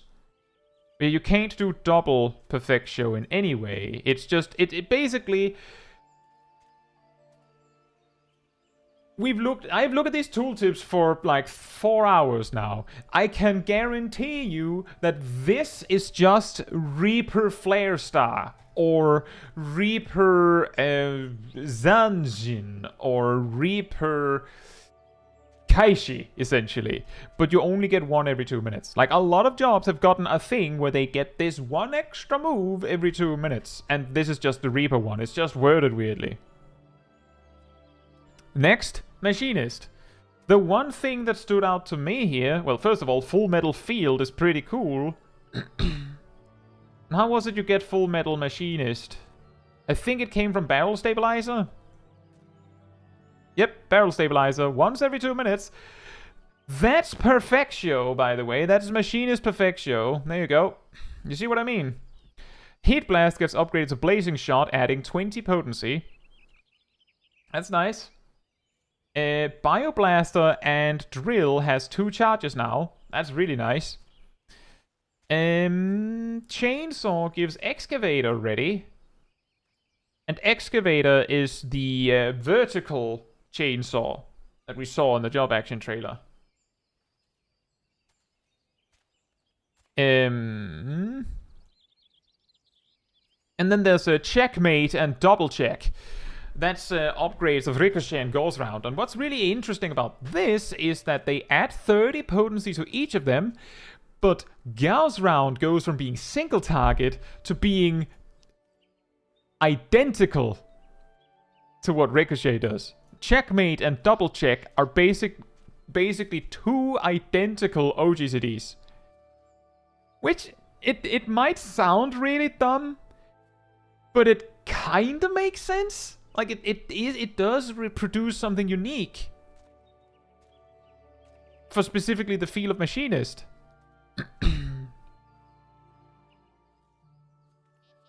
Tap and double tap, indeed. I think that's pretty much it. Like, they don't get very much, but it's very effective. And then we have Gunbreaker last. Welcome back again, Traverse. No Mercy gives Ready to Break. That should have been About to Break.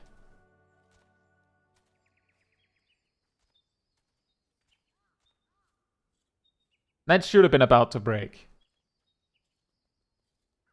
One step closer to the edge, and I'm about to break! It's funnier. Is it funnier to be ready to break?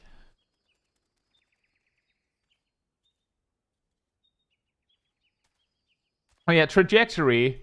No more Rough Divide.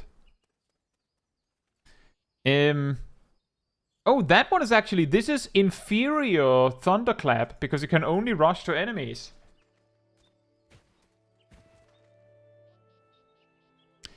I don't think that... Oh yeah, Bloodfest gives Ready to Rain. And then there's Great Nebula. Faded Brand from Faded Circle. I think that's it there.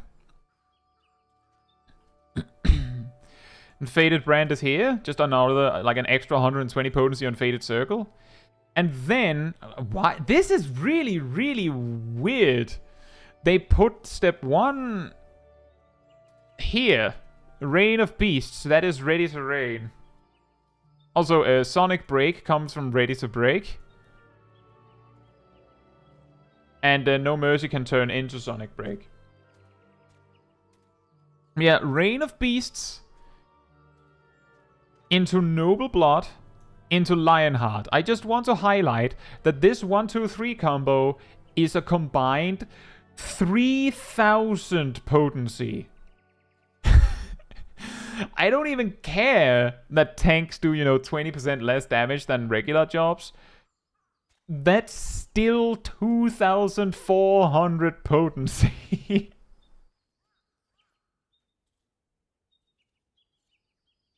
Also, it looks absolutely insane, and it has an AoE component, by the way.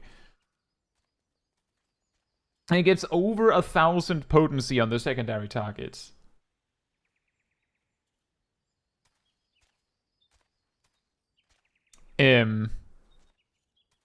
What this means for Gunbreaker Just to like add to that. All of the additions here, except for the Lionheart combo, do nothing for your rotation. It changes nothing. The only like change is that the Faded Circle has continuation. But the fact that this Lionheart combo adds 3 extra GCDs to your No Mercy every 2 minutes changes a lot. The things that it changes is, before this addition, you would use Bloodfest and then you'd use all those cartridges on using Burst Strike 3 times, right? But this combo is free. So that means that on your 2-minute burst, you would of course do Gnashing Fang combo, Sonic Break, Double Down, and then instead of doing Burst Strike 3 times, you do Reign of Beasts, Noble Blood, and Lionheart, which means that you have, 3 cartridges going out of your burst. Burst Strike is 800. It's 440, and Hyper Velocity is 220, so it's 660.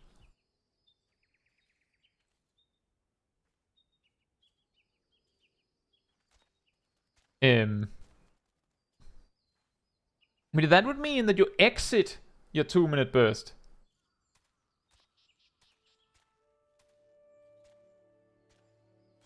The last step? What do you mean?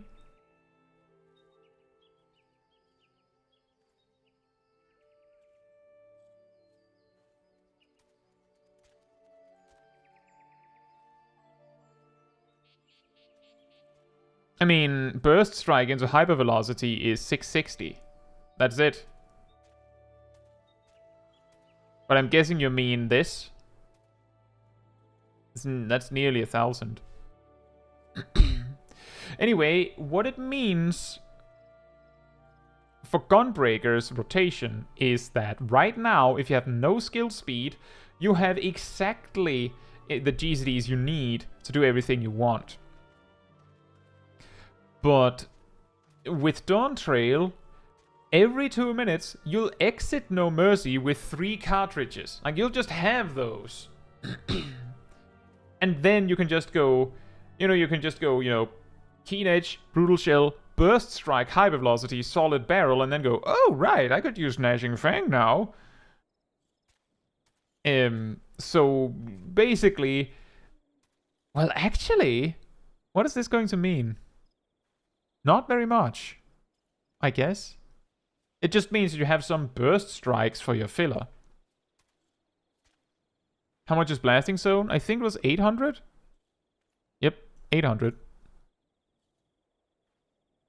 But yeah, I think that's it. We managed to cover everyone. Well, Brontom, you just barely got me at the end then.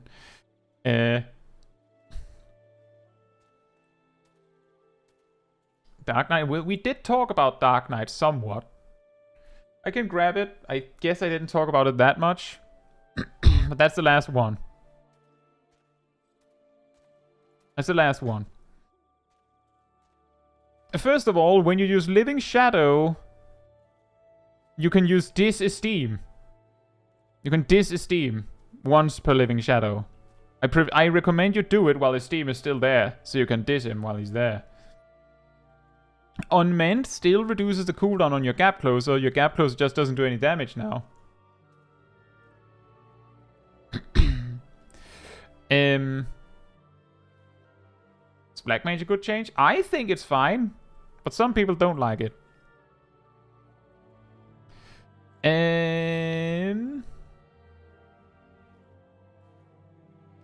Delirium, it becomes an upgrade of Blood Weapon. And I'm guessing that they just increase the MP generation. The fact that it doesn't generate a full 50 blood gauge is fine, because Living Shadow doesn't cost anything anymore.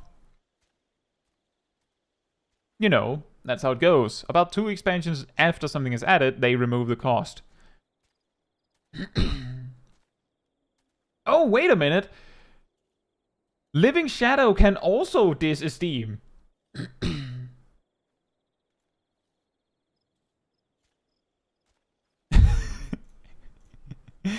he can diss himself. And there's Shadowed Vigil, which is the upgrade of Shadow Wall, which has excogitation built in. That's kind of nice. And let's see. When you use Delirium, Bloodspiller turns into Scarlet Delirium, which then turns into Comeuppance, which then turns into Torcleaver. Basically, it's just fancy schmancy Bloodletter. Or Bloodspiller, sorry. And then you also have Impalement instead of Quietus.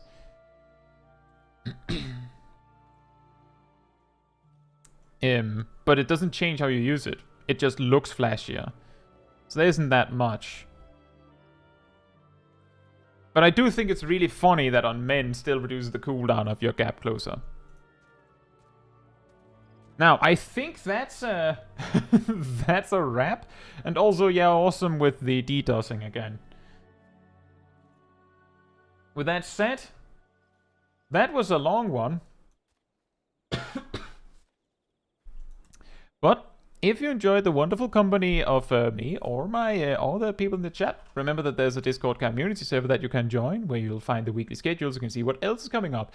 Among other things, for example, tomorrow we have a video talking about some of the worst rotations in the game. Now you can get ready to go, oh, phew, that rotation doesn't work anymore on that video. You will also find the announcement room where you'll see links to videos or streams when I put them up. You can also go to the role assignments room and grab the reminder role, and if you do, you'll get a notification whenever I do post a video or plan a stream. You also get an extra reminder around 15 minutes before stream starts, so you don't miss a second.